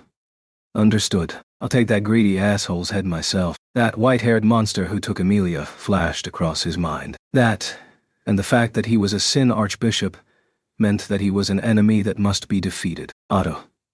Shall we head back? They must be about done with the debriefing. Seeing the invigorated Subaru, Otto turned his head to the meeting room. But, just as Subaru nodded and was about head inside with him, on a second, monsters, that shower. No. Banana. Warnless What? Subaru Dono. He was stopped by a call from the stairway. There was no mistaking who that voice belonged to. The person upstairs, watching him with his stern blue pupils, was Wilhelm. Subaru. Otto. You go on ahead. Otto. All right, we'll continue this later. Otto went back into the meeting room while Subaru walked up the stairs to meet Wilhelm, waiting on the upper level. Then, as soon as they were at the same height, Wilhelm lightly bowed his eyes. Wilhelm. Sorry I could not join the conference. I apologize for the inconvenience. Subaru? With the situation as it is, no one would think to blame you, Wilhelm-san. So, how is Crush-sen? He heard she wasn't well. Or not just unwell, but in quite a terrible state. As a woman, she probably wouldn't want anyone else to see her like that either. Thinking back on the wretched state of his leg, he could imagine what kind of damage Crush must have sustained, and that thought alone made him regret imagining it. To Subaru query, Wilhelm softly cast down his eyes. Wilhelm, Crush-sama has asked to speak to you. Subaru Dono, may I trouble you to come with me? Subaru. Crush-san asked for me? No. Of course I'll come, but... Is that really all right? Wilhelm, it is her sincere wish, though Ferris will not be happy about it. Subaru, I guess not. Ferris would probably have some bitter words to say to Subaru. After all, the only two who faced off against Capella on the top floor of City Hall were Subaru and Crush, and Subaru alone should have protected her. Wilhelm, if Ferris says something disrespectful, please do not mind him, and please forgive him, if possible. Deep down, he does understand. It's just that he is facing emotions that he could not process. Subaru, watching the person most important to him suffer, I can understand why he'd want to curse the people around him, if only just to take his mind off of the one he's worrying about. If venting his rage could ease some of his pain, then who could blame him? And so Subaru was prepared to take on some of his abuse as well. Wilhelm, this way. Without remarking on Subaru's reply, Wilhelm led Subaru towards the place where Crush would be waiting. Tick, tack, the regular rhythm of their footsteps echoed through the hallway. And on the way, Wilhelm, Subaru Dono, there is something else I need to tell you. Subaru, what is it? Is it something other than Crush-san? Wilhelm, it's about the two swordsmen accompanying the Sin archbishops. Unwittingly, he stopped his breath. It should have been so obvious. How did he let it slip his mind? Nimi's unsealable wound, inflicted by the divine protection of the death god. ... The true identities of those super-class swordsmen should, Wilhelm. One of them is 8-armed Kurgan, a formidable swordsman who had been a general of the Valachian Empire. A man who should have died 10 years ago. Subaru, a man who should have died? Wilhelm-san? Wilhelm? And the other? Wilhelm cut Subaru off just before he could ask his question. He stopped his steps, and Subaru followed suit. Then, Wilhelm turned his back and sank into a momentary silence. Subaru took a step forward to peek at the side of Wilhelm's face, but instantly regretted it. He should not have seen it. Wilhelm.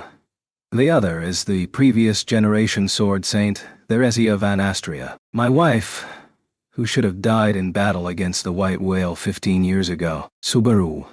The fact that he could have kept his voice so steady must be a testament to the strength of his will. But when Subaru saw the wrenching agony that twisted the side of Wilhelm's face, all that impression fell away. Chewing his lips, with rage and grief interwoven within his eyes, a crazed passion contorted his wrinkled face beyond recognition. One look at that expression, and all his emotions were clear as day. Subaru, your wife, and a general of the Empire? Unless they're actually still alive? Wilhelm, if that's... No, that isn't possible. Whether it's my wife or Kurgan, both of them are dead. That cannot be overturned. The dead are still dead, but being defiled. Subaru, if they're still dead, then it's something like necromancy? Necromancy.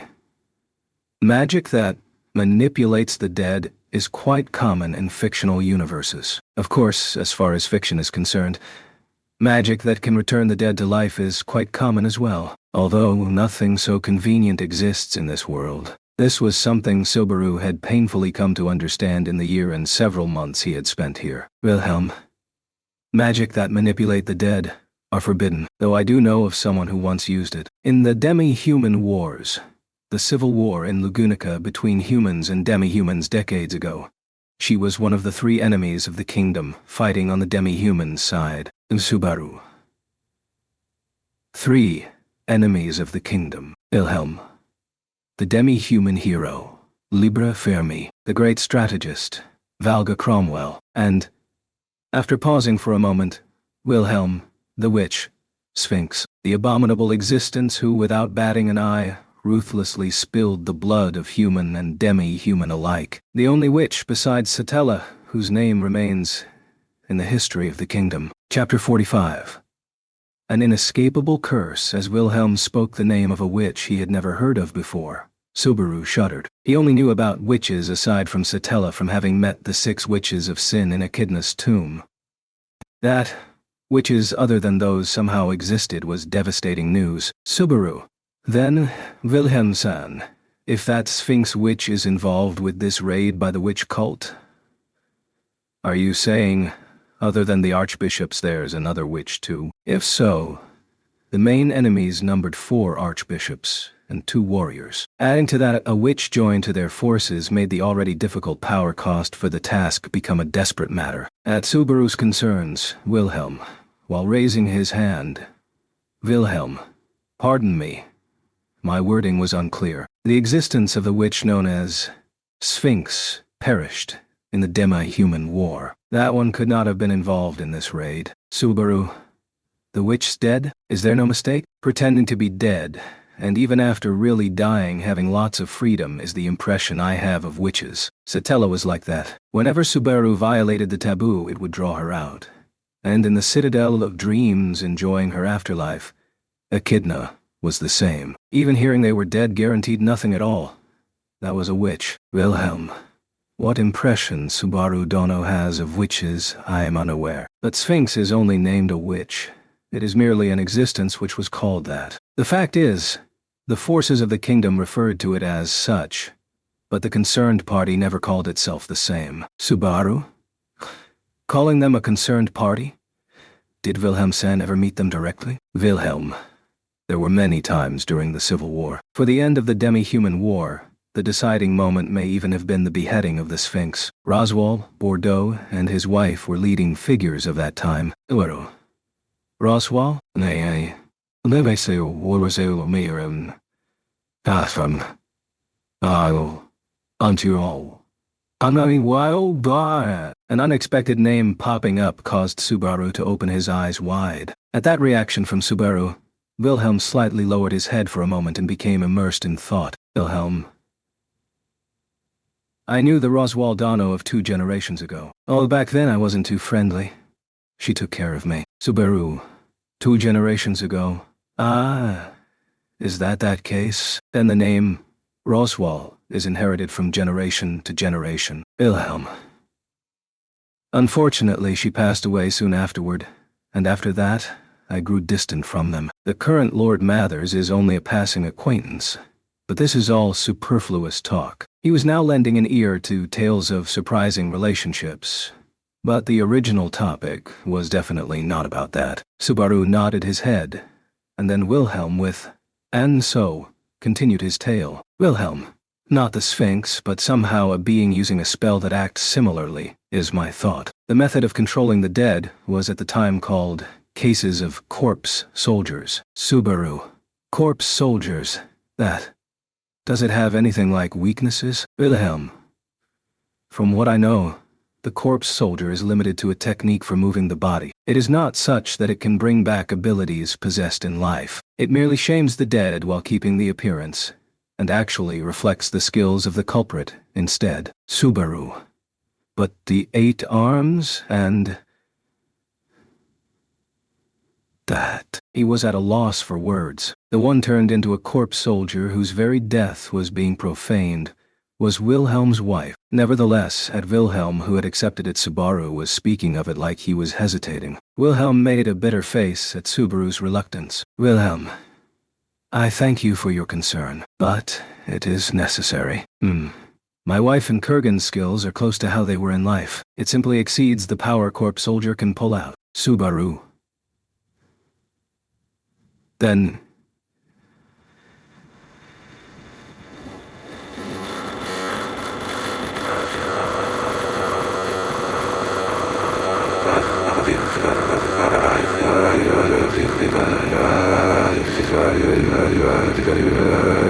If so, then your wife might not even have died. Wilhelm, my wife is dead, because my strength was lacking. The side hanging onto a fragile hope here was Subaru. That Subaru's feelings Wilhelm's clear voice cut down with a single stroke, and the words Subaru could say to that elder swordsman's profile were none at all. Wilhelm. Even at the time, that which could not simply be judged as merely a corpse soldier did very rarely exist. Whether it was due to aptitude in the procedure, or if rather another factor, I do not know, but we have to consider the strength of those two as such. Subaru, do you have a way to take them down? Wilhelm. Thoroughly destroying the body, or cutting away to the curse mark somewhere on the body. Then the corpse soldier will return to a simple corpse. It must be done this way. The deeply thinking Wilhelm's voice could not easily be heard. Searching for what he should do. Coming to conclusions with effort, he was searching for it. His trembling voice, his clenched fist, his scrunched eyes. He was hiding nothing. Wilhelm. I apologize for holding you this long. Crush. Sama cannot be made to wait any longer. Now, this way. Wilhelm bent his back, and indicated the door at the room they had come up to. On the innermost part of the fourth floor, with a crumbled plate labeling it as a lounge, was the room. Inside, Crush, who had called Subaru, was waiting. Passing Wilhelm's side, Subaru, with the sound of footsteps, headed for the door.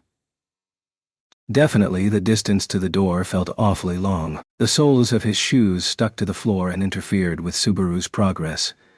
That was the impression he got, that it was his defeated self's weakness. Subaru was clearly aware of it. Subaru. It's me, Natsuki Subaru-do. Is Crush-san? He knocked on the door, and with a voice so quiet he wondered if it reached the other, called out. Like that, after a moment's brief silence, the other side slowly opened the door. The face that appeared was Ferris's, but his appearance had changed entirely. Ferris. Subaru-kyun, red eyes puffed up from crying and disheveled brown hair. Covering his body was, not his, but someone else's blood staining black, and with his white skin splattered he must not have had time to clean. His cheek and neck was also smeared with fresh blood. At that miserable appearance, his breath inadvertently caught in his throat. Subaru. Crush-san called me, I heard. So. Ferris. Yeah. Inside, she's on the bed. Definitely don't do anything unnecessary, please. A firm voice, with some hatred near the end. However, that hate was not directed at Subaru. It could be said to be directed at everything. Hating everyone in this world, rage with nowhere to go was now controlling Ferris. Taking a deep breath, Subaru followed Ferris inside. Even calling it a lounge, it was not a very spacious room. Long tables and chairs were arranged in 2 rows, and further back, the small room was divided by a threshold. The bed was past it, and on that shabby bed lay her. Crush. Ski-sama. The conscious Crush recognized Subaru had entered and called him by name. Reacting to that girl's voice, Subaru's neck grew rigid, readying himself, feigning calm, calling out assuring words, to be unable to even do something so simple. Crush. My appearance is not presentable. My apologies. Subaru? No, that's not like that. It's not like that. Seeing the frozen appearance of Subaru, Crush apologized in a lethargic voice. At that girl's sorrowful attitude, the shaken Subaru spoke with vague words. Having been drenched in Capella's blood and clothed in its curse, Crush was in a wretched state. Her neck, the back of her hands and feet, over all skin that could be seen dark blackened veins shone. It was not difficult to imagine that under the towels and blankets and clothes the skin there would be afflicted with the same. These black blood vessels that pulsed instead of circulating blood, as if a writhing serpent seemed to be strangling the thin Crush's body instead. That formerly white unblemished skin of hers was now being violated horribly. Of course, the damage was not limited to below the neck. The gallant Crush's clever visage, reminiscent of a long-drawn sword, its left had received disfiguring stains. Compared to that, the right side of her face retained her beauty. That rather emphasized the contrast between the two sides, and made the unfairness of a noble person being defiled more apparent. As if covering the left eye, a patch was hung there, and the sight underneath it was difficult to imagine. Subaru. This is the same curse of dragon's blood is on me. If it was just the same, then that much was not cruel at all. Knowing Crush Karsten, Subaru's worry did not end at that. He looked down at his own right leg. Like Crush's skin, it also was mottled and wrapped with blackened veins. However, Subaru's leg, terrible sight notwithstanding, was otherwise unaffected. Neither pain nor feelings of soreness were felt by him at all. But Crush was definitely different. Her breathing was labored, and whenever the dark veins pulsed, she sighed as if resisting pain. Subaru. Ferris. How is it not cured? He turned to gaze at the greatest healer in the kingdom. However, that Subaru's brief thought only served to hurt Ferris, who was gritting his teeth helplessly, even more, biting down on his lips, stabbing his own arms with his nails while bowing his head was Ferris. Ferris understood his lack of power, and was dismayed by it more than anyone else there. Knowing the relationship between the two, Subaru had no reason to doubt all possible methods beyond his imagination had been exhausted already. Subaru. Crush-san. Tomei. What is it? Why? In such a painful situation, had she called out for him? That there was something he could do? He didn't think so. Maybe there was something she wanted to say, to ask for revenge on the lust that had made her this way. Perhaps even some resentful words would be directed towards Subiru. Even if fed insults, even if curses are poured on, he'll accept it all. At Subaru's question, Crush opened her mouth as if it pained her to do so, lending those lips his whole body, not missing the feeble sigh she gave. He focused and listened. And Crush, unharmed. I'm relieved. Subaru. Crush. The same. As me. We're cursed, too. I heard. Subaru felt a burden lift from her in the softness of her relieved sigh. At the same time, he understood the true feelings in his heart, and he grew so angry at his own stupidity he wanted to die. He'd been thinking it would be easier to be criticized, so he had doubted Crush's integrity and cut down, in his view, her noble heart. And she had just been truly worried that Subaru had been afflicted with the same pain as herself. Subaru. I'm sorry, Crush-san, having suspected her feelings. The result of things having been her suffering, being unable to suffer instead on her behalf. In a voice mixed with all those feelings he squeezed out. Without realizing what he was doing, he stretched out his hand and grasped the hands Crush had weakly laid over her stomach. The black blood vessels had no special texture even if touched. That the feel of skin with this ruined of an appearance did not change was even more pitiful. But Subaru, Goo, oh. The suddenly falling sound of Crush's sigh, and at the same time a pained noise from Subaru's throat overlapped. Agony, as if he had grasped a hot iron stabbed into him from his palm. In an instant, Subaru released Crush's hand and stared at the palm the sensation had come from. That blackened erosion was spreading over it. Subaru. Sigh. Ferris. Show me, Subaru-kyun. Grasping the groaning and hurt Subaru's hand, Ferris inspected the erosion. The light of healing blanketed the spot, but there was no sign of either the pain or the affliction fading away. Instead, Subaru. Ferris. Crush-san's hand. Ferris. The wide-eyed Subaru's gaze pulled Ferris to where he was looking, and those yellow eyes, seeing the same thing as Subaru, now widened too. Subaru had grasped Crush's left hand. On that hand, though slightly, the blackened erosion had thinned. That change, and looking down at his right hand, what was passing through Subaru's mind was, Subaru. No way. It moved from Crush's body to mine. Is that it? It could only be thought of like that. The touched hand and the change on his own was directly a plus and a minus. That the lightened curse had traveled to Subaru's body from Crush. There was no reason to doubt. Ferris. Boo. But I haven't changed at all. I examined Crush-sama's body. I touched her many times since. For me. At Subaru's hypothesis, Ferris shook his head. That was not joy at a possibility for healing being found, but rather an appearance of suspecting that the hypothesis was false. No, his own feelings were definitely different. Ferris. I can't make Crush-sama feel better. Subaru. Then let's try it one more time. Pushing aside the taken-aback Ferris, Subaru once again stood before Crush. Crush, with a face that was unaware of what had occurred yet was directing glistening eyes at the approaching Subaru. To not show a frozen face for that eye-patch-wearing single-eyed gaze, Subaru took a deep breath. To check it again, this time, he lightly brushed Crush's cheek. Subaru. Cool. Ew. Immediately after, Subaru's brain was stabbed, with pain as if magma spilled into his veins. Through the tips of his fingers, the body-violating curse in Crush's body flowed in and burned his senses. Subaru. Gah. Ah. Feeling stabbing pains which were difficult to bear, Subaru loudly screamed and yanked his body away. Like that. Falling back with the momentum, the hand which was touching Crush fell away. Subaru. Ah. His lungs shivered, and his eyeballs cramped. Like a fish on land, parting his lips, Subaru desperately sought oxygen. Ferris. Subaru-kyun, are you okay? Seeing his breathing start to calm, Ferris spoke to Subaru. Barely able to spare enough feeling to notice the hard floor he had landed on, he raised his body with difficulty, and gazing up at the face of Crush lying in bed, Subaru. How is it, Ferris? Was it a little effective? Ferris, with a plop.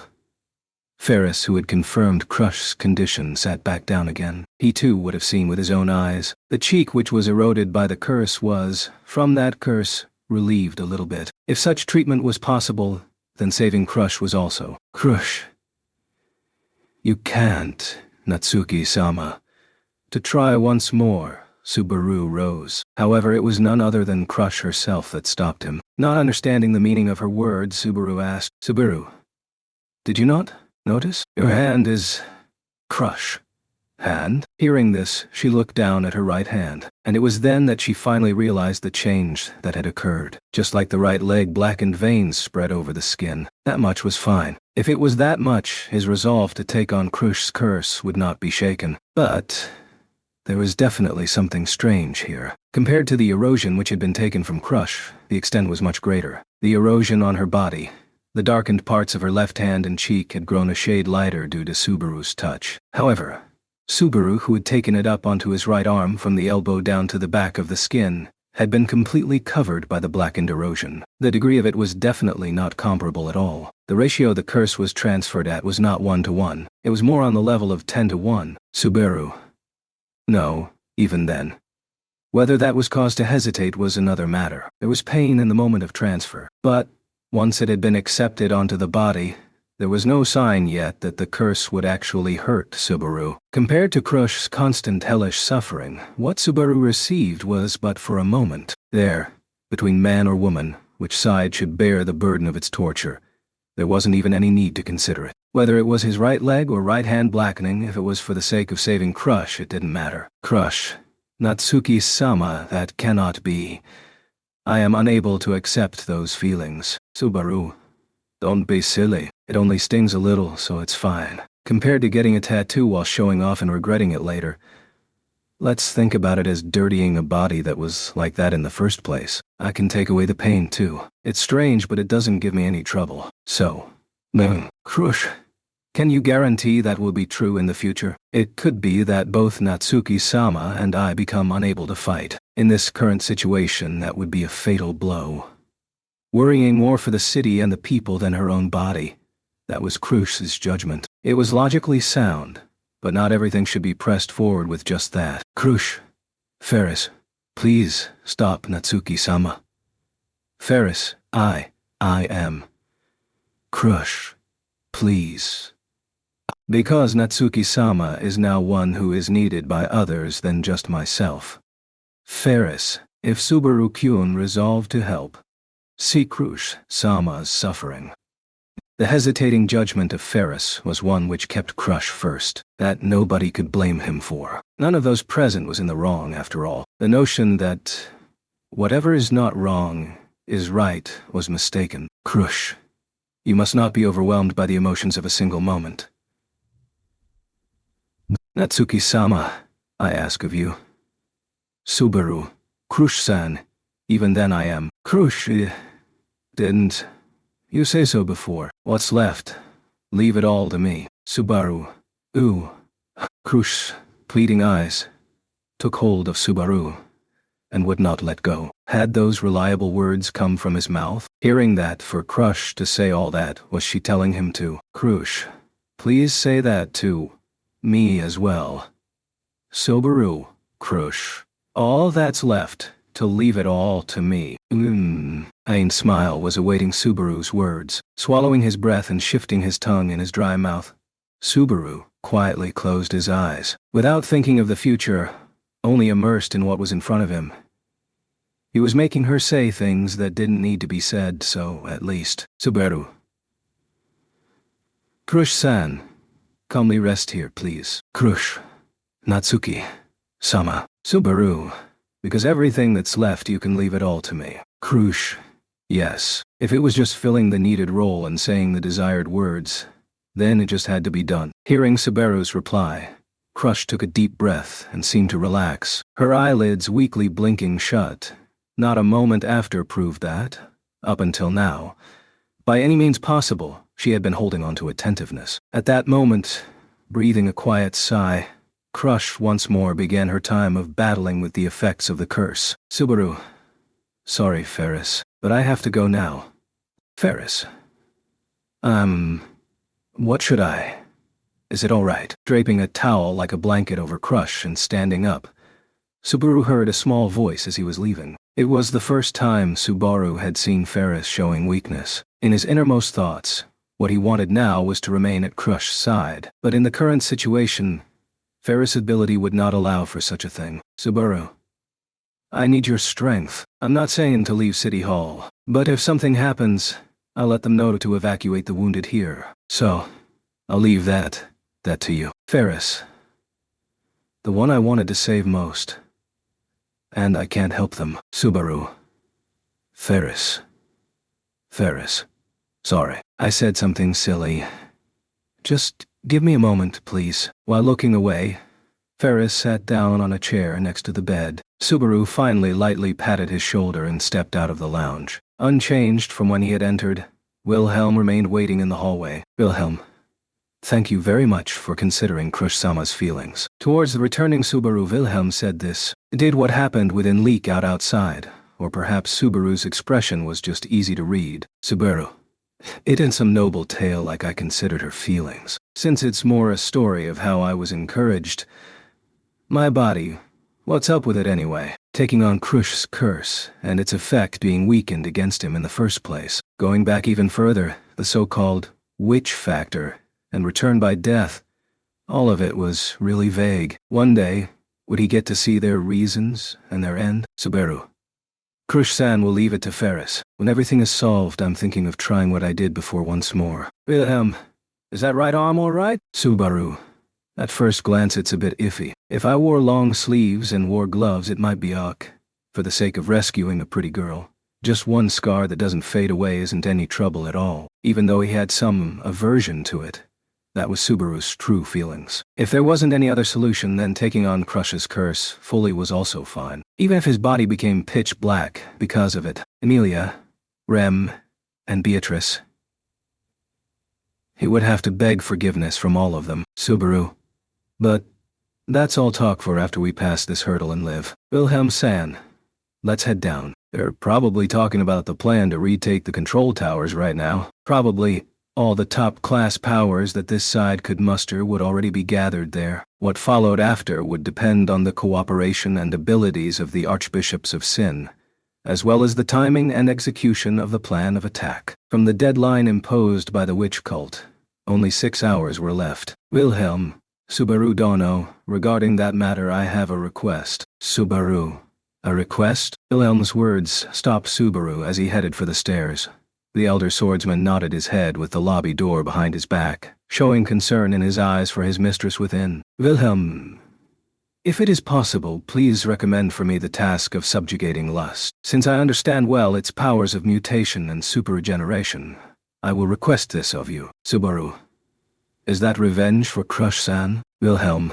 It is so, but beyond that, it is essential to capture lust alive and hear from it about what was done to Crush. For that, I will even become a demon. Before cutting off its head, I will definitely pry from it the truth. The killing intent given off by the sword demon felt like a wave of heat to Subaru. Furiously, darkly, having been unable to do anything. Wilhelm's ardor to avenge his mistress now rose up like flames. Subaru. That spirit is fine. But are the corpse soldiers all right? Wilhelm. Subaru. Your wife? Wouldn't you know her best? No matter what happens, Wilhelm will be needed to make judgments. Wilhelm. Subaru Dono. Has Reinhard arrived below? Wilhelm suddenly interrupted as he spoke of his concerns. Awkwardly, Subaru nodded. Reinhard's powers could not be left out of the attack. However, that the warriors would be there as obstacles for him was certain. Wilhelm. The true nature of the corpse soldiers. Could you avoid speaking of it to Reinhard? Subaru. Who? The perplexed Subaru was unable to grasp the reason for the abrupt request. Subaru. Then, don't tell that guy about Wilhelm's wife. Is that what you mean? Wilhelm. Yes, it is so. For Reinhard. For my son. I want to avoid him meeting my wife in the form of a corpse soldier. He will surely blame me, because the fault is none other than my own. Subaru. Wilhelm-san's fault to say that kind of thing. It's not true, he wanted to say, but Subaru could not carelessly remark so, because the image of Heinkel's appearance ruining the mood earlier in the morning had appeared in his mind. There was no credibility, but it could not be denied. Wilhelm considered Reinhard the cause of his wife's death, and such a difficult and unbelievable past he did not deny. Wilhelm, does Subaru Dono think that the divine protection of the Sword Saint is something special? Subaru. Honestly speaking, I would say I know little about it. Maybe the people called Sword Saint all had it, and if you have it, you become incredibly strong. I only have an impression like that. Wilhelm. To know of it as that isn't wrong. But if there is a difference between the divine protection of the Sword Saint and other blessings, is that it can be inherited. Subaru. An inherited blessing. At Subaru's breath, Wilhelm nodded. The elder swordsman closed his eyes as if recalling sorrowful memories. Wilhelm. That blessing has passed down without fail from the time of Reed Astrea. The blessing became the inheritance of the Astrea family, and always a member of the clan was chosen to be the next Sword Saint. My wife's blessing definitely passed down to Reinhard. Subaru. So a blessing that is inherited down the clan. Is it?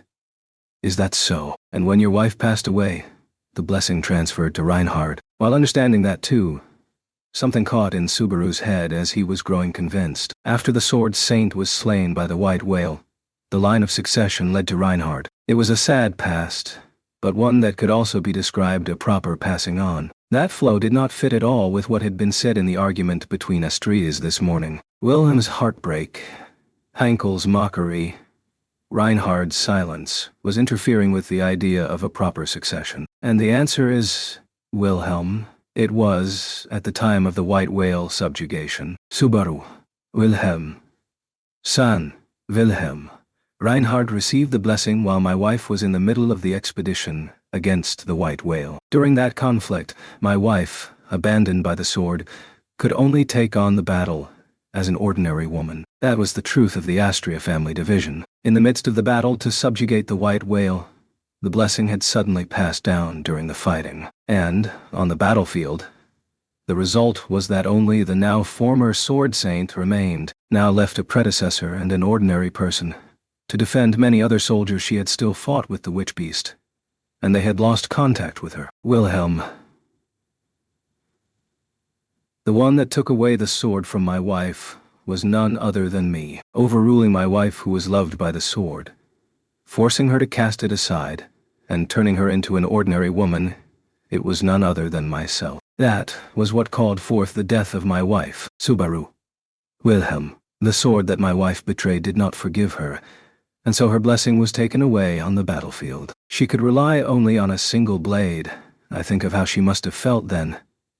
It was true that I could not accept it, and defamed Reinhard whom the blessing had chosen. As he was weeping over the death of his grandmother and bearing the heavy new burden, I impetuously could not forgive him.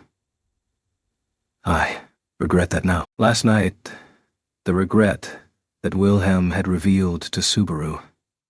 It was that mistake. Even knowing that Reinhard had not done anything wrong, Wilhelm had been mourning his wife's death, and was unable to accept it. As a result, the Astreas had split apart. Wilhelm.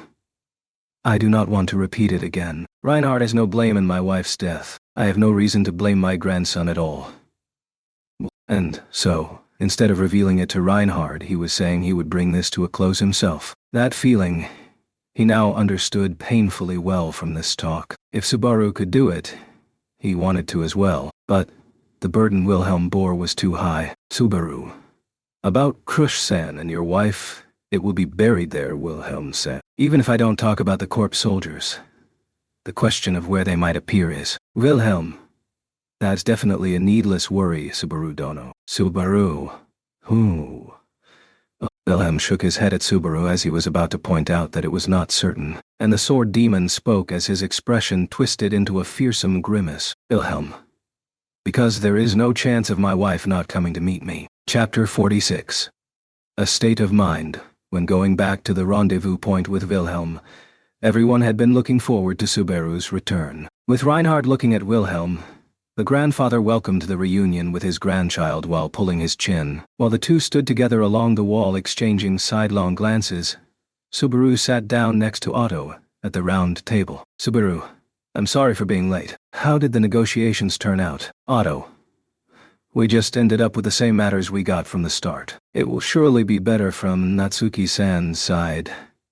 How is Crush-sama doing? Subaru, it seems she isn't doing well. However, it's not like we can already say that there is no hope. Once we get to the negotiations after driving out the witch cult, we might be able to do something. Otto, is that so? If that's the case, then that alone is good news. With Otto stroking his chest with a hoe, everyone else having listened to the story also made a similar gesture of relief. While viewing their reactions, deep down, Subaru wanted to give them a heartfelt apology. Although it wasn't a lie, it was a statement which was far removed from reality. There might be a way to save Crush, which would also be considerably risky for Subaru. If her conditions were among the same conditions as Subaru's, he would expect her chances to rise considerably.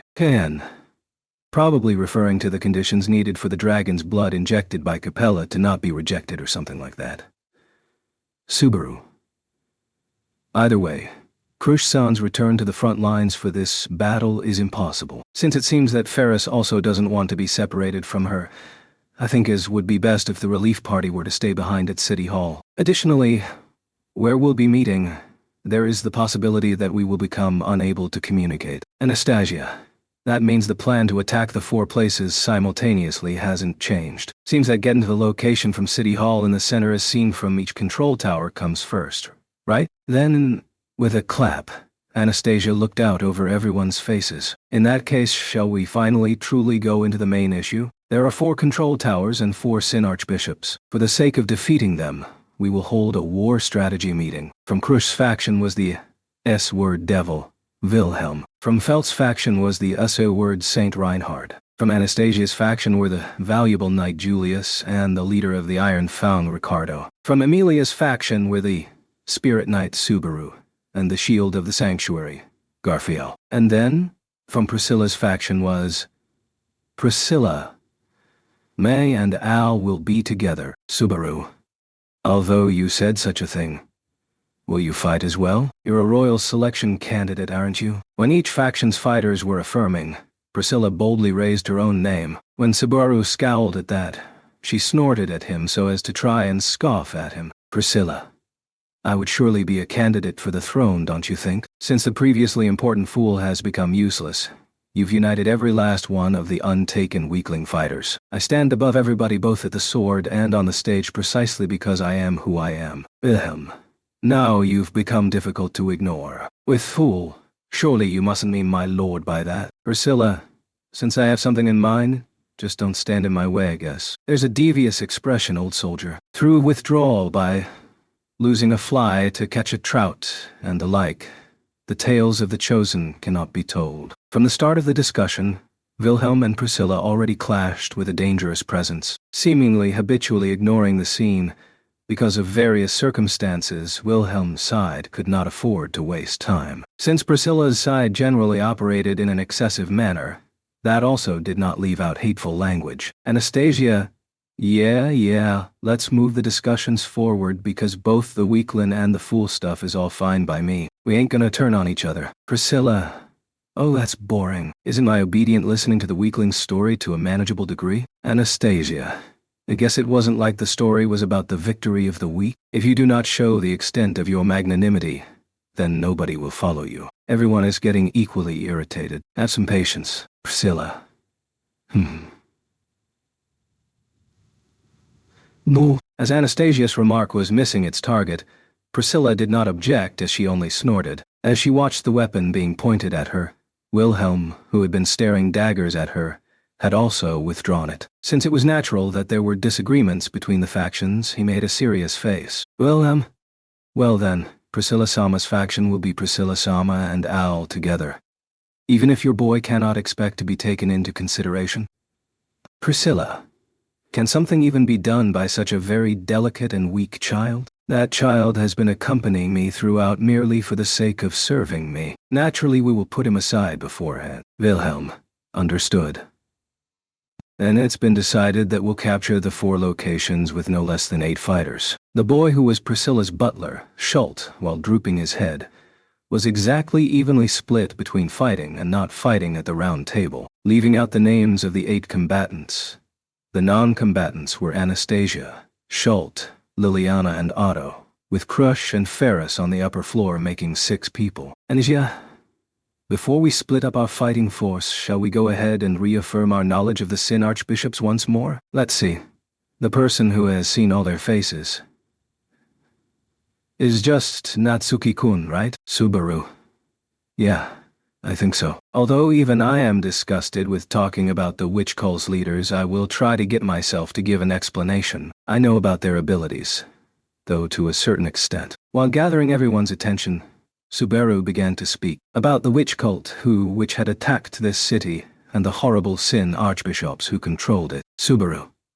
First is Wrath. This Sin Archbishop, who calls herself Sirius, is a fellow who's completely wrapped in bandages. I don't know what she looks like, though I believe she's probably a woman. She attacks using the chains wrapped around her arms. In addition, it seems like she also uses fire magic. Reinhard. If it's only that, then she doesn't seem to be a significant threat. Is she considerably talented? Subaru. If it's said by you, then it's difficult for anyone to answer, Reinhard. If we're talking about simple fighting strength, then Wilhelm or Julius will be able to provide sufficient opposition. Her other ability seemed to be an equal match with Amelia, though. Nevertheless, she has the authority of Wrath. Reinhard. And an authority. Reinhard frowned to that sound as he brought his hand to his chin. Subaru continued as he nodded back at him. Subaru. The biggest point about a Sin Archbishop's repulsiveness is their characteristic ability called their authority. Being an incomprehensible force which differs from both magic and sorcery, it's useless to even think about how it works. Since every one of them is powerful, defeating the authority will become the crux of defeating a Sin Archbishop. Wilhelm. Since Subaru Dono had supposedly defeated Sloth in the past, was that the authority itself? Subaru. It was. The Archbishop of Sloth's authority. The unseen hand was Sloth's second ability. The authority can grow an unknown number of powerful arms, which are not only invisible, but also have incredible strength. If someone were to be caught in them, they could easily completely tear their body apart. Julius. Having witnessed them myself, I've also verified their repulsiveness. In practice, it's believable that just by snatching a body, its power could gouge out someone's flesh. Julius followed up on Subaru's explanation. During the United Front against Betelgeuse, it was Subaru lending his eyes that made him see Betelgeuse's unseen hand. He was in an ideal position to reinforce his explanation. Subaru. Moreover, Sloth has the ability to forcefully snatch away the energy of people in his range. Whether this was the authority is difficult to tell, but we overcame it by using spirit art users who were immune to it. This was also because it was me and Julius. Julius. Even if we were able to tell whose ability it was, assuming the Sin Archbishop was holding such a terrifying ability, it's not like we would definitely succeed if we were to assign a capable fighter to the right opponent. Subaru. You said an unusually good thing, Julius. It's something like that. When Subaru praised him in his own way, Julius looked at Subaru with a discerning though lukewarm eye. While getting an uncanny feeling from that gaze, Subaru, once again clearing his throat, continued. Subaru. So, let's go back to the discussion about the authority of Wrath. What we know as of now about Wrath's ability is the sharing and propagation of emotions and senses. To me. Sharing emotions and senses. Since Subaru's explanation didn't really make sense, most of the discussion members tilted their heads. Because it was difficult to explain, it was necessary for Subaru to choose his words carefully. Subaru. I mean, it's that Wrath is able to unipolarize the emotions of people in its range. It makes one person's anger into everyone's anger, and one person's sadness into everyone's sadness. Anastasia. What the heck's that? If that's what it means, then it's simple as to why. Subaru. Certainly if it were just that you would just forcefully make yourself use your ability to sense the mood.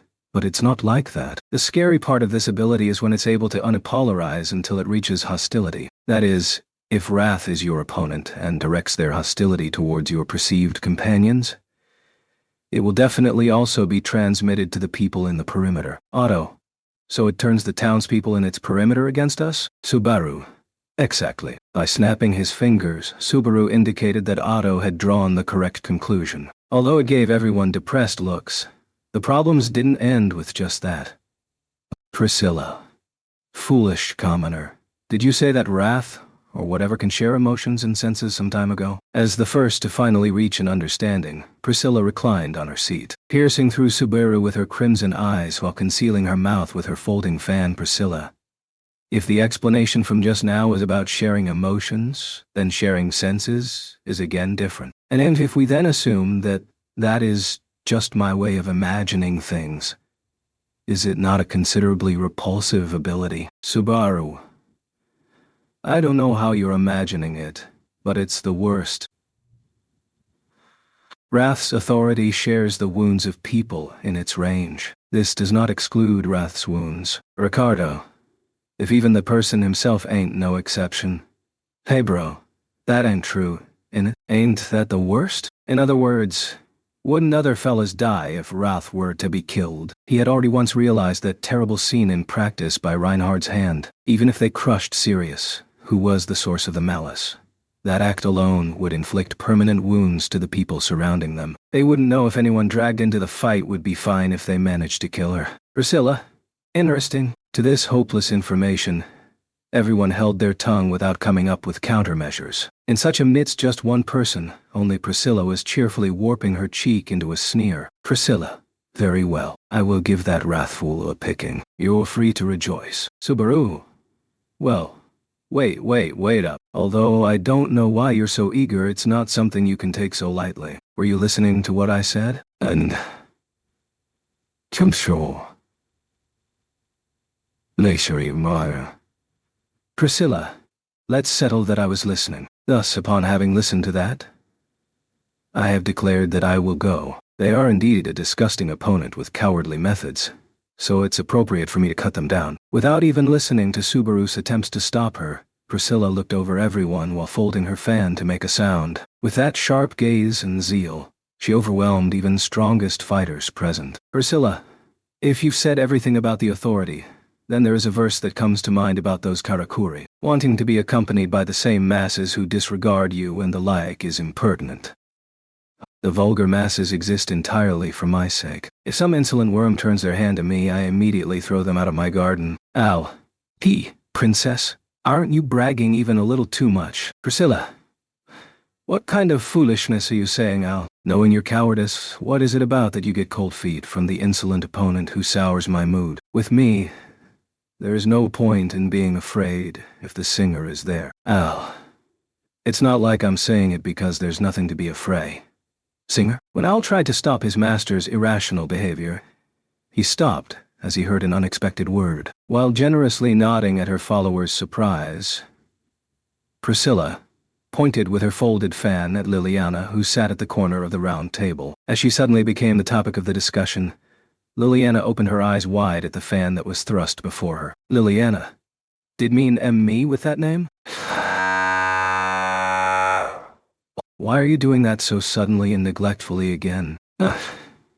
Hey, Priscilla, you mustn't be forgetting about your travels. How long your songs have shaken the hearts of the masses. You should do the same thing with that. In short, you should fight for the emotions of the vulgar masses and such. Liliana, seems like I was making you anxious just because I raised my voice a little. You might say that, under no circumstances, you are overestimating me too much, but pressuring a weak young girl like me, Priscilla. Oh, so, if it's your choice, you allow the song you inherited from your ancestors to be defeated? As Priscilla snorted, Liliana's facial expression changed to Priscilla's words, which sounded like she despised her wholeheartedly. Showing a forced smile, she wore a facial expression with an earnest charm as she menially tried to ward it off. Liliana, that is, what do you mean? Priscilla, it seems like it even if you do not think so. Does your song, which has been passed down so zealously, seem like it is being sung when the hearts of the people, which are begging for help, are exposing their sometimes unsightly cowering? That kind of loser's whining Is that not all a bunch of idle futility? Even a dog's barking is still better than insisting on being selfish. There. How is it sinking in? It's like the praise of a loser. Liliana. You're going so far as to say it? Are you blurting it out? Fine. I'll go. Understood, all right. Catching me. The minstrel Liliana like that. Using such language, a woman will become obsolete with this silence. Even the late Kiritaka-san will come crawling out of his grave with regret like this. Because of Priscilla's fierce provocation, Liliana became excited as she intensely exploded back at her, with her face becoming a bright red. She violently strummed the musical instrument placed on top of her lap. Liliana. Stop it if you were thinking about letting even a requiem be sung to comfort Kiritaka-san's soul who pitiably fell into the city's waters. I'm a scramble of emotions. Bring it on. I, the person who has come to inherit the song, and my song, which has dazed the people of the world, will we lose to an unknown power due to something like that? We don't know the song's power after all. Grr. Tien? Probably somewhat inaccurate in some places here. Liliana's manner of speech feels weird in general. Schult and Otto hurriedly dragged down the thoroughly excited Liliana, who was performing while lying sprawled on top of the round table, taking a distant view to the corner of the room where Liliana, who started playing, was held down. Subaru had shifted his focus to Priscilla. Subaru. Her manageability aside, you seem sure of her success. But even if you're right, to just throw her into this when you don't know her chances. Priscilla, I am not planning to lose or anything. Everything in this world will be made to my liking. Besides, it is because I was together with that singer that I have come so far as to this city hall. After taking her around with me precisely because I recognized that singer's usefulness, I have again decided to take her with me. Subaru, are you saying that Liliana is an opposing force to Sirius? Priscilla. It would be my defeat if it were not for that singer, and something like my defeat is impossible in this world. Therefore, it is because of that singer. Need I explain this any further? Because none of the insufficient explanations were feasible, it steadily became unbearable for Subaru. However, it was Schult who raised his hand, instead who tried to follow up on Priscilla's remarks. The butler boy's adorable eyes quivered as he chose his words with utmost care. Schult. Well. I think that it's true that Liliana's song has a special power. It's true that they were released from anxiety or irritation when they listened to Liliana-sama's song. That is also what we learned from several refuge shelters which we passed by before we came here. Subaru, you were letting Liliana sing to the refuge shelters you were visiting? Priscilla. I believe I said so. Subaru. You didn't say that. Even the insufficiency of her explanation was excessive. While being troubled by Priscilla's attitude, Subaru turned his head to Reinhardt. Subaru. Hey, Reinhardt, do you know of an innate ability that can see people's, or rather, their divine protections? Can't such things like divine protections be seen? Reinhardt. I think there's a divine protection which learns about people's divine protections. I've heard that the owner of the divine protection of judgment can see them. They aren't in Lugunica, but in Wallachia, aren't they? I see. So we want to check what kind of divine protection Liliana-sama has? It will certainly become one of our main questions. When he understood the purpose of Subaru's question, Reinhardt went deep into thought. Since he just tried to ask because he had nothing to lose, even he knew that he had asked something unreasonable from Reinhardt. Subaru shook his head to the pondering red-haired youth and said, "Never mind. Subaru, although I strangely expected something since you said that you heard all kinds of incredible things, it's not like you'd be convenient to that extent. It's fine. For now, we'll be able to cancel Wrath's authority somehow, with Liliana's song after testing it a little." Reinhardt. You don't need to worry about it, Subaru. I've received it now. Subaru. Huh? Patting the shoulder of Subaru, who tried to propose an experiment with Liliana's song. Reinhardt smiled. After that, while narrowing his blue eyes, he gazed at Liliana, who was performing in the corner of the room. And then, Reinhardt. I was surprised. Liliana holds the divine protection of telepathy. Subaru. I was surprised by you because of the divine protection from just now. Eh? What did you say just now? Did you say that you received it? What did you receive? The treasure. That is children. Reinhard. Subaru. It's not a situation to be making fun of. I have been able to confirm Liliana-sama's divine protection. The divine protection of telepathy is, so to speak, a divine protection which transmits the owner's thought to others. It's a divine protection which primarily just transmits trivial thoughts to companions whom the owner shares a close bond with. But a song? Huh? I hadn't even thought of something like that. While Reinhard was honestly admiring Liliana, Subaru's jaw dropped after seeing him with such a face from his side. Since Reinhard's power was already a cheat, this guy, who was said to be beyond superhuman, was being loved way too much by the gods. The divine protection he needed.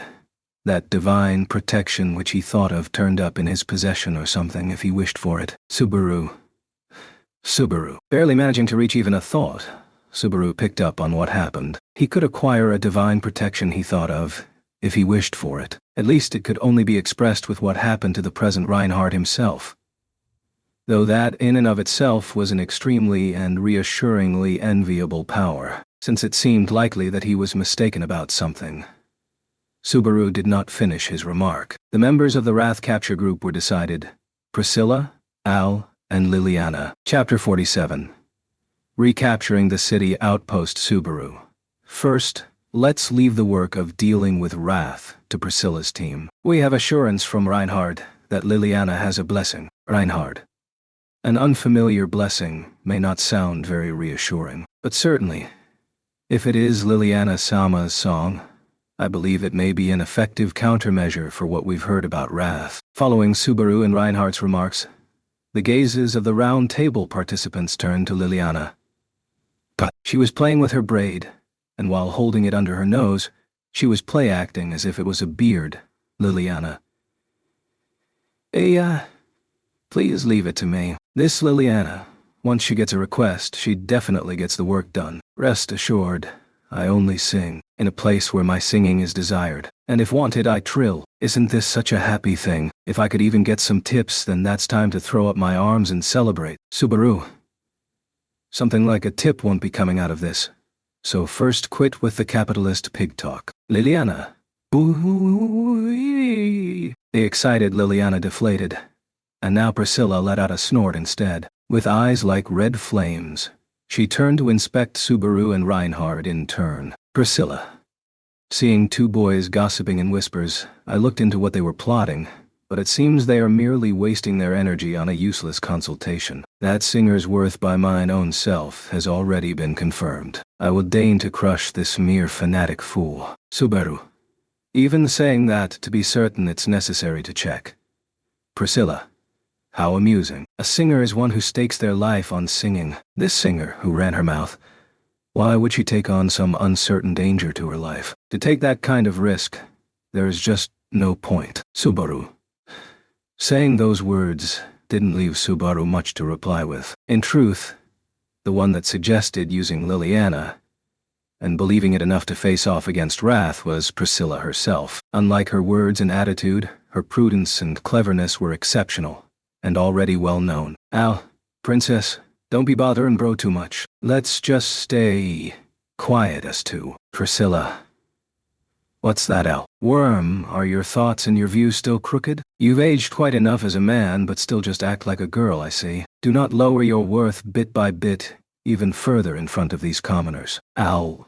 It's not like that. Turning away his gaze with a swish, Al rested his chin on his right arm and entered a complete observer mode. Priscilla also gave a snort and got off his back about it. Finally, it seemed like the story could flow into the next part now. Subaru. And with that, the attack on Wrath will be left to Priscilla's team. For the others, it's about lust. About who to handle that one? I would like to nominate Wilhelm San for the assignment. Julius. Nominating Wilhelm Sama? May I ask about the meaning of that? Wilhelm.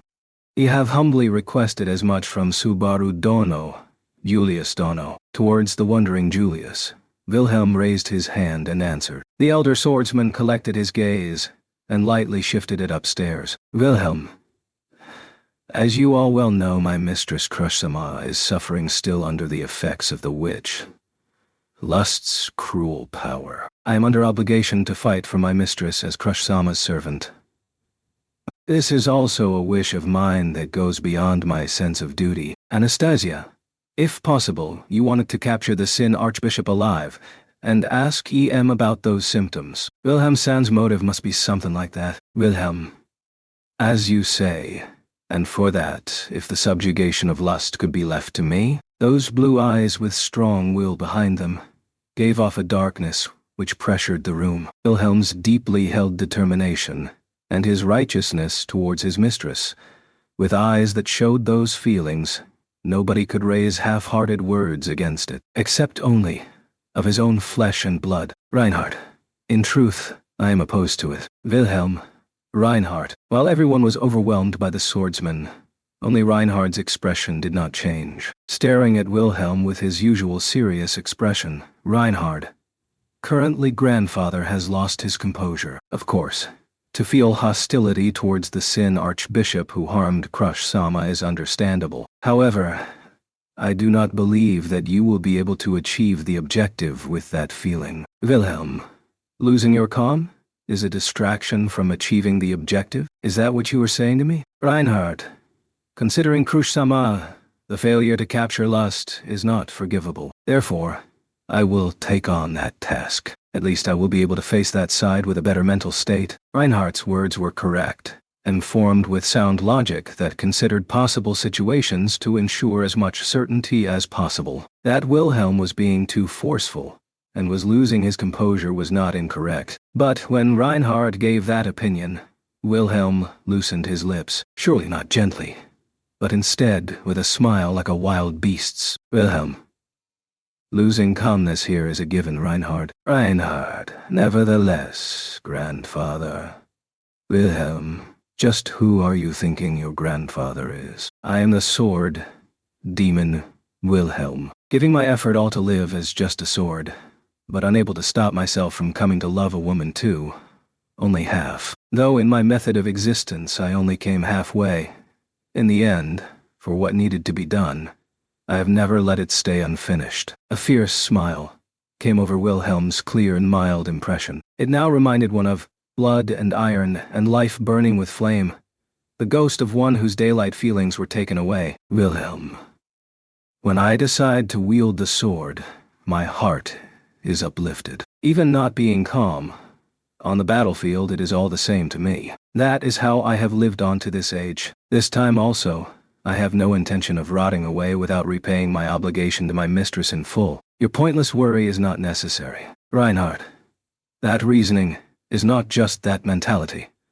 Wilhelm, a mentality held to the end becomes certainty. Even if it takes 14 years, even what some may call a blunted sword will fulfill my vengeance on my wife's enemies. If, by the white whale fight, Wilhelm said his revenge for his grandmother was paid in full, Reinhard could not say anything more to that. But even then, Reinhard was lowering his eyes unconvinced at the obstinate posture of his grandson Wilhelm with, besides, continued on, Wilhelm, the battlefield, which needs you, is not here. The scene you are needed in is elsewhere. Reinhard, the scene I am needed in. Wilhelm, Subaru Dono, my grandson, please take him with you to your battlefield. To rescue Emilia Sama, you will need to battle greed. This Reinhard would act as a sword for you. Suddenly having his name called, Subaru opened his eyes wide. As if pulled along by the nodding Wilhelm, Reinhard's gaze also turned to him. At that appearance, Subaru scratched his head as if thinking it can't. He helped. Subaru, honestly, I wanted to wait to say this until after the talk of lust was sorted out. Yeah, your power is frankly something I want to borrow for the fight against greed I'm in charge of. For that annoying fucker, I definitely think he'll need your strength. Regulus of Greed floated into his mind. According to his fragmented knowledge of the Sin Archbishop abilities, the power Regulus possessed was the most dangerous of them all, unless the target was a crowd. Though he could not say for sure, in the current situation, he could not imagine calling it by anything other than a stupid word, like invincible. Of course, he did not want to think of him as a simply invincible existence. Some kind of weakness or limit had to exist. That was what he wanted to believe. But, Subaru, to break through the invincible protection of Regulus, to fight that guy we need strong attacking ability. His offensive and defensive ability simply compared with the other, the Sin Archbishops, I think is at the top. So, I want to borrow Reinhard's power for when we attack him. Reinhard. An untouchable opponent. Certainly, for a monster such as that, I would be the right choice. However, even after hearing of Regulus' absurd power, Reinhard's hesitation did not disappear. But, seeing Reinhard's worrying, another voice rang out. That sound was coming from none other than the one next to Subaru. Then, Wilhelm Gramps will just be going with my amazing self. Striding forward was Garfiel, gnashing his sharp fangs as he glared at Reinhard. Reinhard was making a surprised face at him, as if wondering, "You are? Whoa. Garfiel. The captain is proposing you. Your skills. My amazing self knows about that too. For rescuing Ilya-sama, my amazing self's not needed then, right, Captain?" Subaru. No, Garfiel. For me, even if it's like that, I don't want to just tell that to you. Garfiel. I don't need comforting. And I'm not saying this stuff just 'cause I'm sulking. It's the other way around. For my amazing self. This time there's another bastard that needs seeing to here. His brows furrowing at the roughly breathing Garfiel's attitude, Subaru realized too late. That was it. Among those whose appearances had been changed by lust during City Hall recapture, there had been a person who was like a friend to him. Turned into a black dragon, such a person had existed then. Then, for Garfiel, lust was not just an unrelated opponent. Besides, Garfiel, it's true that we can't forgive that damn woman, but it's not just that. When we fought against that second one, it was where lust was last time. Subaru. Garfiel. Cause of my amazing self's mistake, there's an idiot that got injured without needing to there. So my amazing self, I have to give as good as they got for that one. And so, my amazing self will be following Gramps over there. ATTL's keen gaze. Wilhelm slowly lowered his chin. Here the elder swordsman and the young warrior both were united together in a fight for vengeance. At the root, they both shared motives born of thinking strongly about women they care about. So they had even more in common. Towards Garfiel's expression, Subaru too had nothing more to say. Subaru. I might be repeating myself here, but lust's power is variation and change. She alters herself and can also force mutations onto others. And her blood, no matter what, do not let her blood touch you. It's what caused Crush Sand's injuries. Personality-wise, they're all terrible, but she's especially bad. Wilhelm.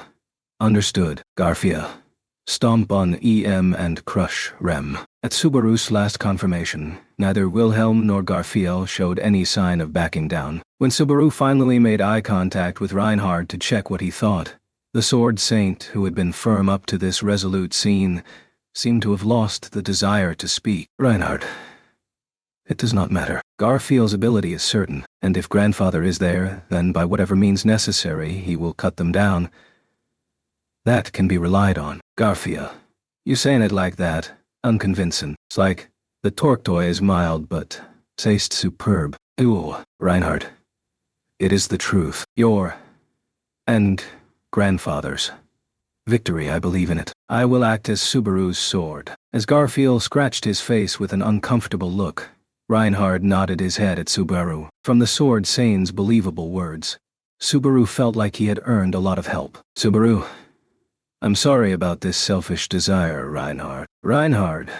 It is fine. No matter where the battlefield is, I will give my utmost efforts. If that will be of help to you, then that is what I wished for. Subaru.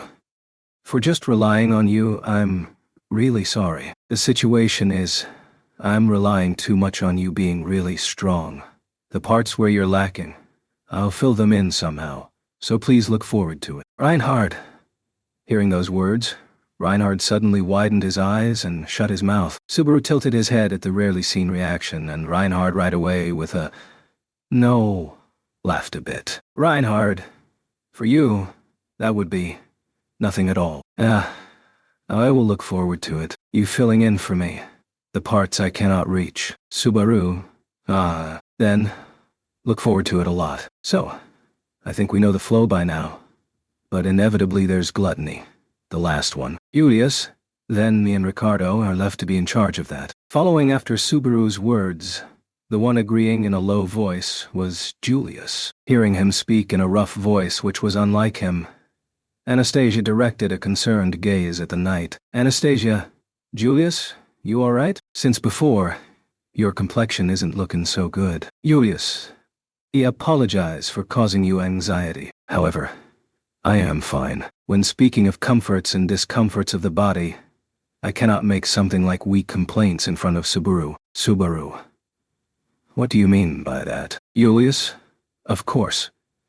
I was thinking of your difficulties with your leg when I spoke. Please do not snap at me like that. In a situation like this, I have no intention of getting into arguments with you. Subaru. He took a lot of damage from a motive that he hadn't thought of. At the same time, he felt a strange sense of something being out of place. Julius' appearance seemed suspicious to him, just as it had been for Anastasia. Why that was, he still didn't know, but even then, Julius. Ricardo and I will be taking the leftover responsibility of handling gluttony. Originally, Subaru and Wilhelm Sama would have served as his opponent. Due to their ties with him, they would have wanted to manage it themselves. Because you assigned this task to us while enduring those feelings, we will definitely carry it out for both of you to see. Subaru. It's like that. What Julius felt was, Subaru would have wanted to subjugate gluttony himself. Wilhelm would too. And above them now the still-suffering Crush would have felt the same. By the memory-eating, name-consuming gluttony's authority, thinking of the still-sleeping Rem who had suffered that damage, Subaru wanted to crush gluttony completely with his own hand, hitting, kicking, stomping on him, forcing him to regret the atrocities he has committed, to turn his face into a teary mess as he forced him to bow down to the ground until he felt catharsis. That was what he wanted to do. That role he had given over to others. Subaru. No matter who it is, honestly, I don't want to leave it to them. I wanted to restore her. I wanted to get her back myself. I believed that doing that was my role. Julius. Subaru. But if it won't do unless I entrust it to someone, then I'll leave it to you. Don't get the wrong idea. It's the process of elimination. That it's by process of elimination, there's no doubt. But I will leave it to you. For me, you're the only one I can tolerate handing this role to, even if I don't like it. Rem's very memory and existence was being held hostage. Emilia's freedom had been taken away, and she was still waiting for help to come. Both of them were precious relations to Subaru. Both of them were precious people he had to get back.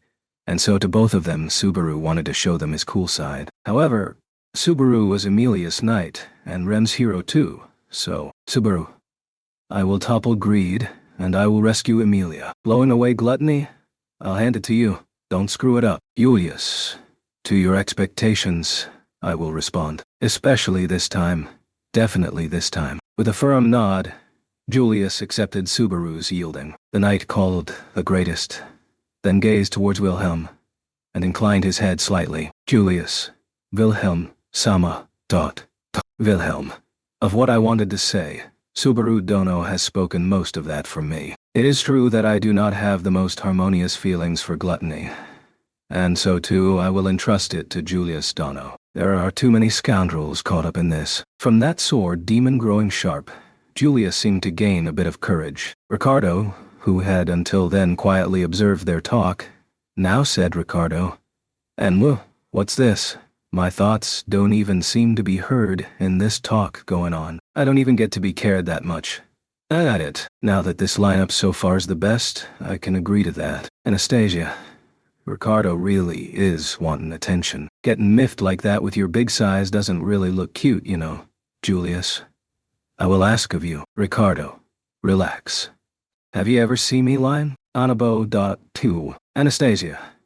Using that title, could you rightly stop that? I'm Ricardo's mistress, you know. Ricardo guffawed loudly at the sight of Anastasia's miffed face and puffed up cheeks. The black iris eyes that gazed down on Anastasia had a very kind glint in them. Subaru.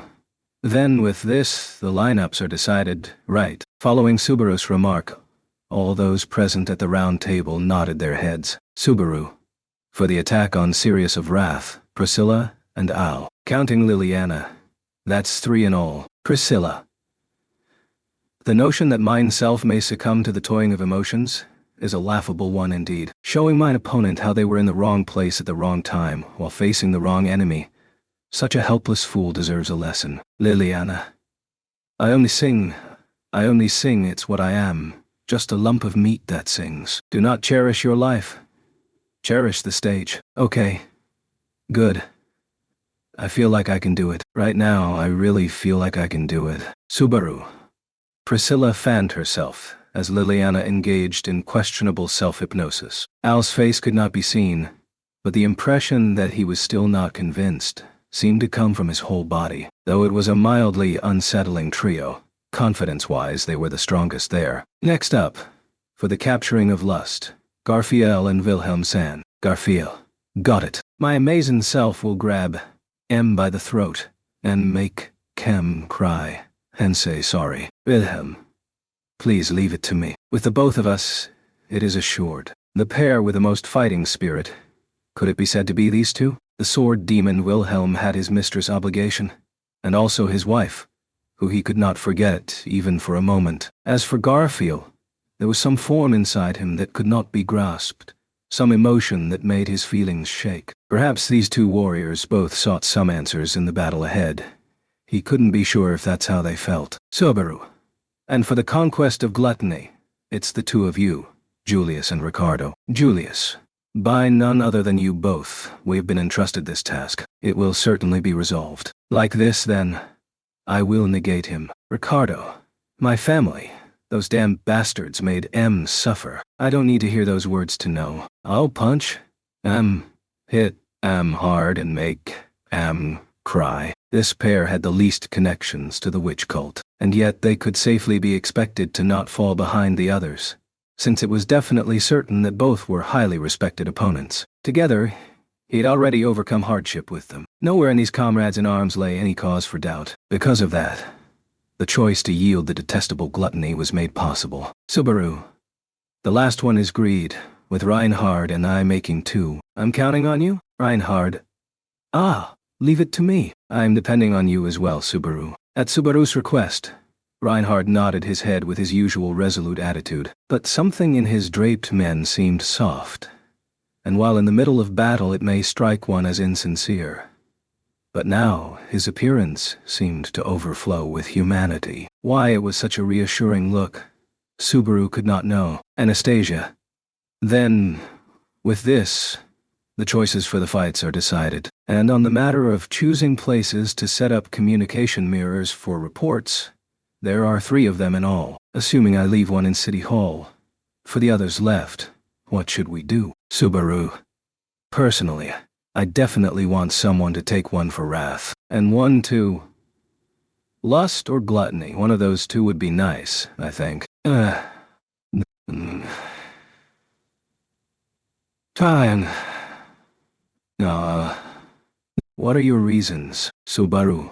Wrath is someone with influence over the whole city. By whether they fall or not, the situation that befalls the city will be changed. Therefore, that news is something I want to be able to share quickly. Regarding the use of communication mirrors, they all nodded, as if Subaru's suggestion was the truth. As for the reason for bringing a different one to greed, Subaru, it doesn't really need to be said, but Reinhard will be with greed. Assuming anything more about greed than his power being unknown is optimistic, but I can't say that the possibility of it being handled instant doesn't exist. If it becomes like that, I want to set up a situation where Reinhard can be sent as reinforcements. Otto.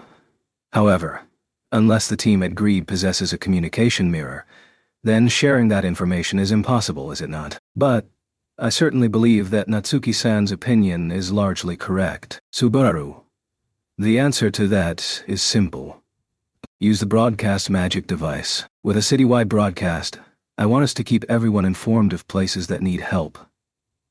Using the communication mirror, Anastasia-san will organize all the information and will take on the responsibility of conveying it to everyone. How's that, Anastasia? I'm thinking that's wise. Your head seems to work well sometimes, Natsuki-kun. Anastasia laughed with an impressed look and tossed a communication mirror at Priscilla. Priscilla caught it with her fan and rolled it in front of Liliana. Liliana. Well, Elida. Andigo, sir. Trubim. Akiyuntan wuru. Priscilla. Singer, you take it, since mine self cannot lift anything heavier than tableware. Liliana. That fan, it's almost as heavy as some dishes. Don't say pompous things. Priscilla. Do not speak so foolishly. Inspect this design. Gold is hung and inlaid from it luxuriously, and from just that it is weighty. Do not toss it in with the likes of dishes. Liliana. Isn't that heavier than the dishes? Regardless of what she said, in the end Liliana wound up taking it. Ignoring Liliana, who was quickly fixing her hair in the mirror, the last communication mirror was passed to Wilhelm. Subaru. Considering the number of enemies, the lust side will need a mirror more than the group for gluttony. 2 people will be fine, I'm thinking, but contact Anastasia right away if it seems dangerous. Wilhelm. Understood.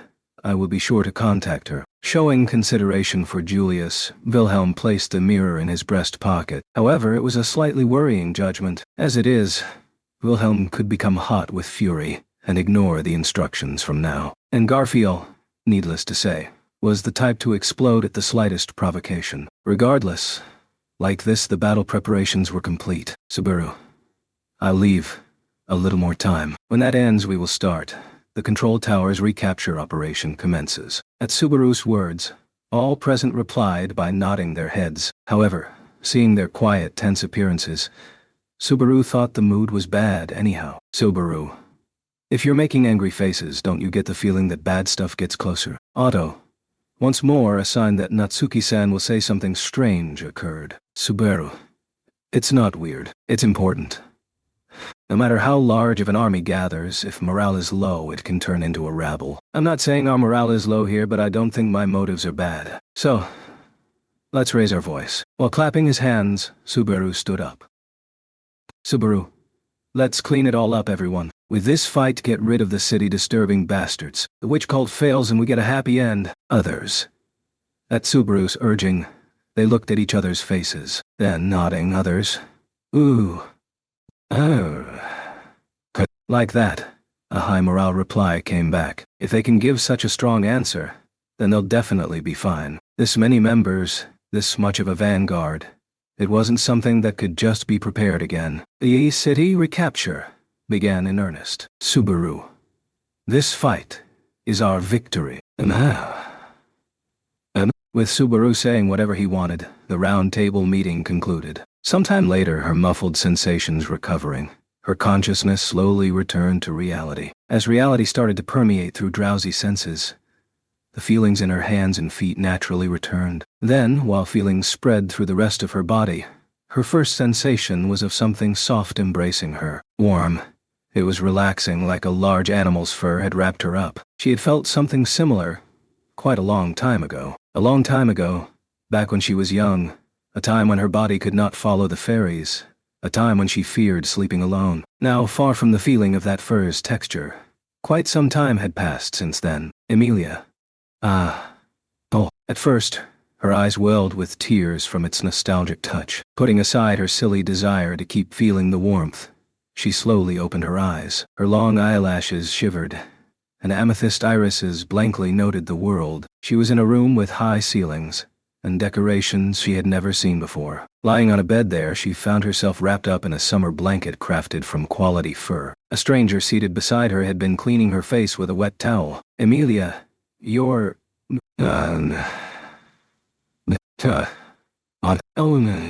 Looking down on her when she opened her eyes was a beautiful woman with a pure white face. On the rather sickly, blood-drained face, a pretty and expressionless face like a doll's was attached. Her beauty was such that she would surely light up the room if she smiled, but her face was rigidly held like a mask which could not laugh. Rising, her long hair waving behind her, the woman in a black dress left the room right away. She quickly tried to call out to her, but as she fretted on how to call her while not knowing her name, the door clicked shut. As such, she found herself alone. Emilia. Here.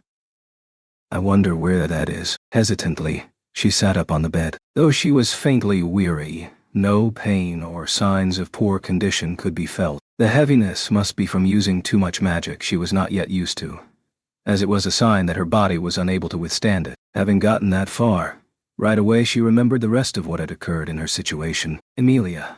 Right, Dottie. At the square, I fought a strange person and... Continuing on in her head, the events from just before she lost consciousness came to mind. A monster with a face wrapped in bandages. The one Subaru had called Wrath had come for her with fearsome combat prowess and downright creepy amounts of anger. For a moment, she had taken on the fight at an advantage, but then losing to the force of fiercely burning flames, she had been sent flying. Emilia. And then I must have passed out, but I'm still alive. As she was outmatched, there was no doubt it had been a desperate situation. Someone had probably come to her aid. Subaru and Beatrice had been there. It could be she was rescued by those two. Even then, her heart was crushed by her own patheticness. Emilia had struck such a pose at Subaru and had talked really loudly. But not only had she lost, she needed to be helped too. Emilia. There isn't any time to be dejected. Even if I don't do that, I'm already late to depart. So there isn't time to pause in my steps and repent. I'll repent while walking. Tapping her snow-white cheeks with both hands, she raised her spirits. Time spent depressed was time squandered. Having been provided a bed and blanket, and even being watched over by a caretaker, this place must be a benevolent someone's home. Since she hadn't been taken to her own place, her situation may have been quite severe. Emilia. But I can't feel any pain. So maybe a skilled healer. While moving to stand, Emilia came to realize something about herself. Emilia. I'm naked. At the point bare feet touched the floor, she noticed that not a single piece of cloth was draped on her body. Emilia's head tilting, she first wrapped the blanket around her body and got down from the bed. Gazing around the room, she looked around, hoping for something to wear, but regrettably could not find anything. Emilia. What should I do? If I leave the room like this, I'll be thought of as bad-mannered. Before leaving the forest, when she was studying matters on leaving the forest and learning lots of things from Puck, that point had been energetically enough placed in her head. She shouldn't show skin in front of others. Following that rule, then her own appearance right now was completely a problem, Emilia. But since I'm worried about everyone, it's an emergency, so it can't be helped. The battle with the Sin Archbishops, how it had concluded, she had to find out as quickly as possible. With that task as justification, Emilia emerged from the room garbed in a single blanket. Walking out to the corridor, it was definitely not a building she had ever seen before. Just compared to how she imagined it, the outside of the room gave an oddly unsophisticated impression of a cold hallway. Emilia. I thought I was somewhere like a mansion, but that was totally wrong. Is it just this room that's strange? Turning back, she saw the room where she had slept in, a big bed, and a small wardrobe. However, upon closer inspection, she could not escape the impression that something was unbalanced about it. It gave the impression of a bed and other furniture bought and messily piled inside an empty room, and that might not be wrong. By checking the atmosphere of the corridor, this was definitely not a place meant for people to live in. This was a place where people worked. If she focused her ears, the faint sound of water and a hint of something could be heard. While Emilia puzzled over that, there, Tommy, cheer, me or soy, so, as anyway, child, she may, is as worry, free. It seems you've opened your eyes. How relieving. What a relief. I'm relieved you're safe. Spoken to so. Emilia turned back. Just then, at the far end of the corridor, a young man emerged. Having discovered Emilia, the white-haired youth grinned at her.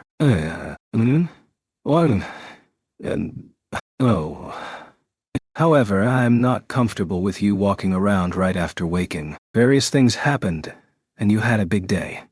So if there's something with your body, it's a headache. That part I'm telling you to go about your work with certain care. Moreover, since it's not just your body, Emilia. Then, you are thinking. Emilia gazed at the young man speaking to her. That attitude of narrowing the gap between others with a single step was somewhat close to Subaru's. However, the crucial difference between Subaru and him was that his attitude had no intention of respecting the other person. That was Subaru's timid virtue, and the young man in front of her did not show any hint of it. It was as if he did not have any remorse for others. At the same time, Amelia was recalling a feeling she could not reveal to the young man in front of her. Is that so? Sorry. I've even seen your sleeping face. But this is your first time seeing me, I'd say. I haven't even given you my name yet. No matter how you're in a relationship with me, this kind of impolite attitude won't do. I was too hasty on that point. It is my fault, truly. Like I'm sorry, I will apologize. Since I am a human being capable of such things. Amelia. Yes. Amelia's reply to that endlessly fluently speaking young man was quite heavy. The reason for that may be that his attitude overwhelmed her, but a more significant meaning was contained within. That was, Amelia's subconscious was appealing to her. This young man, somewhere, I remember seeing him before. And, well, Lee was sure it's a waste of a scene. It's a shame that this place lacks atmosphere, but I believe this too, when you look back, will think of as a special moment. If you look at it that way, it's not even a bad thing. A small happiness day by day is just more than enough to make the path known as life brighten up. If it's with you, then I definitely especially think so. Not just as being in a bad place, but seeing the nice sides of it. That's the way of life wanna try. Do you not think so too, Amelia? Amelia. Do not remember telling you my name. So, you are?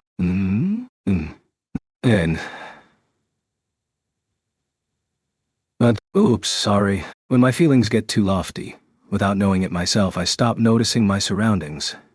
It is a bad habit of mine. It is for that reason that I sometimes dislike my affectionate personality. It could be that you are the one making me feel so deeply. And my name, was it? After an incredibly long and flexible detour, this young man was barely entering the main building, feeling warning tingles burn her skin. Amelia did not take her eyes off of the young man's actions. That her own safety was at risk she intuitively understood, and the cause of that intuition was the young man in front of her. Regulus.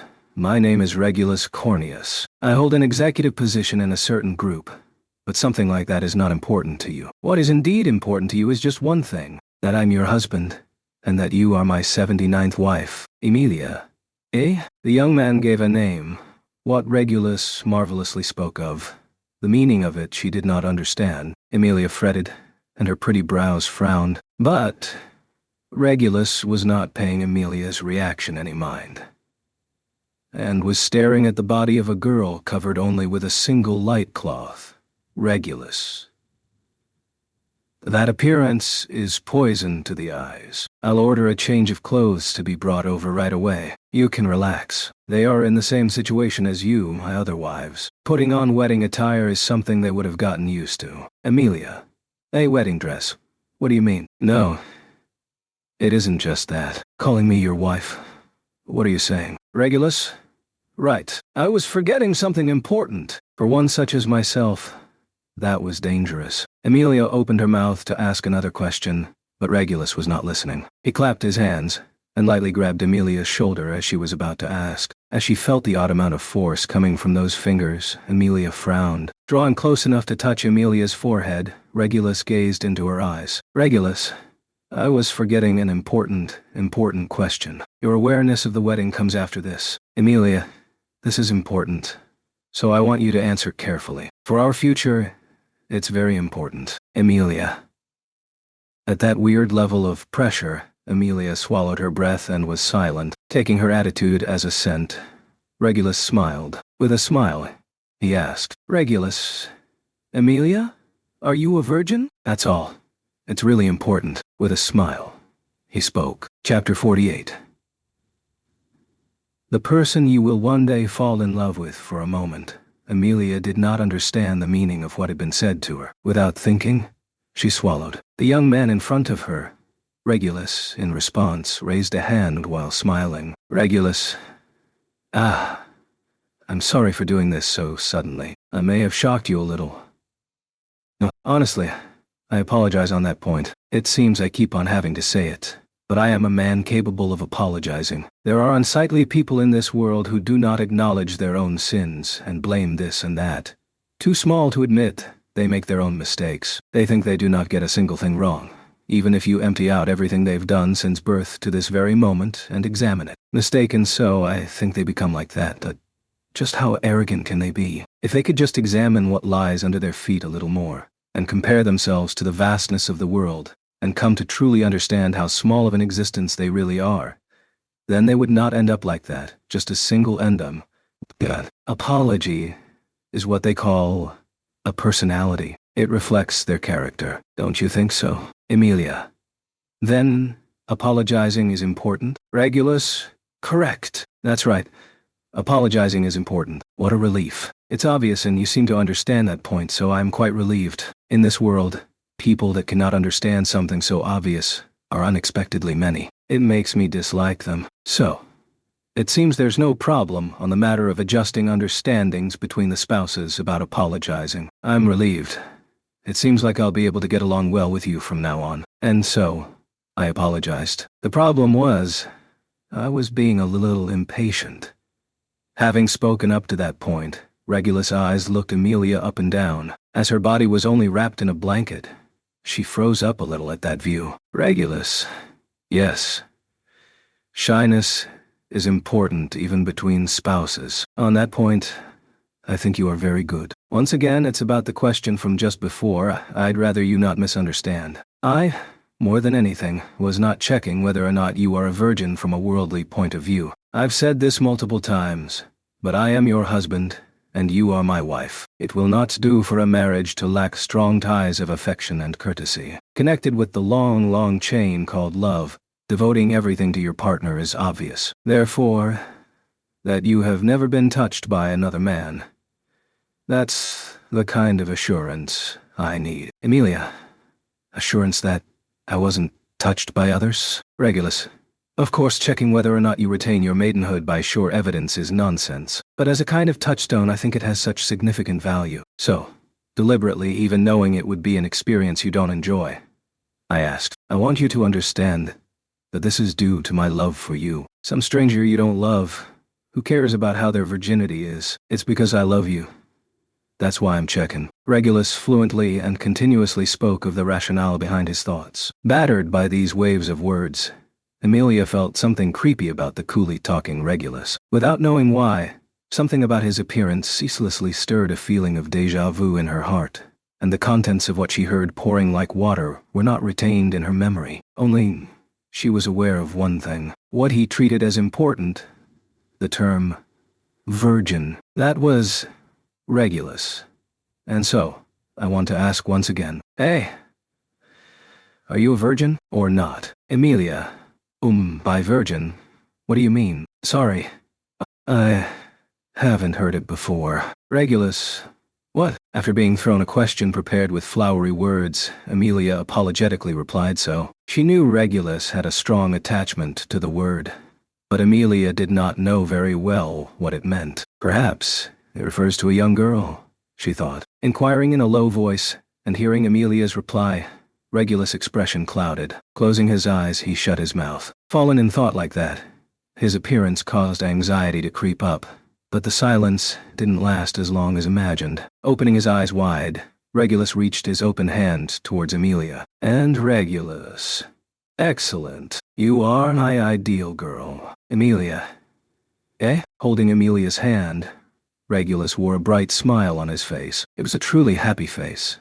Unlike the smile from just before, he had the kind of expression that a beaming child might make after getting a toy they really wanted from their doting parents. Regulus grabbed and shook Emilia's hand up and down, and repeated the gesture many times. Regulus. Yes, that is how it should be. The virginity of the body. This. The virginity of the body that it's not really suitable for me as a touchstone.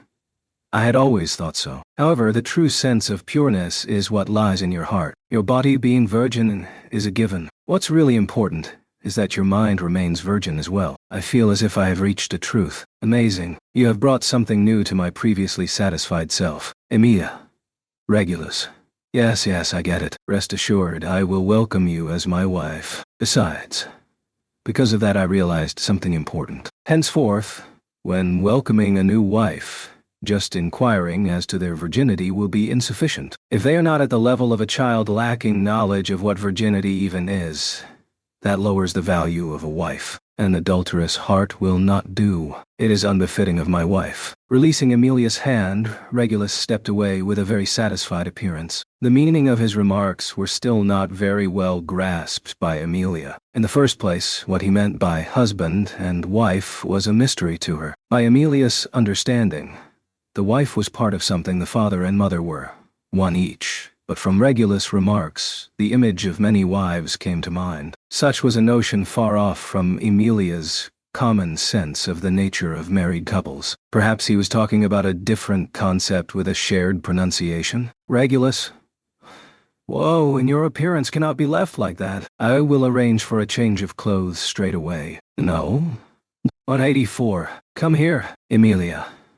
Leaving the perplexed Emilia alone, Regulus suddenly spoke out a number. Then, from the other side of the corridor, the woman who had left the room Emilia was in now appeared. A young woman with long blonde hair and a polite manner. She arrived next to Regulus and demurely greeted him on the spot. Regulus nodded at her gestures, and Regulus, for her? A change of clothes for no. 79. As soon as that's prepared, I will hold the wedding. This child is in the same position as all of you. Get along, and do take care of her. No. 184. Regulus. Yes, you are no longer prone to laughing. Good child, a good wife. To the silently nodding woman, Regulus spoke as if satisfied. After that, approaching Emilia, who still seemed lost, he ran a finger through the side of her silver hair and stroked her head. Regulus. Then, a little while later, Emilia. Yes. Emilia's instinct was appealing to her, to avoid going against him. Accepting Emilia's short reply, Regulus then, with the sound of footsteps, disappeared to the other side of the corridor. Regulus had merely just been there, calmly too, even then. His existence gave off a strange pressure, which seemed to her a dangerous threat that reminded her of the time her old homeland had been threatened. No. 184. This way. The woman next to Emilia suddenly called out to her. She'd been gazing at the back, which had long since disappeared. Hearing the woman's voice for the first time, she was reminded of string instruments from its clear beauty. However, the voice, just like her expression, felt as if all feelings of emotion in it had frozen and hardened. Emilia. Hey. Sorry. I have a lot of questions I want to ask. No. 184. Your change of clothes. Emilia, the clothes are important, but there's also... Yes, do you know where this place is? I was at a plaza in Pristella with a witch cult person.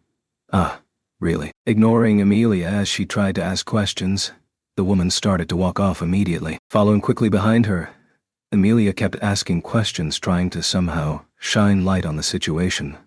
But that fully turned back replied to her with nothing. Guided by the woman in front of her, she arrived next to the room she had slept in previously. It was also a space which resembled a simply arranged room, in which furniture had been forcefully shoved inside. Emilia.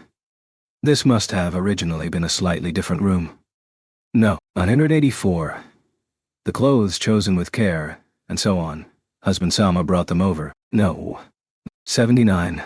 You are to change into them. Emilia. B-no-j. 79, do you mean me? Just now, I think Regulus called me by that too. You're... No. 184.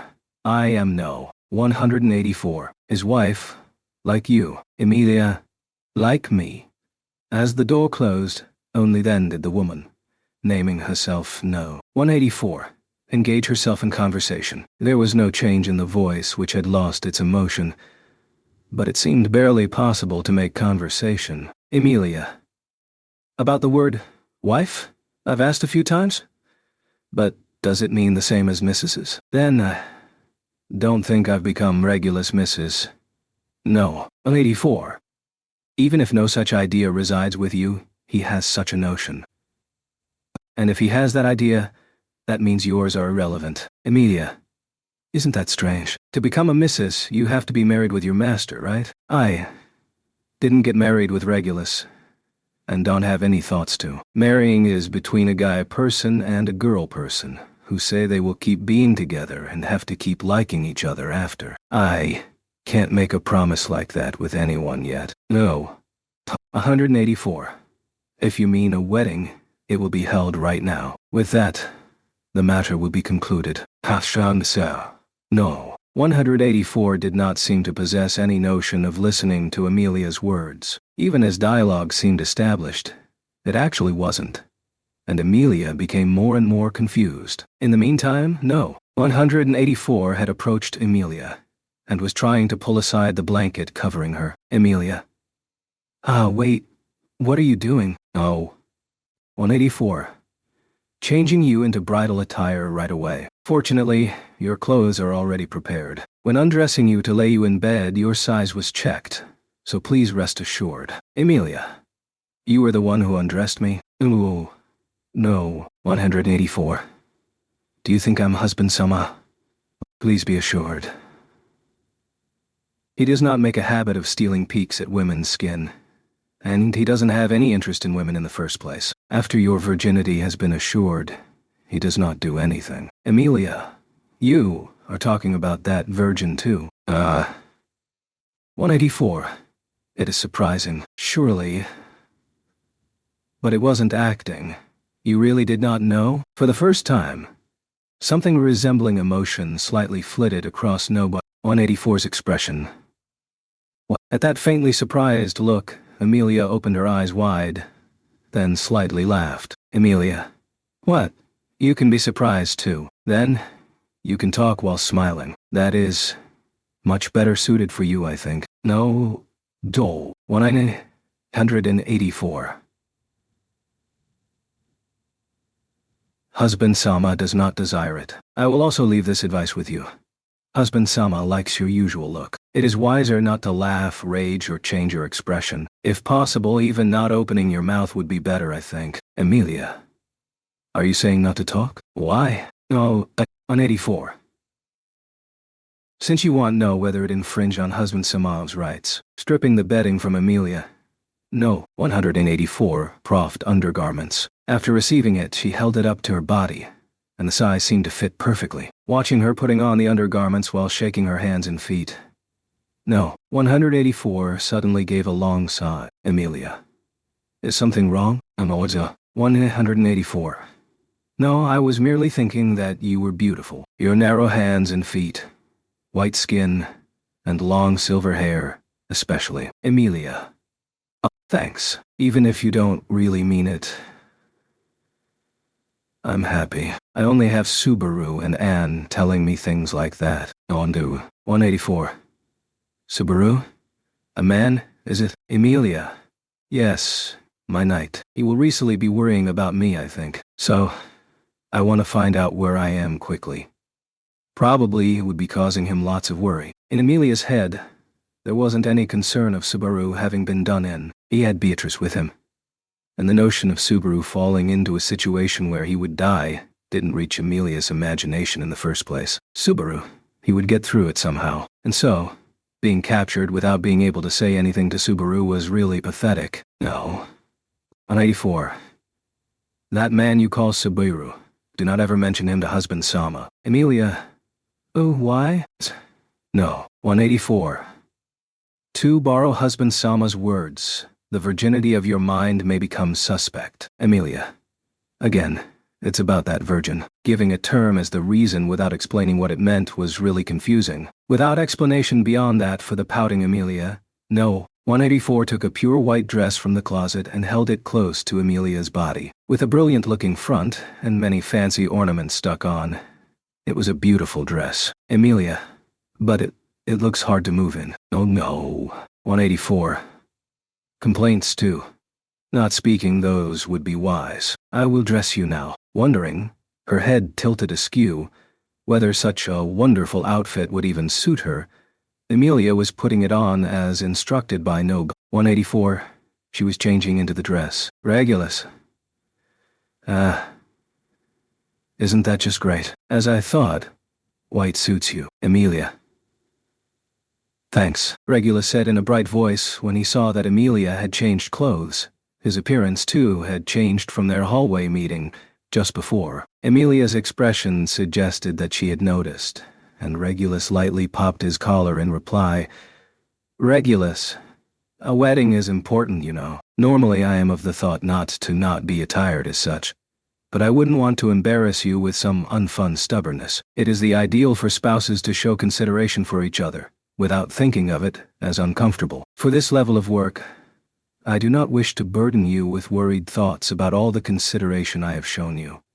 I merely want you to know that, if it is for your sake, I am a man that can accept making some changes. And for the venue, it will be ready soon, in just a little while. Emilia.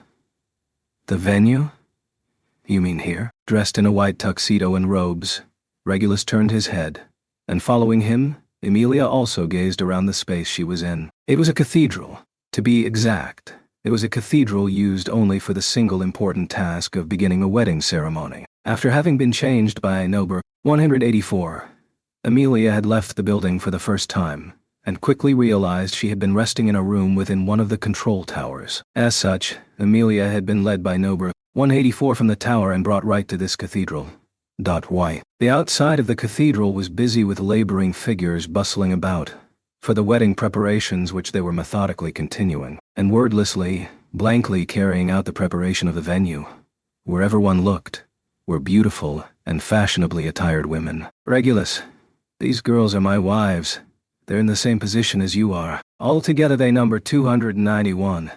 It's sad, but a lot of those kids died, you know. But still, for those that are still with me, I pour my love onto them equally, I think. That's obvious. Some principle of favoring and loving only one person is too distorted to be fitting for what you call a husband. I never do such absurd things. A fixed love, in a fixed amount, by fixed ways, I divvy it out. Here, there is no favoritism, no inequality, no injustice. Be relieved, for I also love you in that same way. Emilia. What you're saying, isn't it?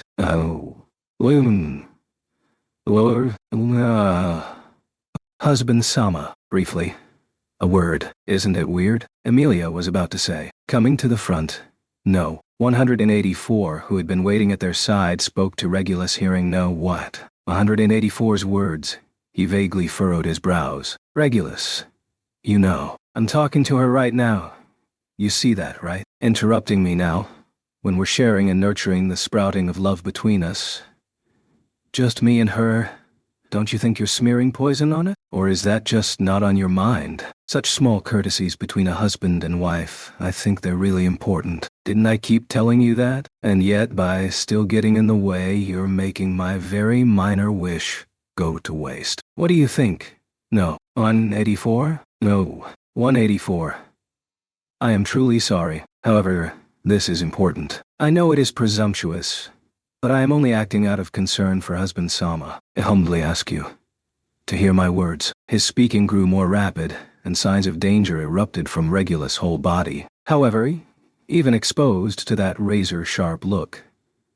No. 184's resolute attitude did not bend as she advised him. Naturally, at that sight, Regulus drew back the thorns from his appearance. Regulus.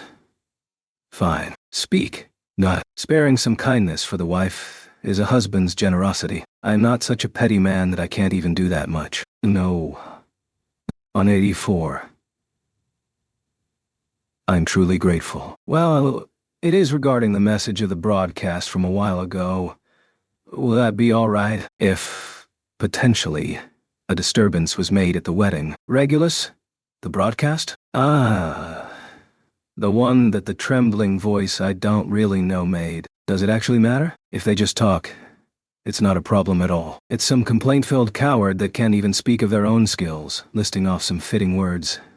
That's all it seems to me. If it's Capella, or serious, if it's for those trash, then I don't know. But I don't care. Or is it that you don't trust in my strength? Then, as a wife, are you doubting your husband's abilities? On to 184. No, I believe in it. If husband Sama is there, Then we have nothing to worry about. I was merely hoping for husband Sama's words to wash away my anxiousness.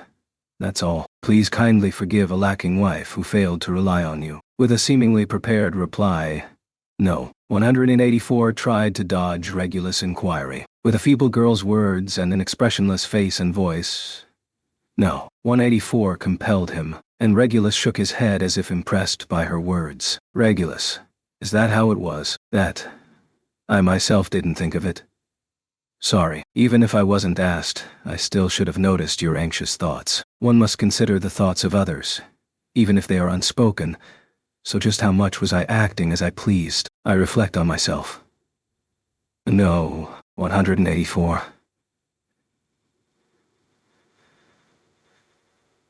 It is rather I that is deeply sorry. Husband Sama's words have given me courage. I too will immediately set out to help in preparing the venue. Regulus. Please do, giving her farewell. No. 184 turned away from Regulus. At the same time, she met Emilia's eyes and gave a furtive sort of wink. That was probably a warning to Emilia about the carelessness of her words from before she had been cut off. It was not wrong to describe Emilia as having neglected the danger Regulus poses. As such things were communicated, Emilia didn't hesitate to make a split-second judgment. Emilia, watch out. Untos. No. 184. Huh? As no. 184 was trying to make her escape. Emilia tugged hard on her arm, clutching her tall but light body to her chest.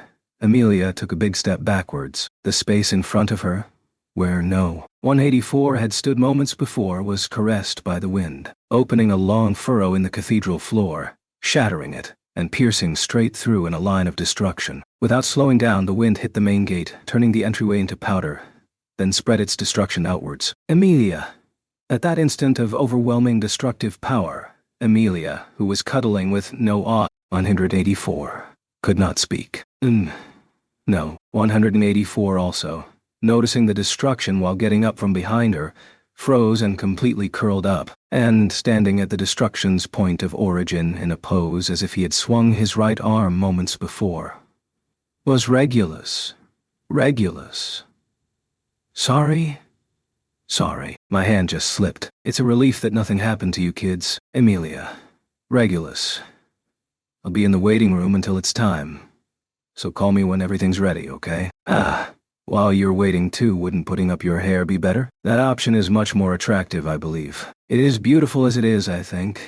But putting effort into being beautiful is something that must be done ceaselessly, is what I'm thinking. Rather than trying to stay beautiful, trying to become beautiful is more the minimum level of courtesy towards someone that likes you, I say. Of course, I myself remain satisfied with my currently filled environment, but I have no mind to limit what I have been given already. Talking as if the moment's destruction was nothing. Regulus, while smiling at Emilia, headed for the waiting room door on the other side of the cathedral. Blankly left staring at the leftover traces of destruction, she was taking in deep breaths. Emilia. Just now. What was that? No. 184. Thank you very much for saving me. Saying so, no. 184 pulled away from Emilia's bosom. Her previously frozen form fixed her disheveled hair, and she left Emilia's side right away. Her steps were taking her to where the other women inside the cathedral were preparing. It seemed those women were continuing their work with looks that suggested they were completely unrelated to the destruction from before. Not only that, but several of them had gathered around the destroyed floor and door, and could be seen beginning to work on somehow hiding its traces out of view. Emilia. Wait, this is weird. Don't you guys think it's weird? Others. At that unperturbed attitude, Emilia raised her voice in confusion. As one, the women paid no heed to Emilia's voice, and merely continued to prepare in silence. If it's like this, then it will go on forever, Emilia thought, heading for the only person who her words seemed to get through to. Towards number 184, Emilia. Just now, weren't you almost killed? If I hadn't pulled you back, surely your body would have been blown away. It was scary? Then? Why? No. 184. Well, what is it? I've already thanked you for saving me. Beyond that, what else do you want from me? Anything else? Is that not a violation of my rights? Emilia, this isn't about rights or obligations. Let's talk about something more More important, Emilia pointed to the women still hard at work inside the cathedral. Emilia. Regulus said they're his wives. They're all that person's wife, and since they're wives, they do what he says. If you're a wife, then even if you're about to be murdered, you quietly accept it. That stuff is weird. It's weird, Emilia. That is too strange. Marriage is so happy. It's something happy people do, isn't it? To me, you, the others, none of them look happy at all. Am I wrong? No. 184. Yes, you are mistaken. Even if you aren't happy, marriage is possible. Spouses do not have to love each other. If they keep on being together, they become spouses. Then, as spouses, they grow used to it. Doubt. 184 did not deny that she remained in a position she hated. Not only was she not refuting it, she was even affirming her own situation. That was distorted and wrong. Marriage is for those who want to become spouses. It is not something you just want to get used to, Emilia. That marriage stuff, I have no intention of going along with it. I would be leaving like this. Others, those women who had not been paying attention to Emilia's words, at that they now raised their faces. As the wedding dress-clad Emilia announced her rejection of the marriage, they stared. Weathering the storm of those emotionless gazes, Emilia squared her shoulders. Emilia, I have someone worrying about me, and there's a lot of things I have to do no matter what. So, I can't just end up in a place like this, together with everyone right away. I will do what I have to. Oh no. 184. Such things, husband Sama will not forgive it. Emilia. Do not remember having become a wife of Regulus. So, I don't want something like forgiveness. Together with everyone, then, I will definitely return to save you all. 184. Emilia. All of you. I know you're not staying with Regulus because you want to. So, I'll talk to Regulus and free everyone. Anyone that still wants to stay with him then can just keep being his wife. But the people that want to be separated, I'll separate them. Even if you're forcefully married like that, it's meaningless if you're not happy together. The picture Emilia had painted inside her mind was of two people who loved each other and looked forward to being joined together. What floated in her mind from her dream before were Fortuna and Juice appearances. Those two people had never wed and had never become spouses. Still, she thought it was good. If it was those two, then Emilia wished she could have married them. A happy marriage and marriage ties of mutual love guaranteed. Their relationship was the right one. So, Emilia, I know of people who loved each other but could not be married. And so, getting married and being unable to be happy after. I don't like that kind of relationship. Others, at Emilia's declaration, a stir spread throughout the indifferent women. But, no. 184 rapidly extracted herself from that hubbub. She looked right at Emilia, and then at the destroyed entrance. No. 184. If you are choosing to leave, then that is your right. However, husband Sama would not forgive us. On the spot, surely we will all be slain. Emilia, even though you're his wife. Oh, no. 184. A wife that cannot even fulfill husband Sama's wishes is the same in husband Sama's view as one not able to fill all the requirements of a wife. If you leave, we will die. If you will still go, it will be you who kills us. Emilia. Facing Emilia. No. 184, while taking her own life hostage, spoke. Her opinion, with its extreme contents, as if it reflected the opinion of them all. The women in the cathedral stood to surround Emilia and restricted her movements. Of course, there was nobody there who could fight and stop her. They were all somewhat ordinary women, born from ordinary households, having ordinary morals, having lived while yearning for ordinary happiness, ordinary women. At some point, a wheel had come loose, and they had merely become accepted as one of Regulus' wives. Others, she was unable to refute one bit of their resolute determination. Emilia had seen Regulus' crimes with her own eyes. For just slightly talking back, he had simply tried to blow their life away in response. It was that Regulus. When he learned of Emilia's escape, it was hard to claim that he would not take his anger out on them. It was none other than Regulus' wives who understood this well. Emilia. How many of Regulus' wives are here? Therese, 184. Husband Sama's spouses, total 291 people. Of those, 238 have already passed away. So the remaining number 53 in all. Emilia. Those wives who passed away? No. 184. Do you need an explanation? The question she received in reply gave off a feeling of mocking her question. That answer, even without asking, Emilia came to realize it. And that answer lay in none other than the actions of those women circling around her without speaking. Emilia, if I left, then all of you would suffer something harsh.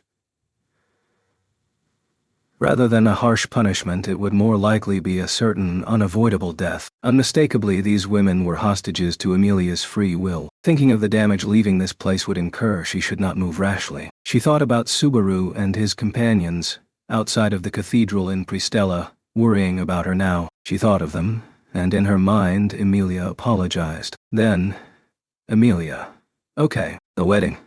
Let's do it. After that, the venue's preparation proceeded at a rapid pace. Though they weren't professionals, the damage was repaired so well that it was barely noticeable anymore. Just by looking at the fine workmanship, one could tell just how often those women had to clean up after Regulus tantrums. After Emilia agreed to proceed with the wedding, no. 184 and a few of Regulus' other wives tended to her hair in the dressing room and decorated her with various adornments. Except for the times when Anaros helped her with her hair. This was the first time Emilia's hairstyle had been so elaborate since Puck disappeared within the crystal. Her long silver hair was gathered up and woven into a braid, so as not to distract from the purity of her white dress. With only a few simple embellishments, Emilia's bridal gown was complete. Emilia. Looking at her reflection in the mirror, Emilia admired the women's handiwork. Indeed, she looked very different from usual. With no one around to make demands about her hair aside from Subaru's occasional requests, it had been a while since she was imbued with such feminine charm, though she couldn't help but feel it was wasted on her. No. 184. Well, let's go. Please take care not to damage husband Sama's mood. Ow.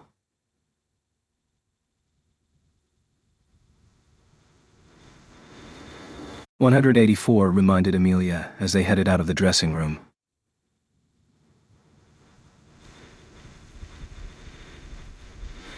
Turning into the chapel, Emilia saw that the attendees had already lined up, waiting for her arrival. All of them wives of Regulus, along with Regulus himself in a white tuxedo standing in front of the altar. Although she didn't know the exact procedures, Emilia stepped onto the red carpet laid from the entrance and walked towards the altar where Regulus was waiting. Regulus nodded with satisfaction when he spotted the beautifully adorned Emilia. Regulus,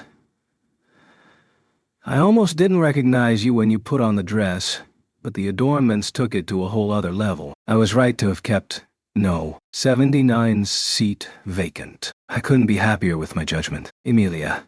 No taught. 79. Why is that number vacant? Regulus.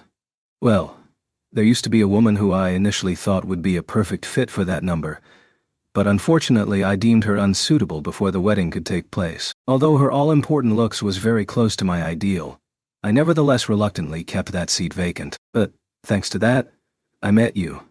So it was all worthwhile after all. Emilia. Kept. Vacant.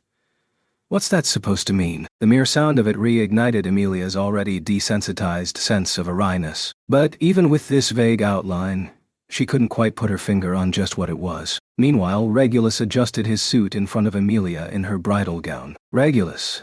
Well now, shall we commence the wedding ceremony? I suppose it's a bit on the informal side, but I hope you don't mind. As long as the ceremony proceeds properly, the rest are just superficial details. I'm not one of those fools who prioritize the surface only to lose sight of the essence. Failing to see a matter's substance that way is simply laughable. How can someone be satisfied with only exteriors and outward appearances, content with their ignorant, self-contained existence? They are too stupid to even notice that they're being laughed at behind their backs. Emilia. While Regulus continued his convoluted tirade, No. 184 walked to the other side of the altar. Apparently, she would serve as the facilitator of this ceremony. Indeed, she seemed to be fulfilling a coordinating role among Regulus' 53 wives as well, though it wasn't clear what that coordination amounted to when Regulus could kill any of them on the slightest whim. That was just another reason why this man was beyond forgivable. Emilia. Say, Regulus, there's something I have to tell you before I marry you. Therefore Amelia wanted to make it absolutely clear. No. 184's expression tensed at Amelia's words, but Regulus gave a surprisingly friendly nod in reply. Regulus. That's right. There are some important things I want to tell you as well before you become my wife. Though I suppose I could gradually teach you after we are married. It's vital that you should be mentally prepared beforehand. To discover our differences here and there after we're already married would be tragic, don't you think? In order to make sure something so unfortunate doesn't happen, I think it's crucial that we openly share our thoughts with each other. Once we become a couple, we'll be bound heart and soul, so it's important that we sort this out first. Emilia. Yeah, if it means being bound heart and soul, it's important, isn't it? Regulus. Right? It's good that we get on the same page. So, my other wives must have already told you some of the rules. But why don't we go over them? First, once you're married to me, you are forbidden to smile. Emilia. Frowning, Emilia didn't seem to understand Regulus' meaning, but Regulus raised a finger and continued, Well, Regulus, it's quite important, you know. I like your face. I really like your face. I select my wives based on their faces. Beautiful. Adorable, charmingly well-proportioned faces. I've had 291 wives in all, and all of them had beautiful faces. Your face is adorable too, and that's why you will become my wife. Do you understand? Emilia. Regulus. Here's what I think. There are many people in this world much more selfish than I. Don't you often hear about couples whose love begins to die the moment they get married? They went into a relationship because they liked each other. But as soon as they're living together, all sorts of problems start popping up. Incompatible tastes in food, incompatible habits, incompatible hobbies, incompatible schedules. There are all sorts of selfish excuses. And once the illusions about their partner fall away, they treat them like trash. I utterly despise such hopeless people. Smiling, Regulus happily extolled his views on love. Innocently, unreservedly, he raved about his indignation at those who scorned love. Regulus, who isn't a little selfish? But why the disillusionment? Someone you like may have different sensibilities than you, but why the disillusionment? How can people be so stupid? Isn't it absurd? That's why I select partners based on their faces. If my partner has a face I like, I won't grow disillusioned no matter what kind of person is behind it, because I love that face. As long as that face is there, my love would never die. Emilia. Regulus. Even if they don't put away their clothes after they take them off. Even if they're a murdering maniac who indiscriminately butchers children. Even if their cooking skills are atrocious. Even if they sold their own brother to pay off their debt and ran away. Even if they don't separate different colored laundry that'll color bleed into each other. Even if they're a psychopath who secretly kills animals for fun. Even if they have god-awful taste in clothing. Even if they're money-grubbing by nature. Even if they don't like to bathe and smells like a homeless person. Even if they seriously believe the apocalypse is coming and keeps on talking about it. I don't dislike them. One after another, Regulus pointed to the 53 women present, shouting. It wasn't clear which of those descriptions matched which one of the women. Nor could Emilia understand how he could claim to love only their faces and separate that from the person underneath. Regulus. I would never say it in past tense like, I used to love. I love your face. Even if you're the witch who seeks to slaughter every person in this world in utmost, excruciating agony, I will not grow disillusioned, as long as I have your face. Emilia. What does that have to do with not smiling? Regulus.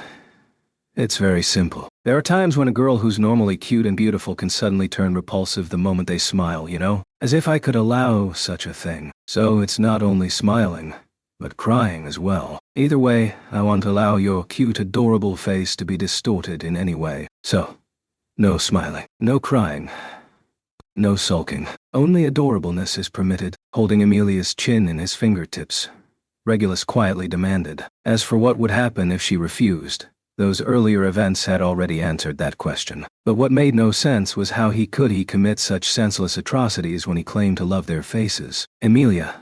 You said you loved their faces and would never grow disillusioned. If so, then why did you attack this person earlier? Regulus? Seeing Emilia pointing to number 184, Regulus tilted his head. Without lowering her arm, Amelia broke free from Regulus' fingers. Amelia. If I hadn't pulled her away, this person would certainly have died. This is also someone whose face you love and therefore took as your wife? Correct? If that's true, then how could you do such a thing? Regulus. Ah, that's simple too. It's because, temperate as I am, she still managed to upset me. I don't ask for much, do I? But some people are just way too inconsiderate. I thought surely none of my wives is like that. But what else can I do when it's right in my face? Since there's no helping it, I had no choice but to fulfill out my obligations. Amelia. And so, you became disillusioned? You're contradicting what you said just now. Regulus. I'm not disillusioned. I still like her face. I still love her. Even if she's dead, that still doesn't change my enduring love for her. Don't you hear it often? Even when someone you love dies, that person lives on inside your heart. Because your love for that person endures and will not fade. That's exactly how it is with me. Regulus' twisted logic was impeccable. Impeccable. Without the slightest confusion, his logic was complete within his mind. Without the slightest room for rebuttal, it was perfect. Flawless. In front of the speechless Amelia, Regulus furrowed his brows, because he spotted a color of distrust within the silent Amelia's eyes. Regulus, I've actually been wondering for a while now. Do you maybe have a problem with me? If so, then that's really disappointing. I already made concession after concession out of consideration for you. Yet can't you appreciate my considerations at all? A person shouldn't be all talk, you know. If you have just the slightest consideration for other people's feelings, if you could just put yourself in other people's shoes, you wouldn't be like this. I don't think. If a person can't even make that modest effort, then I can't see how such a person can have any value whatsoever. It's disrespectful. More specifically, it's disrespectful to me. That's unforgivable. Emilia, I think marriage should be something really beautiful. Regulus. Emilia. It's a ceremony that joins two people who love each other and want to be with each other. It's a really big deal to like someone. And so, to find someone out of all the people in this world and have that person also like you back is an amazing thing, I think. Emilia, in her bridal gown, held a hand to her chest, while, listening, Regulus' face contorted with disbelief. The expressions of the wives in attendance, including "no way" on 84 at the altar, began to darken. They must be worried for her, Emilia figured. It was proof that they were compassionate, kind-hearted people after all. Emilia. Why do you call your wives by their numbers? Regulus. Why get caught up on names? Just like getting bogged down by the superficials. It's a complete misunderstanding of love. I don't need these superfluous embellishments to be confident that my love is real. And so, there is no need to debase myself with such vain trivialities. For love to be equal, one has to let go of those inessential aspects, don't you think? Emilia. I see. But I don't dislike being called Emilia Tan by Subaru at all. Regulus? Subaru? Hearing a name he could not let slide, a color of displeasure rose on Regulus' face. But Emilia ignored the shift in Regulus' expression as she continued. Emilia, when Subaru calls me Emilia Tan, his voice is packed with feeling. And, occasionally when he leaves out the tan, I can immediately tell that it's something special. I don't think it's pointless at all. Names should carry that kind of feeling. Regulus. Hey, it's like you're just talking by yourself at this point. But, who is Subaru? It's a person's name, isn't it? Actually, it's a man's name, isn't it? A girl who's about to marry mentioning a different man's name in front of the man she's about to marry. That goes against all common sense no matter how you look at it, doesn't it? Even if it's just some random stranger's name, it still hurts, you know. It hurts. You know? You know, Emilia. He's not a random stranger. Subaru is my chosen knight. A person who calls me by my name and tells me that he loves me. Regulus. Huh? Hearing Emilius answer, a flood of blood-curdling aura gushed from Regulus's body. Sensing this, no. 184 and the other wives immediately tried to run for it. But, Regulus, don't move! Anyone dares move, I'll cut their head off. Emilia. Regulus.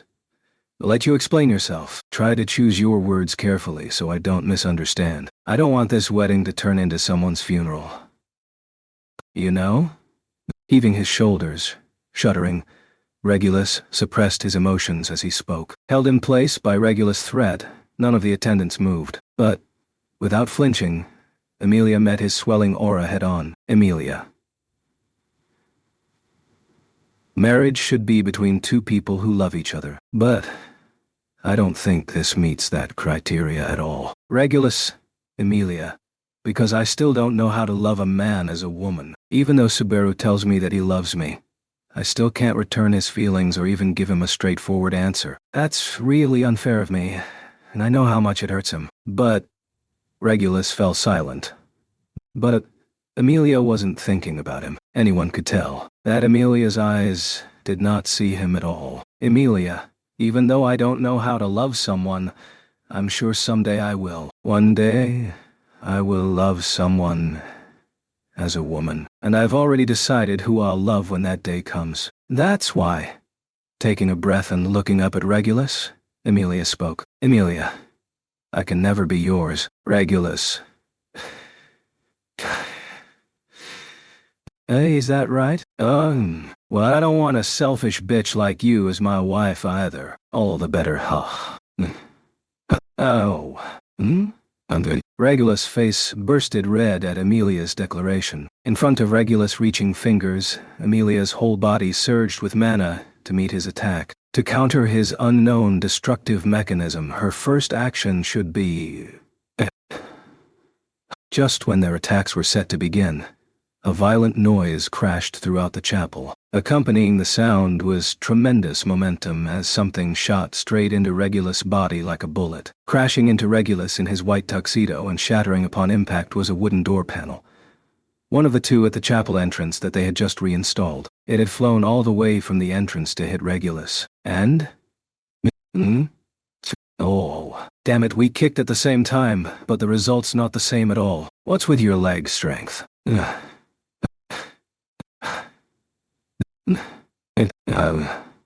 Sorry I didn't adjust it properly, but it managed to hit the target I was aiming to hit, so it turned out all right, didn't it? No. The flashiness of the entry is nowhere near the same, okay? My kick only managed to open the door, but your kick landed a direct hit on the enemy. Two grumbling silhouettes appeared at the chapel entrance. One was a black-haired boy, and the other a red-haired youth. Emilia's eyes widened in astonishment, and in front of her, Regulus picked away the wooden shards like picking off insects. Standing there, unhurt, he was glaring at the two intruders with contempt in his eyes. Regulus, you certainly have the gall crashing a sacred wedding ceremony. I don't remember inviting any male guests, but mind telling me who you are and what wedding presents did you bring? Met with Regulus' bellow, the two at the entrance looked at each other, then, giving each other a nod. Subaru, spirit knight without his spirit partner. Natsuki Subaru, Reinhard, descendant of the sword saint, Reinhard van Astria. Announcing his name, Reinhard took a step forward. Next to him, Subaru gave Emilia a wink before pointing at Regulus, saying, Subaru, I object to this marriage, and I'll be taking the bride with me. And